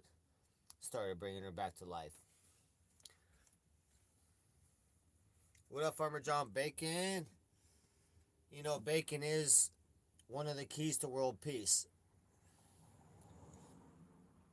If we had bacon, free bacon everywhere, the world is absolutely a happier place because you can add it to everything. Free bacon on the street. I just want fucking uh like sexy ladies walking around with plates of different types of fucking bacon, like free hot bacon is ready to go. I'm like, oh, thank you so much. I'll be walking out by the beach, free bacon, boom. On the way to work, free bacon. At the park, free bacon. You know the world would be a fucking goddamn better place. Nobody can argue with that. Only the Muslims. That's because they don't like no bacon, but that's not logic. Yeah, Farmer John, we rolling right now. We rolling right now. So we got two panels wired up and done. 2 hours away, a little more from wiring up the second two panels, bringing that power in. And here's our stats right now. We're in partial sun, but we're getting a lot of charge right now. Hold on.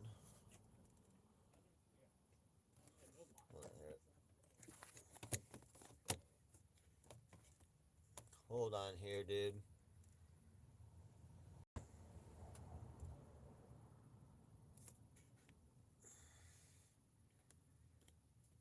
Dang it. Hold on.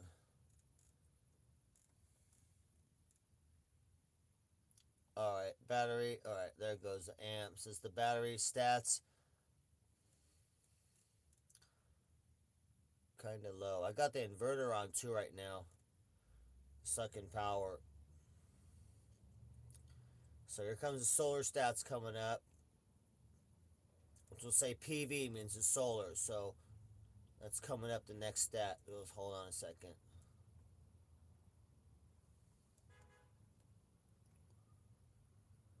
All right, solar coming in at 30 volts right now. 30 volts coming in from the solar.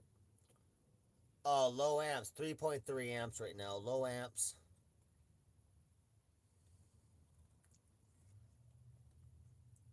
Battery at 12.4 volts and 8 amps. So that's your stats coming in. A little bit low. Sun's coming down, angle's coming down, and so it's slowing down a little bit. Hooked up. I'm gonna organize this a little better, but space it out a little bit more. But everything's all proper and up to their fucking code and stuff. Boom.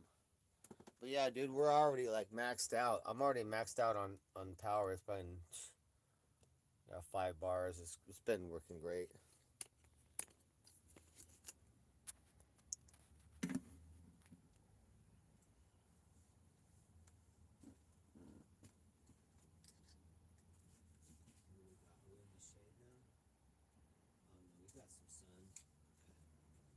Bub, yeah, you enjoying the sunshine? Romeo got a little bit of nice sunshine on him. Romeo having a good time. Yeah, I wanted to eliminate the generator altogether, you know? Not have to have a generator at all.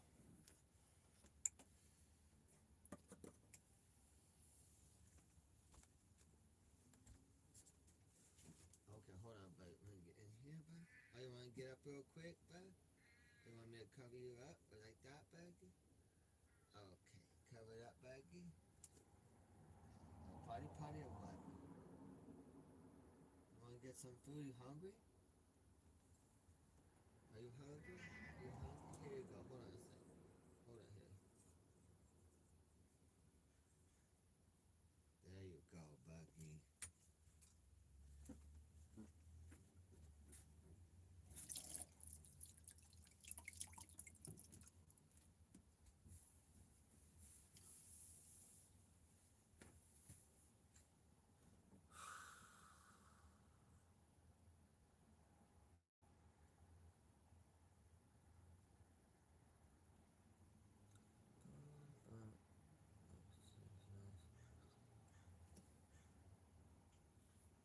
Oh, okay, Huntington Beach. I might move to Huntington Beach for a month or two.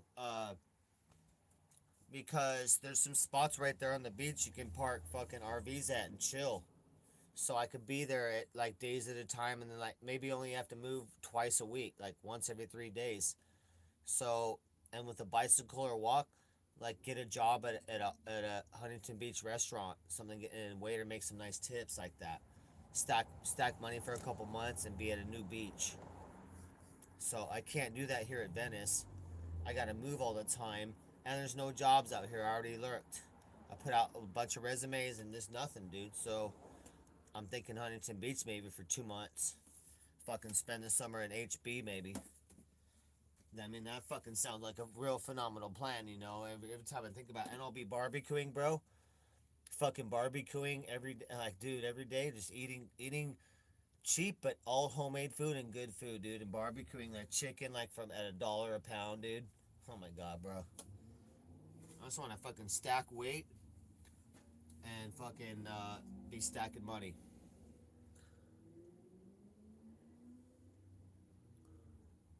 At Noggles. What's Noggles? I never heard of that. It sounds pretty good though. That sounds like a sandwich shop.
Yeah, I don't know. I never looked into studios for. I can get RV spots no problem, but I don't know about studios, and I don't know if I want to do a room for rent. I could do a room for rent, but then I have roommates, and I'd have to be indoors.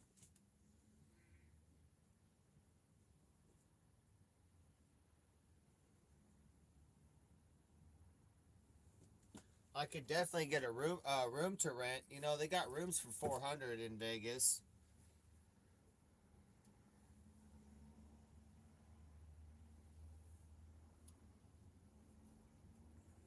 I might do that. I don't know. I'm trying to figure it out right now.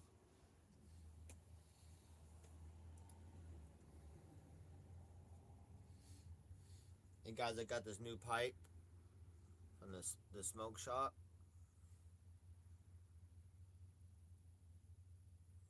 Super heavy, dude. Super heavy. Huge end on it, and like a barrel. Like when you let go of the car, psh, like psh, it fucking clears out quick. Like oh shit. But super nice, bro. $9. Fuck, are you crazy? $9, bro. I'm fucking loving it. And they kicked me down to gram a good week because they were being mean to me. And fucking, we had to talk about it. So he kicked me down a gram of weed for being mean to me. So I'm like, hell yeah. We worked it out.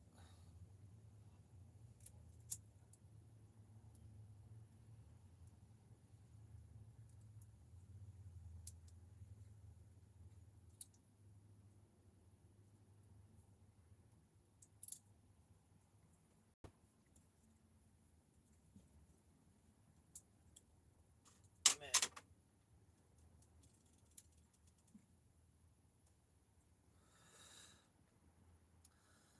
Yeah, I thought about Phoenix too. Phoenix gets real hot though too. WW. I'd have to be WW. Wouldn't I have the same situation though? Um, I'm gonna be nice to vegan. I know I've been being mean to vegan. I'm gonna lay out vegan entirely. Um, Phoenix gets too hot too. Even in an RV park, even with one AC, I don't know if I could survive in an RV park with one AC. I would need to spend $700 to buy the one AC to put on my RV, which I could if I sell shit and get that going quick. Um, but I would not. I can't rent a studio for cheap for 500 or none of that. I don't even know how cheap a RV park I could get out there, but I thought about that too. It's less temperature than Vegas. I have a potential huge job in Phoenix.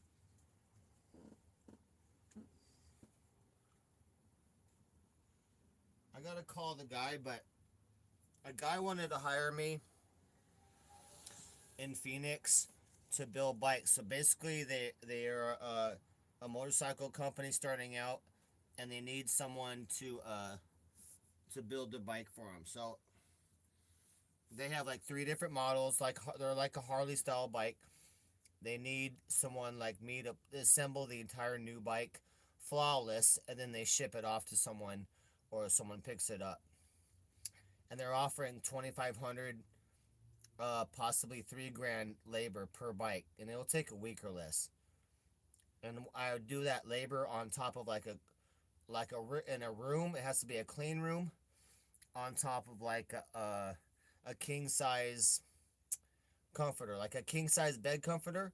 The entire bike has to be assembled like that on a beautiful, perfect, flawless comforter, soft, no scratches or nothing. These are expensive bikes and have to be perfect assembly and all that, but pretty simple because they're not to go make fucking 3,000 a week if we can do a bike a week. So we'll see.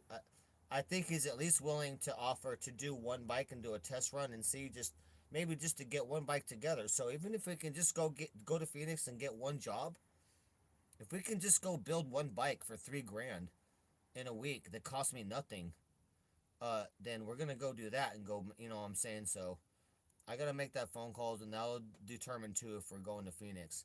If he says yes, we're going. We're immediately going to Phoenix. Like immediately. When I talk to him, if he says, "Yeah, I'm ready for you to build a bike." If I talk to him and he goes, "Yeah, I'm here in Phoenix. You can build a bike right now. I'm ready to go. I got the stuff." I'd be like, "All right, I'll be there. I'll be there tomorrow. I'll be there in 5 hours." And then we need a area to do it. We need an area to assemble the motorcycle on. So we had to figure. I can live on the street anywhere, but we need a. I'll have to figure out a place I can, a car size space or a little bigger. I can assemble a motorcycle in that's secure. So we'll figure that out. Now we're not going back to San Diego, bro. What? Few degrees warmer? Fuck that, WW. I'm only going there to build bikes, though, bro. If that's it, and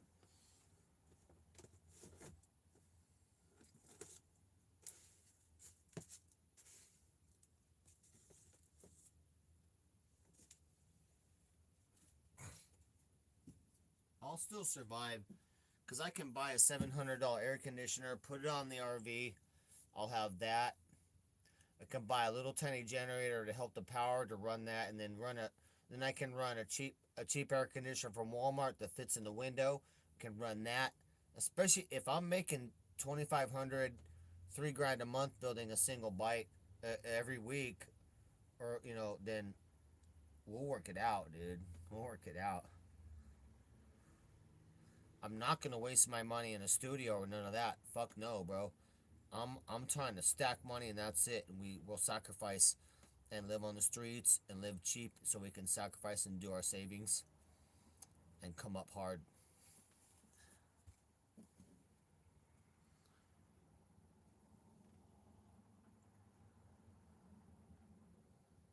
Yeah, exactly. I know. Once it gets hot, it's just fucking hot. The good thing about the solar is that I can have all my fans operating for free. So I already built in floor vents. I built in 3 floor vents for the RV to take cool air from the bottom of the RV, and then there'll be the skylight and other vents on top will pull that up. So I already devised a fucking badass venting system for the fans already to move air around. And then we'll have one very fucking badass AC right in the middle of the RV, and I think we'll be all right. I think we'll be all right.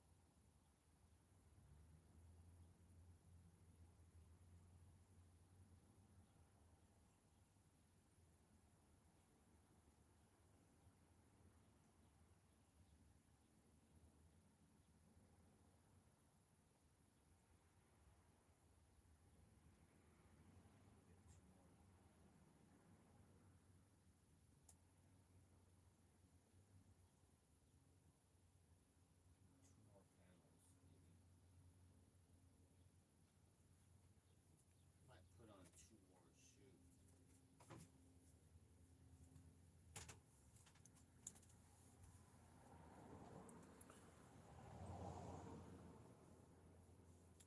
Yeah, mate. Well, I gotta keep near my mom, WW. Full, and I get a job there at a restaurant and bike there on bicycle real quick. I don't need or electric bike, but I'll have bicycle. Be easy to have. Get that cheap, and that'll be fine, dude. I'll get a nice. I'll really want to work a restaurant job. And I get food and good tips and something to do, and we're stacking money, as well as living at the beach for free at Huntington Beach.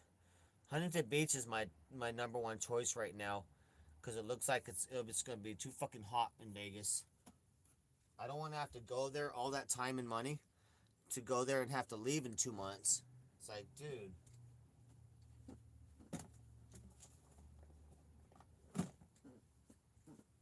what's up, Bob? Are you done, Bob? I'm gonna clean your ears a little bit. Let me clean his ears a little bit. Hold on. Oh my goodness, his dirty ears. I know. Oh, oh those dirty ears.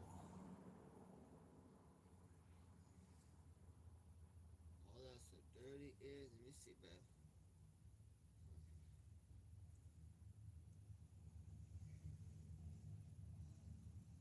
Mm-hmm. Oh my goodness, Beth.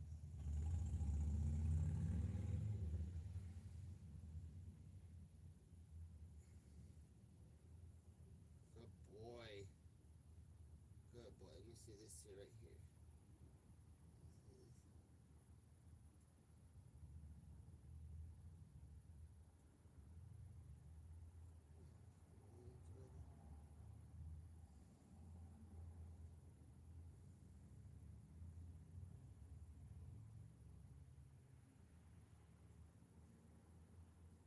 Boy, I know. I can see all the dirt in here from this right now. Oh, clean all that up.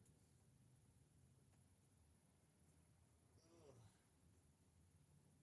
what the heck? I know. I know. It's all dirty. It's all dirty in there. Hold on, hold on, hold on. Hold on. Okay.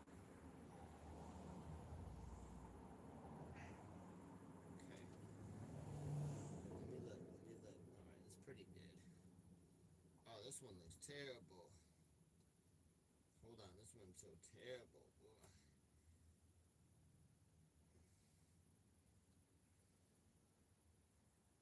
Hold on, baby. Hold on. Okay. Alright, alright. Okay, okay. I'm sorry.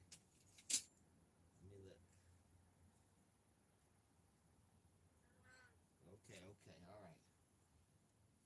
Okay, okay. Good boy. Good boy.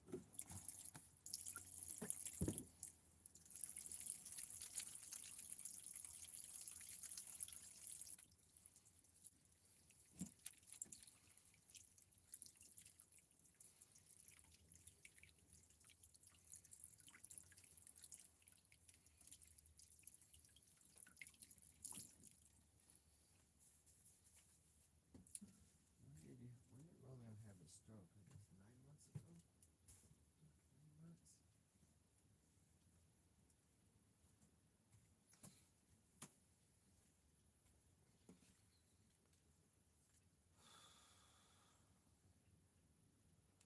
Now we need something with tips. So waiter job's good because we get minimum wage at least $16, and then we'll get tips. We want to match that per hour in tips. So if we make 16 wage, we want to make 16 an hour at least or more in tips at a restaurant, and then we'll be stacking money.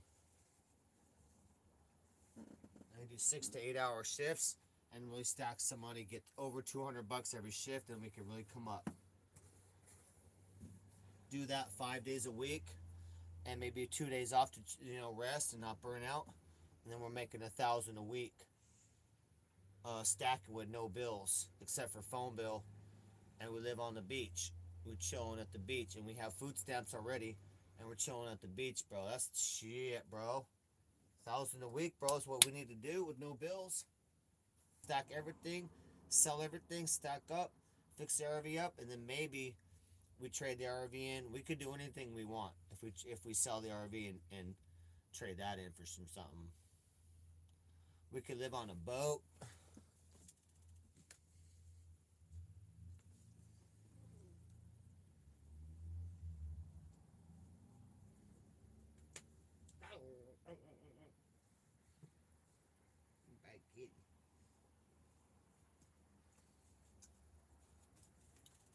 Shit, we could trade, dude. We could trade the RV for someone's old Cessna that still flies, and we'll live in the plane, dude. We'll just live in the plane, right? I'll live in the plane, the Cessna, and we just get donations so we can fly around to different places. We don't need. They get good mileage, dude. The old Cessnas. Be just cruising around, little under 200 miles an hour. A little basic Cessna 172 or less.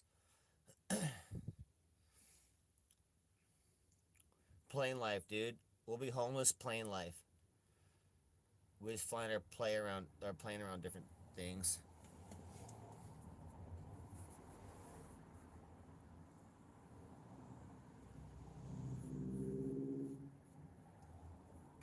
No, I think Huntington Beach is what's calling me.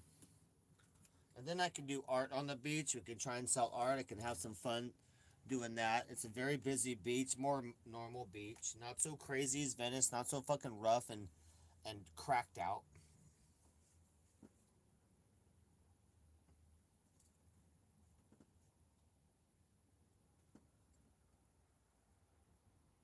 Hi, Big Bows. Hi, Big Bows. Ouch. Oh.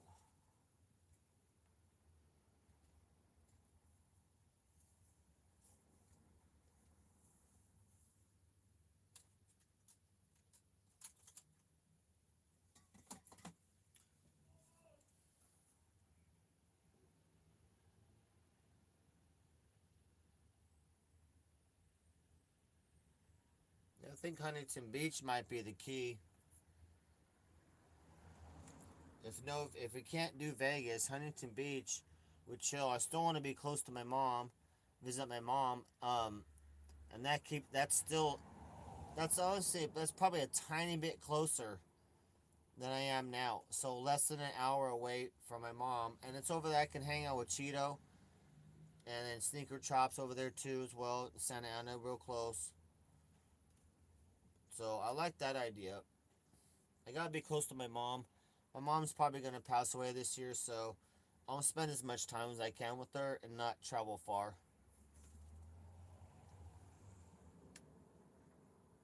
Good boy, Romy. This is my baby boy.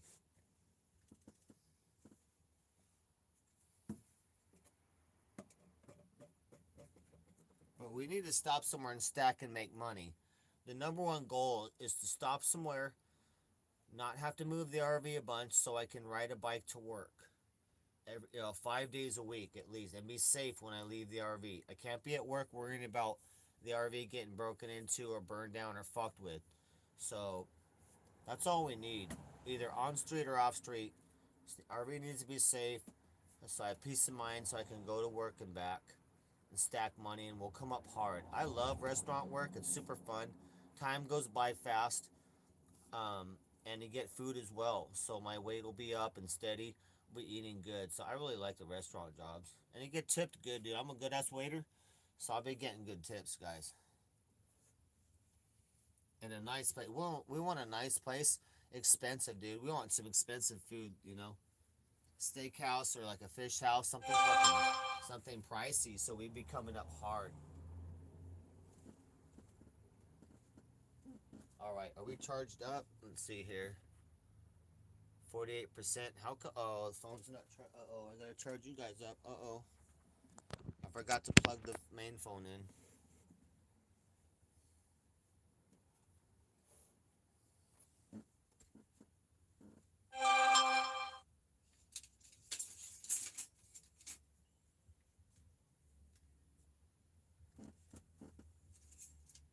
Let's see what else. We're gonna be coming up hard here. And keep fixing things. We got a lot of hope, dude. Real soon here, next week we're gonna fix a scooter so we can get that sold quick. Get that sold and out of my living room. I can't wait. Once we get that chunk of money, like probably 1,200 bucks, fuck, we can fucking. Man, it's gonna be nice, you guys. Man, we need to get some shit sold so I can get some money and really, really fucking pour through shit and take care of shit and come up hard. I'm super excited, guys.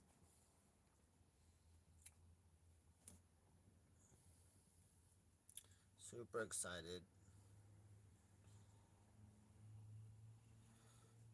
Yeah, I want to be in the desert in Peru or somewhere like where Art Bell was.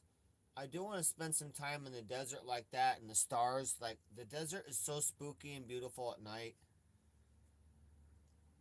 That'd be cool to live in like a month or something in the desert, RV'd up somewhere, chill.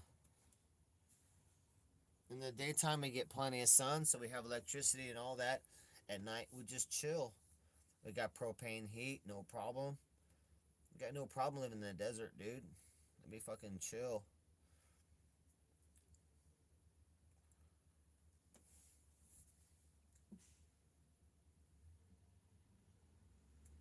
Oh no, Hung and Rebel. Uh oh.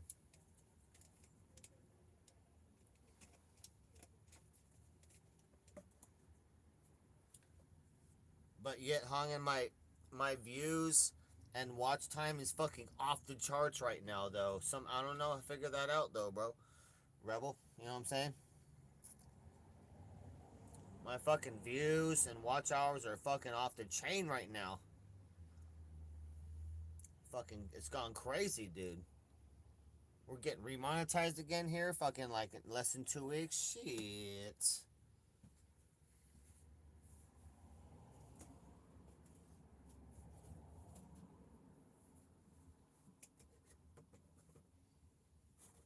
Fucking donors been fucking chipping in, making shit possible, helping out them goals and dreams. Shit, I'm fuck, bro. I think you might be on the wrong channel. Cause I don't got no complaints.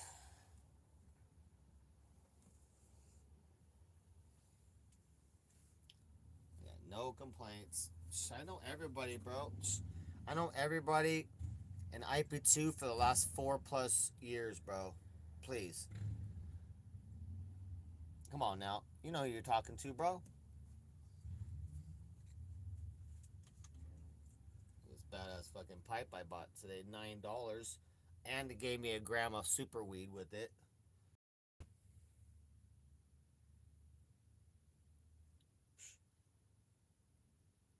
Fucking supercharged, so bad, so thick,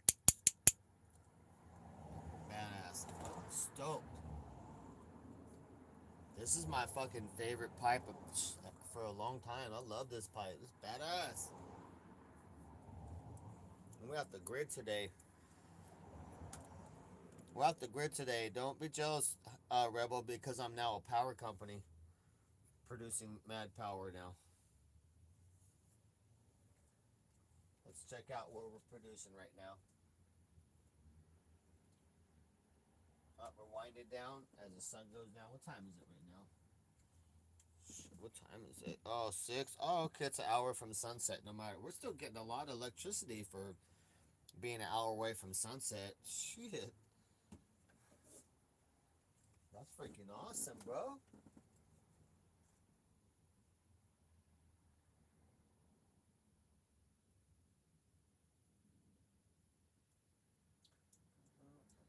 What are we getting here?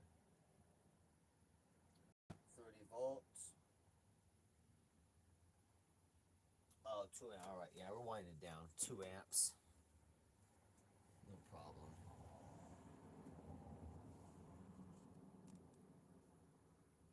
RD is live. RD. Let me think. Who's RD? RD.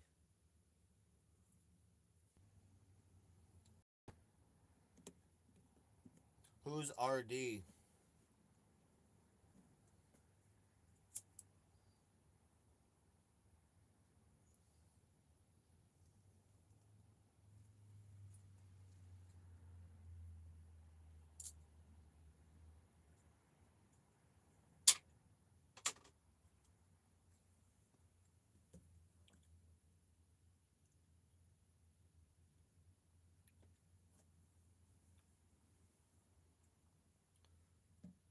Oh, okay.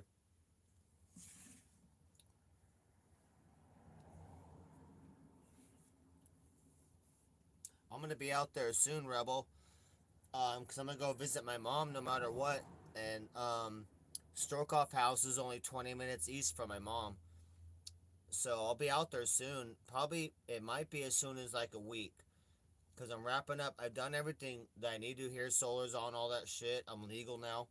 And if I'm not going to go to Vegas, I'm at least going to go visit my mom and go hang out with Stroke Off and John DeGaff for a few days. Go do some karaoke, some fun shit out there. So probably next week. What is today?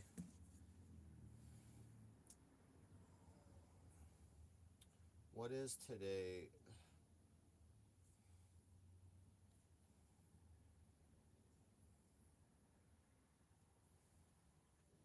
My fucking clock broke. Battery power died. I gotta get new battery in it. Okay, Tuesday the 3rd. Maybe next weekend, then probably for sure I'll be out there. We'll see real quick.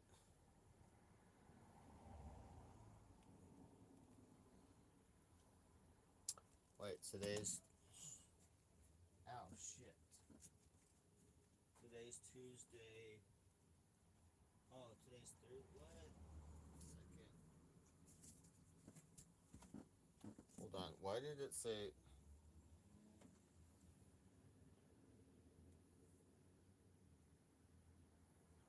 Is my calendar off on this phone?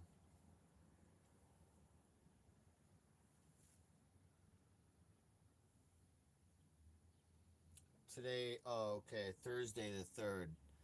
I'll be out there in a week, so maybe next Thursday. That way we got Thursday, Friday, Saturday to chill the weekend. That's perfect. So I'm gonna try and make it out there Thursday, dude.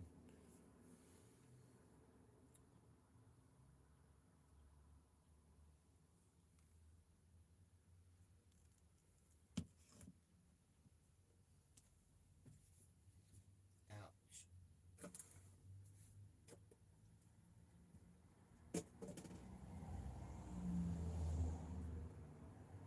4 bars. Shit, we need to charge more.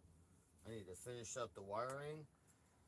So tonight, as I tool around, and in the morning, I only got 2 hours of wiring to finish the last two solar panels. Half of it's already done. They're already wired up and ready to go. So less than 2 hours of work. The other two panels, and so tomorrow, the RV will be soaking up 4 solar panels of energy all day long. It's gonna be fucking insane. And then I got an inverter coming that will power the fridge, so we'll have fridge from now on tomorrow, after tomorrow on. And then I'll be able to get a little $20 monitor, and then I'll be able to fire my computer up and I'll have my computer on anytime I want. We're coming up hard, dude.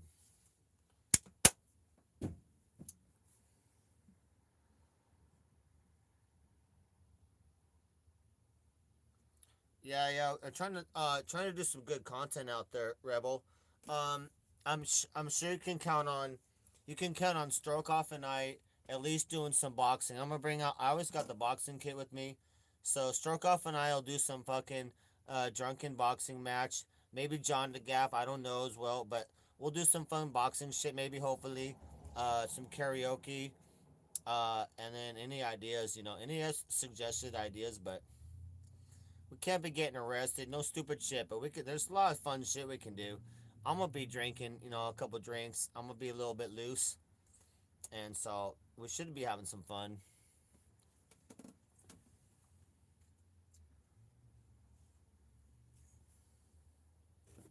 I don't agree with that. You know what I mean? Like I've talked shit about him, and he's a fuck up, but he's got his shit too. But he's always been nice. He's never fucked me over. He's a good person to hang out with, and he's a rough though. He's a rough fucking character, and but I like Mike. He's got a good heart, and I stand by him like that. But I definitely don't agree with a lot of it with drinking and driving. There's decisions like that. You know what I mean? If I care for him, bro, and he's my buddy, I'm gonna stand by him and I'll pray for him and always wish the best for him all the time. And if I'm around him, I'll protect him, make sure he don't get in trouble, and make sure he don't get beat up and get in trouble or get arrested. That's usually my job around the streamers is to keep control, maintain, so people don't get beat up or arrested. That's my job, and I am successful at that all the time. Streamers be in good shape if I'm around on security detail and just have a drink or two, just a little drinky two or poo.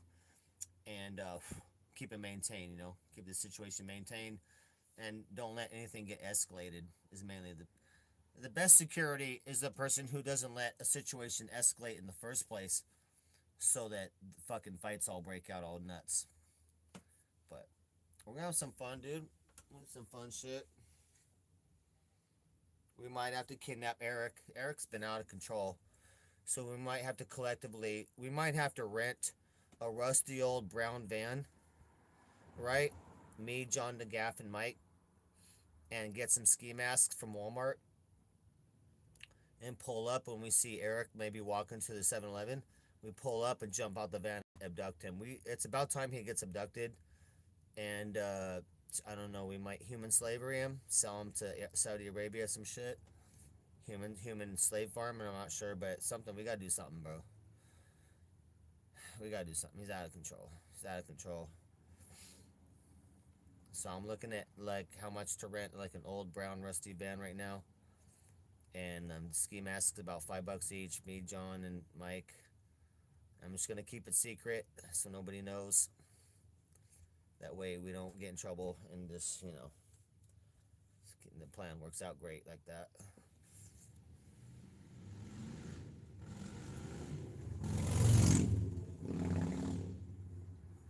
Look, is it really? I'm just gonna say this: is it really kidnapping if the person has fun afterwards? Right? You know what I mean? If we really think about it, is it really kidnapping if after that time, and it may be days, if they eventually have fun, is it really kidnapping at that point, or is it just, a good time with the buddies? You know what I mean? It's just a good time with the buddies. Having a few days, have fun.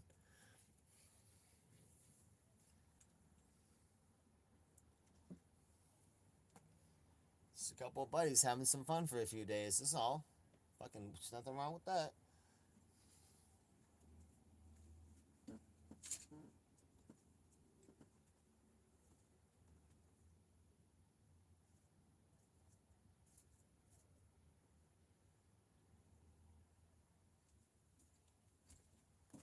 Fucking gonna run.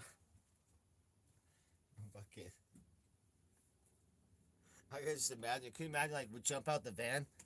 Eric's walking. He probably, like, Eric might have the stream, but he don't stream outside, but at least he might have something in one hand, the other. I'm just gonna walk up and go straight for the legs. I'm gonna, like, potato sack, put him over my shoulder like a little leprechaun. And we grab him and throw him back in the van real quick and shut the door real quick and wheels peel out and we're out. Quick out the neighborhood. Nobody will know, bro. Nobody will know. It's a fucking solid plan. You just need to know. Keep us posted when he's on his way to 7-Eleven. And that way, then we got him. We got him. If we speak Spanish, maybe he won't even know. I'm like, no, senor, you kidnapped me now. So I'm gonna speak Spanish so nobody knows. So we'll have Mike and John DeGaff both speak Spanish. We'll all be speaking Spanish. Fucking no way, dude. Nobody's gonna even know. We're gonna say we're cartel, maybe abducted for. So I'm gonna know. We'll figure a reason. We heard about him. We kidnapped him now. We'll figure it out. Good story. All in Spanish. Maybe we get those old Mexican wrestler masks. You know what I mean? What do you call those? I forget. That's what we need, dude. No, okay. Forget the ski masks. We all have Mexican wrestling masks and the full outfit, the Speedo and all the shit, bro. We each have magic outfits. We each have different characters and a fucking Mexican wrestling mask. And we all jump out, and then we grab Eric like a potato sack leprechaun, throw him over the shoulder, back into the RV, slam the door, wheels peel out, and then we figure out after that. Maybe we go straight to a Mexican wrestling event where Eric is thrown into the ring as one of two people that can tag team back in and out, but he's instantly in the ring and in the match instantly ready to go, and then we live stream that. But he's got a partner. One of us will tag team, but not for a while. We'll be on the side going, Senor, go, my friend, go, good luck. But we won't let him slap the hand. He's gonna have to be in there for a while. We'll be on the side rooting for him though, for sure. We just gotta think of a good like wrestling name for Eric and a mask that fits him. You know.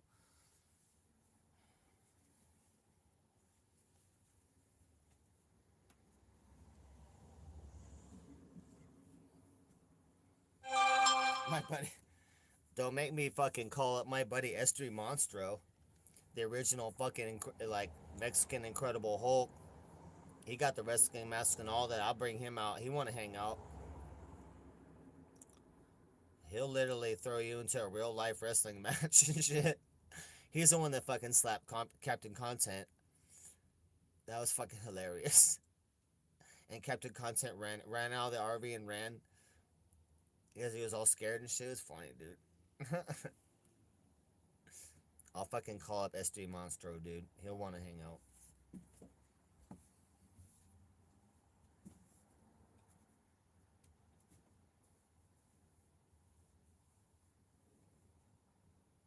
SD Monstro, he's a good guy. I like him. He's off the wall, but he's a good guy. Got a good heart. I hung out with him a couple times. I've been pretty drunk around him too as well, and he's always been and super cool, you know. And so I like that, you know what I mean. Tested sober and tested also drunk. I've been pretty drunk, really rare. One of only 2 times I was drunk, really, in IP2 shit, and Monstro was one of them. When Captain Content blacked the fuck out, and I was like on 8 shots. I was annihilated, dude. Couple beers and like no, I had like 3 beers and 6 shots or 7 shots. Oh my god, dude! In 2 hours, oh, I was annihilated.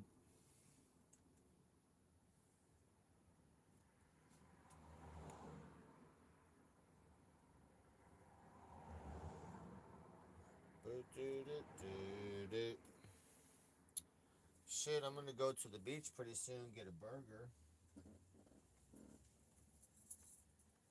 Let's see. I'll need a jacket. Solar's running, winding down for the day. So I'll probably cover it up. Make sure everything's safe. Nothing in there funky. Okay, everything hooked up perfect.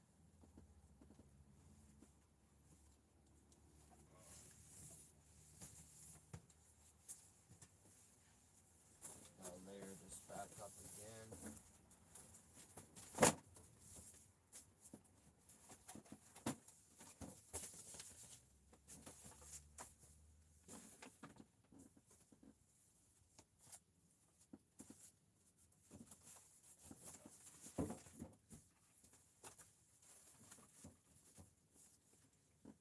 Oh shit, my fucking knee hurt bad. Woo.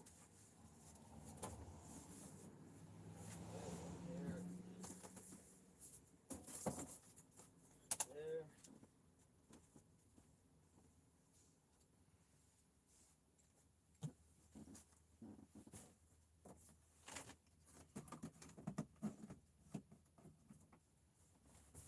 Go. Electronics nice and secure, looking good. Nice. We gotta get all back to normal now. Simple.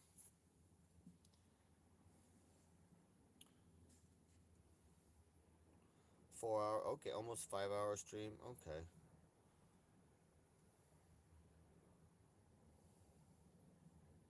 Probably end here, then go get my sandwich or my hamburger, cheeseburger.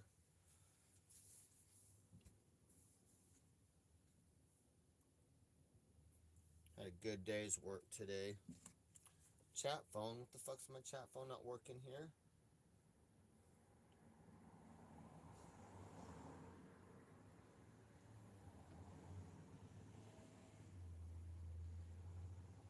I watched The Thing last night. Such a good movie. I've seen that many times. It's an old classic movie by John Carpenter.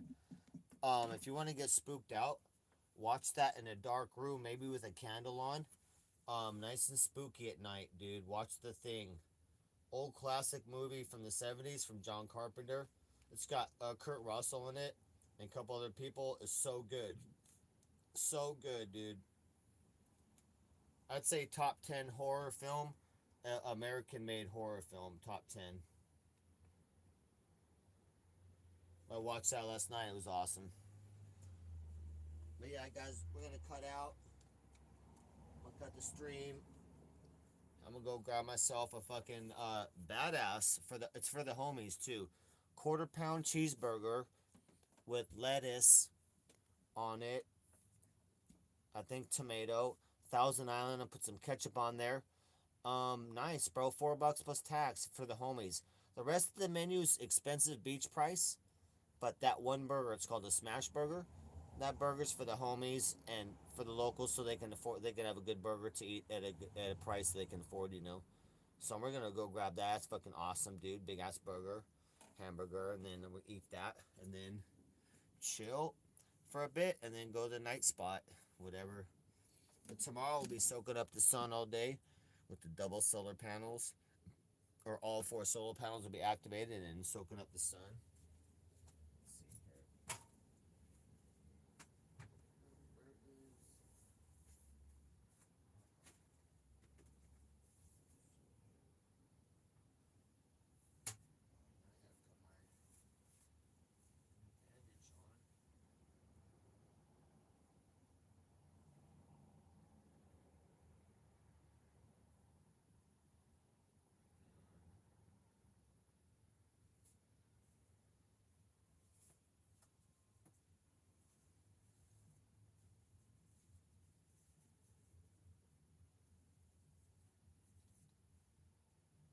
Oh wait, no, maybe we might go get a slice of pizza.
added yeast to the septic system, which is a new thing I learned from one of the viewers. I think that was Victoria J.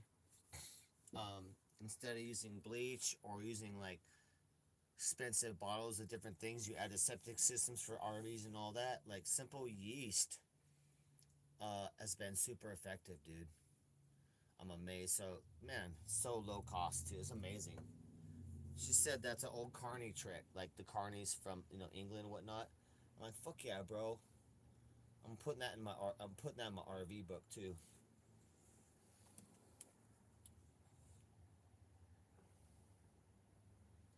All right, guys, we're out of here. Have a great night. I'll see you guys tomorrow, where we will be double the power solar company we are today.